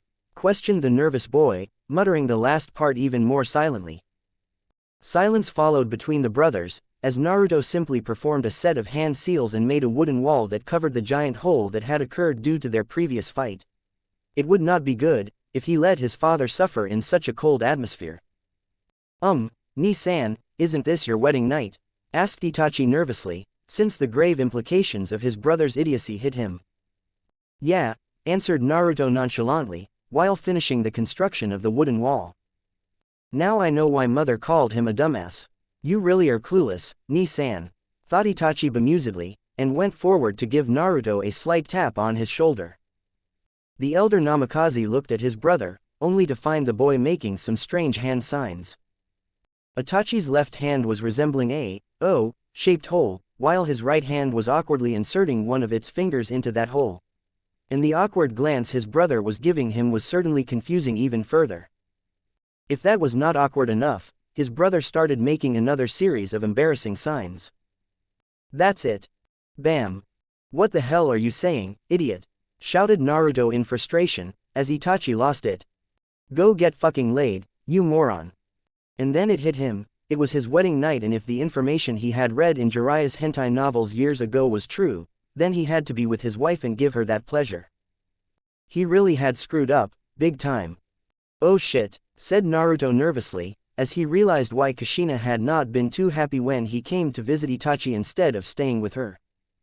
What would Kushina think? That he didn't find her attractive? That he didn't like her? That he didn't love her? Or worse, she would think he was impotent in satisfying her needs. "Yeah, both of us screwed up. I should have remembered the wedding stunt you pulled tonight, but when you caught me having fun with Ino and Anko I just wanted to do anything to escape from that embarrassment. Look, as far as I know you have to be with Kushina tonight, and you know, have say. I know what that means, snarled Naruto, cheeks flaring red as a tired sigh escaped from his lips. Marriage was really a complicated affair, and what was worse that he was not prepared at all for the responsibilities that came with it. But that was no excuse, he had married Kushina and he was determined to be there for her. Standing up, he quickly ran outside the door with impressive speed. He had to find a certain redhead now, and salvage the already complicated situation. He still had 7 hours of night left, and he was determined to give every second of it for Kushina's happiness.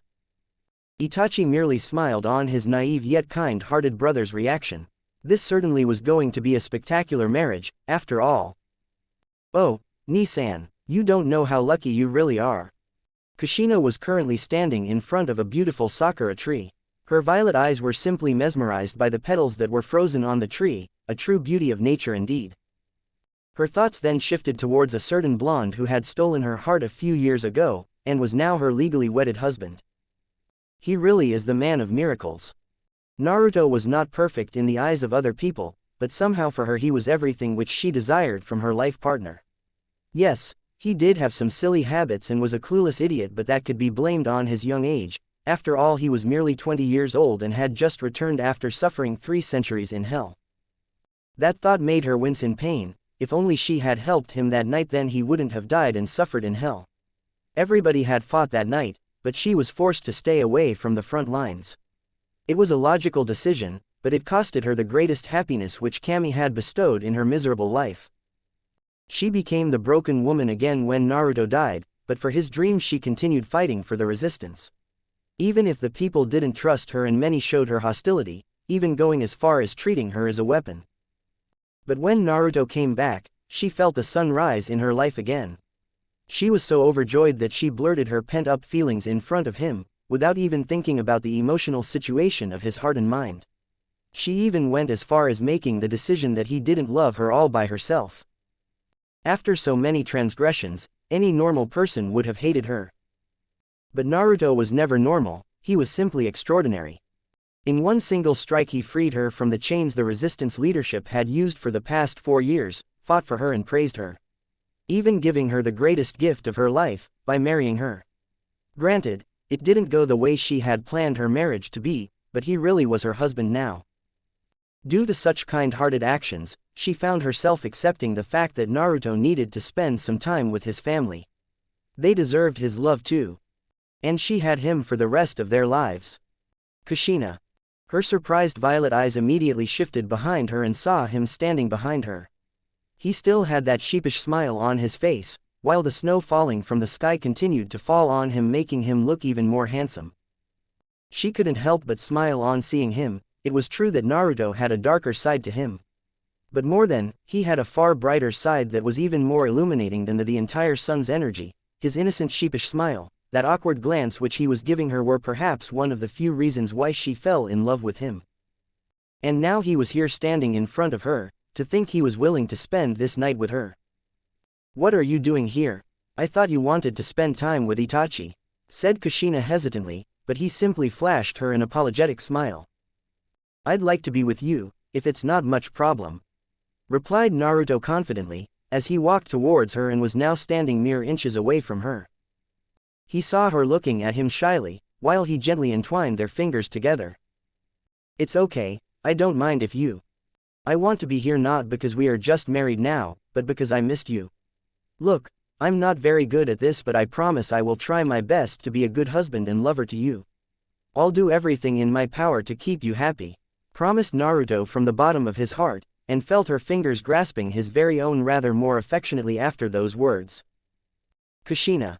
You understand, Naruto, all that you did, all those sacrifices you made for me all these years," said Kushina doubtfully, but was surprised when he flashed her a happy grin. "It's my pleasure. You're finally free and happy now, that's all that matters, and nothing else," replied Naruto happily, making her blush. "This time I managed to escape, but there would be more dangers ahead as I'm the Jinch. Then I'll continue to be your shield that will protect you, as well as the sword that will provide you the strength that will help you beat the odds," promised the blonde hero, as she could only look at him with watery eyes. Naruto. Time and time again, I'll come to rescue you. After all, I love you, Kushina. He was surprised when he found himself on the receiving end of a passionate kiss, as Kushina had hastily grabbed his soft cheeks and had implanted her luscious lips on his own. Her tongue was furiously battling against him, asking for permission, and he didn't have the power to resist her. As the redhead started kissing him more fiercely, and their tongues started a battle of dominance.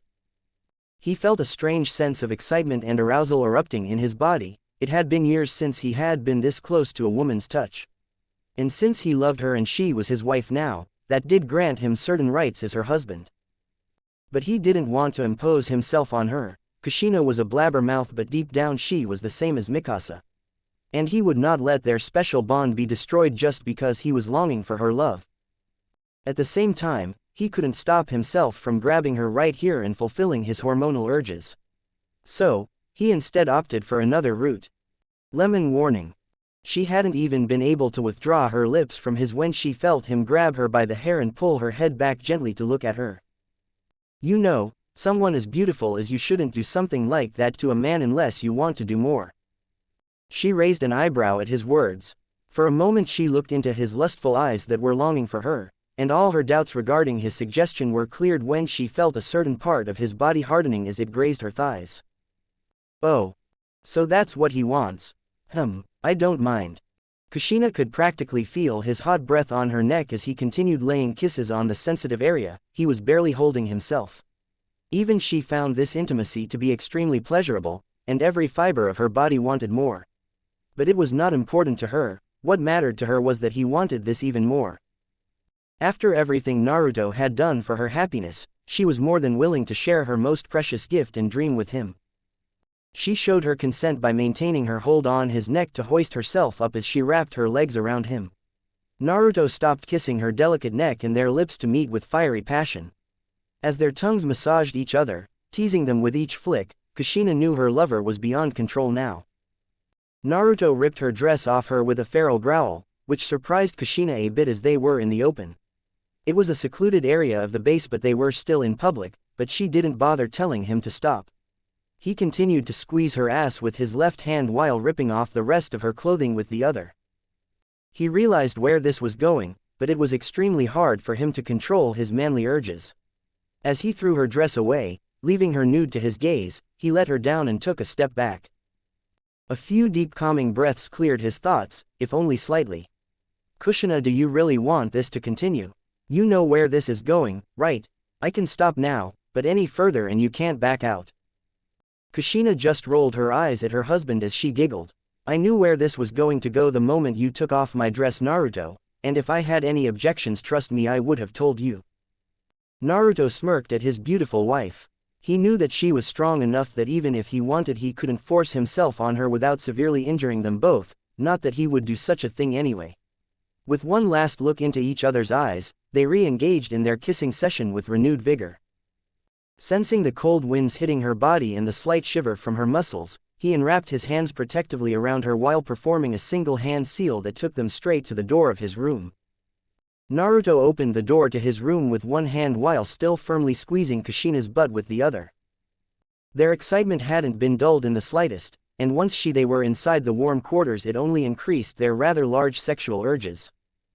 Kushina was quite literally the epitome of feminine beauty. Naruto couldn't help but drool a little at her perfect hourglass figure and angelic features, which she noticed with a small blush. Naruto was a fine male specimen himself. He had gotten a hell of a lot more taller and muscular. Add that to his perfect abs and soft skin, he was a very healthy male. Kushina's heart pounded in her chest as Naruto stepped towards her. Without waiting, he touched the side of her right breast with the tip of his fingers, and then trailed his hand downwards, feeling her curves along the way. He then wrapped his right hand around her waist and pulled her closer. The redhead leaned into his touch as she placed her arms on his shoulders for support. Then he used his left hand to grope Kushina's right breast and rub the nipple, while he sucked on her pink nipple of the left breast. Kushina shivered in pleasure and love that her lover was giving her. His every touch sending pleasant sensations throughout her body. As she felt his lips on her nipples, she couldn't help but moan and press against him even more fiercely. Naruto himself was immensely enjoying his work. Kushina's soft and nubile body was tasty enough for him to be able to do this all day. But his hormonal urge to mate was slowly increasing to uncontrollable levels.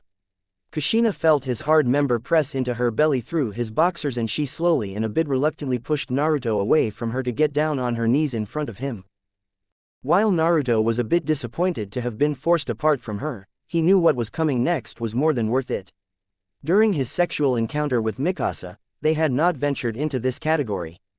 But Kushina was more than willing to give him this pleasure, and somehow it was exciting him even more. He felt himself harden further as his beautiful wife took hold of his boxers from either side and slowly slid them down. As his hardness sprang free, he nervously chuckled at the gasp from Kushina as she watched his newly powerful sex.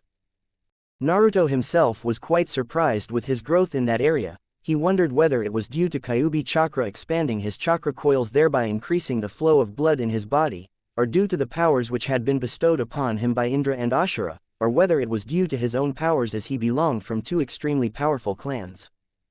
Whatever the reason was, he had definitely become the prime stock that would sell like hot cake in the ladies' market if any of them ever saw him naked. Trembling slightly in fear and anticipation, she looked up at him with her violet eyes and bit her lower lip. Naruto, I don't know if it can't possible fit into me. For a virgin like Kushina, 9 inches was too much, and he was as thick as her wrist. She was sure that if he used that on her, it wasn't going to be funny. She was now left wondering how much it might hurt being impaled by something that big. She knew it would hurt a bit at first, but with his immense size maybe the whole experience would become more pleasurable later on for her. She saw he was just about to rescue her from doing this, and it hurt her a lot. Both as a prideful female and as a wife, if Mikasa could make him happy as a girlfriend, and Rangaku could make him blush with mere words, then she could best both of the girls. I hope you enjoy it, Naruto. Maybe this will bring us more closer, and you deserve it from me. The redhead pushed all the doubts aside, and decided to follow her instincts for now. As she touched his hot shaft and breathed on it, she felt him twitch in anticipation. She gave him a soft experimental tug, and was rewarded with a thick glob of precum. Licking her lips, she moved in closer to him and extended her tongue out. Naruto had to resist the urge to just hold her head and fuck her mouth right there. He felt jolts run through his sex as her tongue made contact with the base, and she gave him a long, slow, tentative lick on his hard shaft from the base to tip. Making sure to lick off the thick glob of precum at the tip, she found its taste intriguing. Not mouth-watering tasty, but it was something she got from her, the man she loved, and that fact itself made it one of the most precious things Kushina wanted to have. Naruto groaned in pleasure that his beautiful wife's tongue gave him. He felt his member twitch in anticipation as she once again moved in close. This time she was more confident and hungry for him. She kissed his tip with her red lips experimentally, before she started to seemingly make out with it, using her tongue with great enthusiasm. All the while she used both her soft hands to pump him, occasionally taking delight in the small amount of fluid her efforts managed to conjure. He looked down to see Kushina with her eyes closed, and when she had them open she was staring at him with love. He was expecting at least a bit of lust in them given what they were doing, but there was only one emotion he could see in them.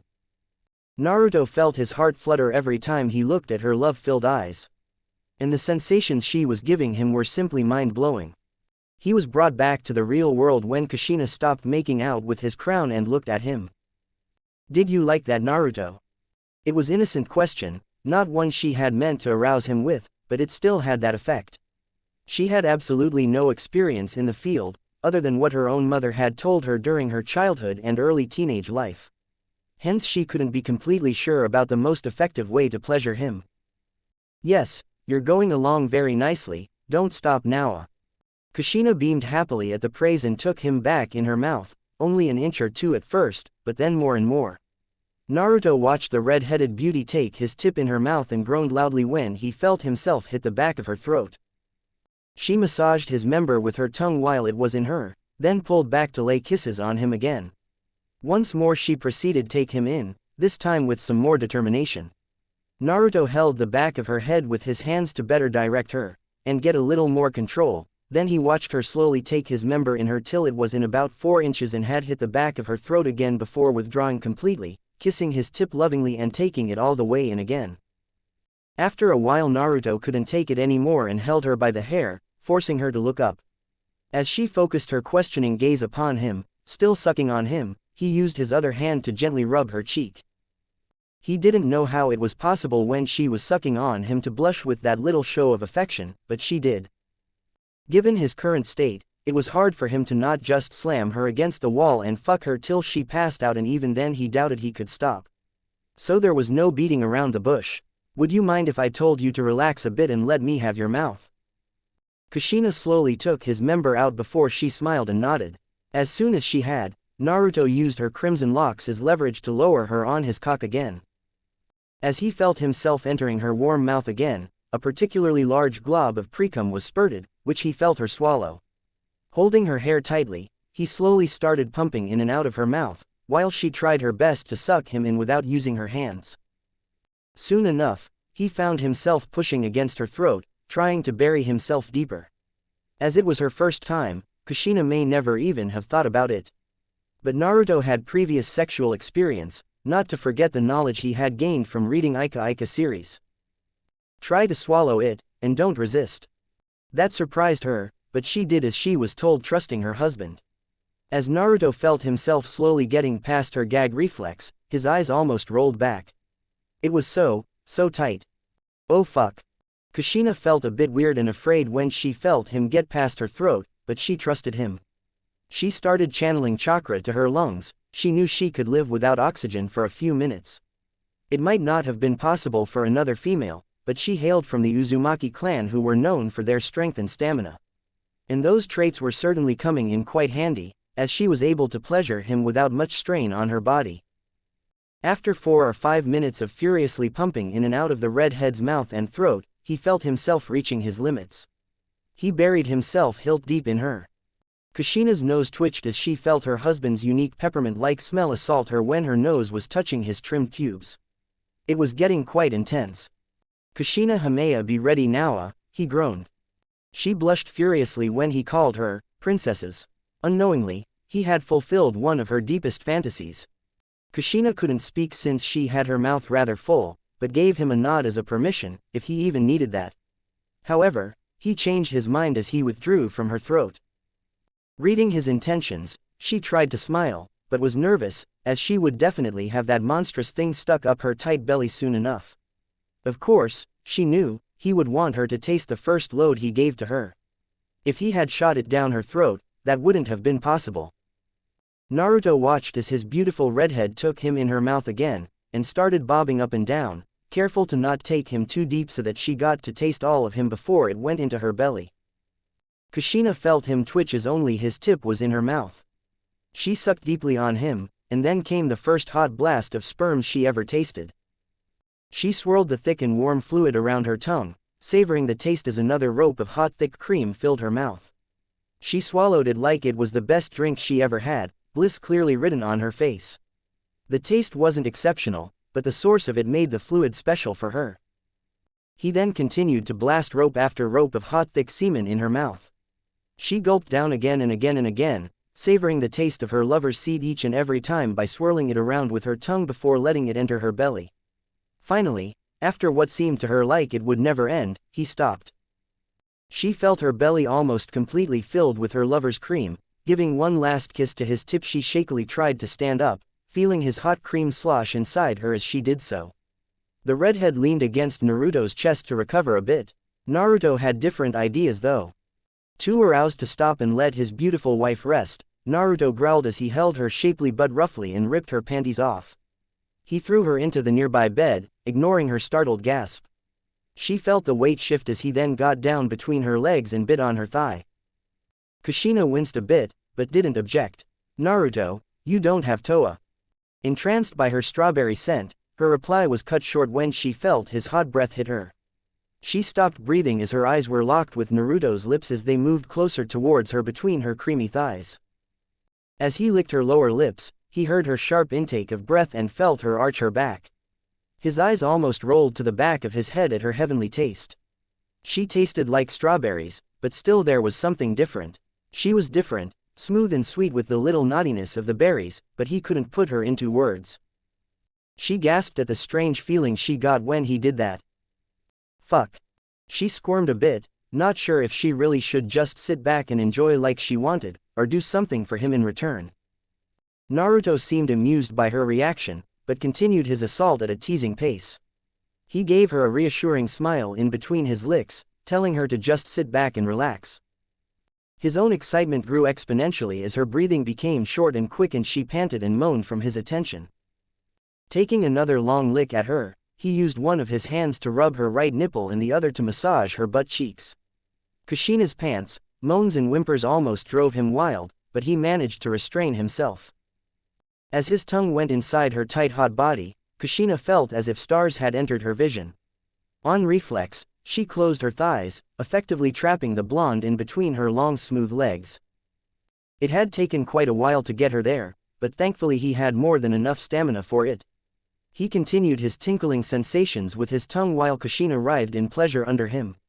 He got a wicked grin when he saw her squirming. Smiling all the while, he took out his tongue from her folds, and gave her a long, slow lick from the base to her clit. Without even giving her time to recover, he drove two of his fingers into her. While she was painfully tight, his saliva combined with her love juices provided enough lubrication. Naruto, please, be more gentle, Kushina gasped out. Those fingers hurt when they entered her, even though she was thoroughly wet. Her vision was getting foggy by now from all the pleasure she was receiving from her lover. She had tried to touch herself, but that had been a disappointment as she found out she couldn't achieve release that way for some reason. The redhead found herself getting closer and closer to her first ever orgasm at an alarming pace.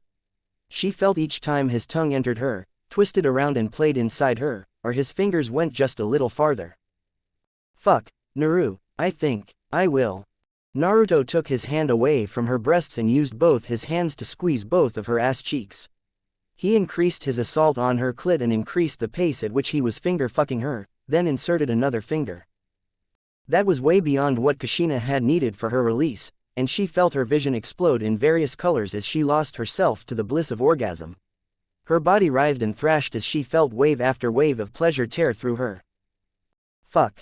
She just lay there panting as her bliss subsided and she finally caught up with the reality. Naruto had happily lapped up all of the delicious nectar that his wife had showered on him. He loved her taste. He moved upwards towards her breasts and started fondling them with his hands while sucking on her lower areas, hoping to get any leftover nectar. Kushina had just stopped thrashing in pleasure when her lover finally lost himself to the incredible arousal he was feeling.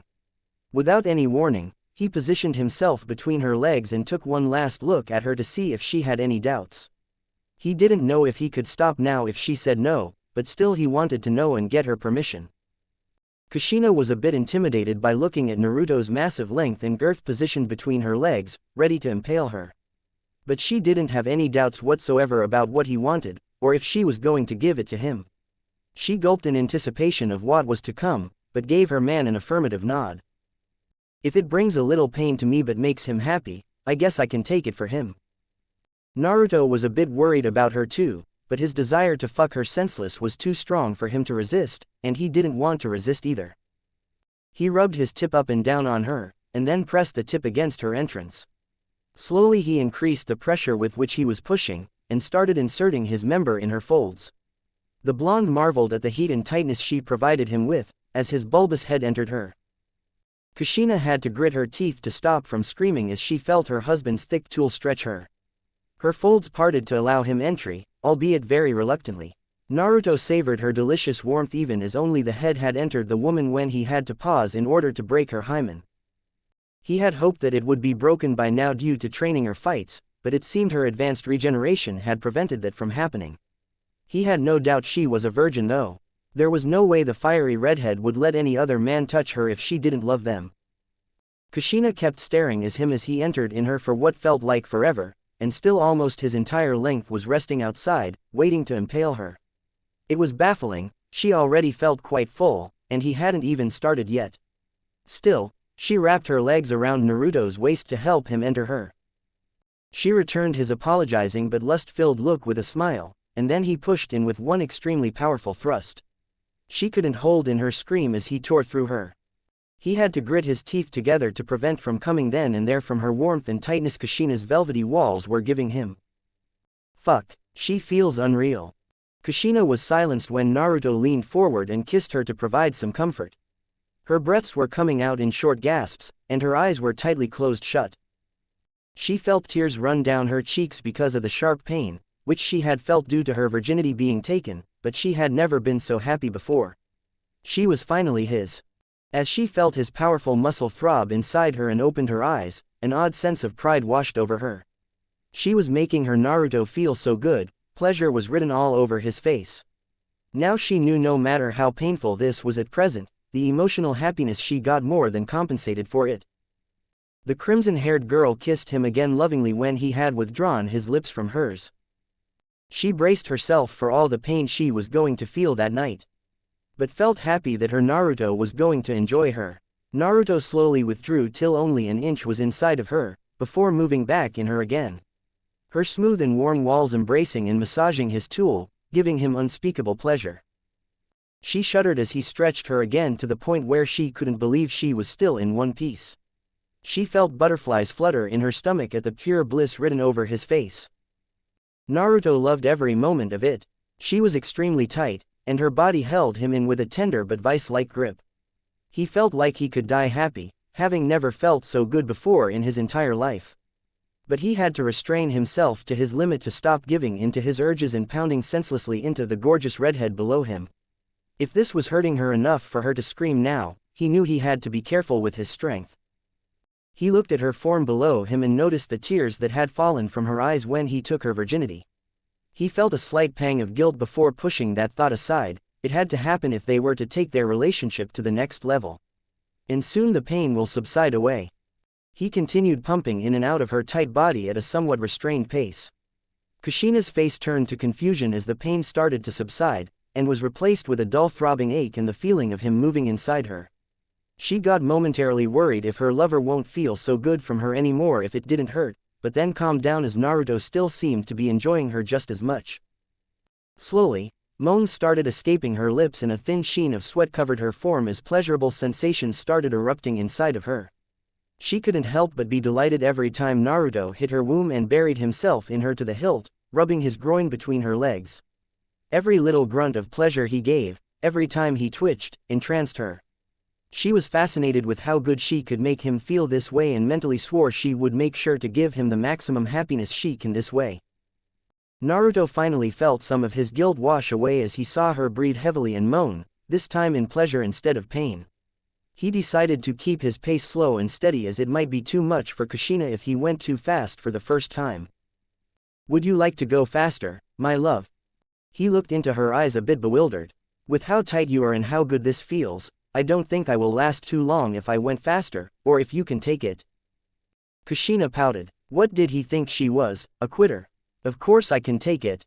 I can see you want to go faster, so please." Naruto sighed in defeat. "Fine, but don't blame me later." He took a hold of her hands with his, and put them over their heads so he held her immobile. It seemed her arousal increased upon him doing this.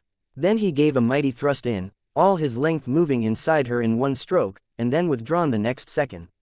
Sounds of flesh hitting flesh, Naruto's grunts and Kushina's moans and whimpers filled the room.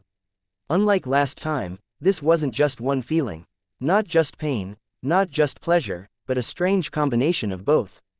With every thrust he was hitting the wall of her womb, stimulating areas in her that she didn't know existed and stretching her painfully tight body. Kushina soon found herself reaching the limit again. She started thrusting back towards Naruto, moving with him in a rhythm. It hurt, and it felt good at the same time. She could feel something build up inside her, and the more it built the greater she felt.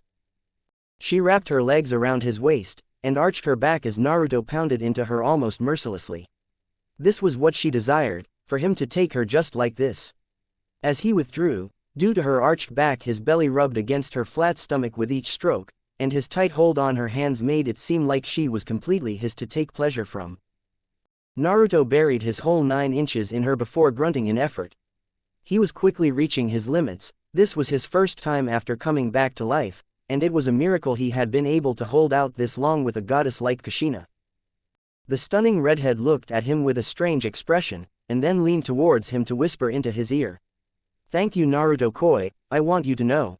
You can have me however you want, whenever you want, wherever you want." Her affectionate yet sexually arousing words were proving to be a bit too much for him, but he gave her a nod, accepting her request. He withdrew again till only the tip was inside her, before thrusting back again. "Kushina, I am going to Kuma. Come in me Naruto-koi, fill me up. Just let it go." Naruto gave her a vicious grin and bite her on the neck. On reflex she gasped and bit him on his neck as well. With one final thrust he buried all of his length into her and grabbed her shapely butt before squeezing it hard and pulling her tightly against him. He then blasted rope after rope of hot thick semen deep inside her. Kushina felt him release his boiling hot seed inside her again and again into her previously undiscovered depths. It was hot enough that she was sure it would sizzle inside her. She squeezed him as hard as he could, trying to milk him for all he was worth. But that wasn't needed. She felt her vision going dark before she felt unconsciousness take her. Naruto looked down at his beautiful partner laying below him, completely out of it. He decided not to bother withdrawing his member as with her advanced regeneration she would soon recover and be ready to go again. He had a lot to make up for. A few minutes later Kushina's eyes fluttered open, she found herself looking into his dark eyes. Her eyes widened with shock as she felt herself still getting her womb filled with his hot seed. "Naruto-koi, are you still coming in me?" Naruto chuckled as his spurting finally came to a halt. The redhead felt like she was filled up completely. Her womb was full of her lover's sizzling cream, she could feel it. Her stomach was full of him too. She never felt so satisfied before. Kushina gasped and then moaned as he suddenly started thrusting into her again. "You said you are mine whatever way I wish, right? Let me know when you want me to stop though." She didn't get any time to recover as he started moving in and out of her at a faster pace than before. "Naruto-koi, Naruto-sama, please don't stop, this feels so good." With every thrust Kushina found herself closer to another orgasm. Naruto finally let go of all restraints as he started going faster and harder than ever before, drawing a gasp from his gorgeous wife with every thrust. He was finally satisfying his urge of mating that he had been holding back for years. The fact that it was Kushina that was giving him all the pleasure was all the more satisfying. He felt her walls try to hold him in and convulse as she rode through her orgasm. That sent another wave of intense pleasure through him. But Naruto had no intention to stop anytime soon. He was going to use his monstrous stamina to see how long Kushina could hold herself together. He continued his long hard thrusts into his wife with a happy and challenging smile on his face, which was returned by Kushina with a loving and determined gaze. "You don't know what you got yourself into, Kushina. Imperial Palace." Ha ha ha ha ha ha ha ha. A maniacal laughter echoed through the large corridors of the palace, as a rather excited Madara watched a videotape being played before him. To see so much carnage being wreaked by one man was simply so much fun. Over the past 4 years, his life had become quite dull as there was no one to challenge his power. He had to restrain himself, or he would have ended up destroying the entire world.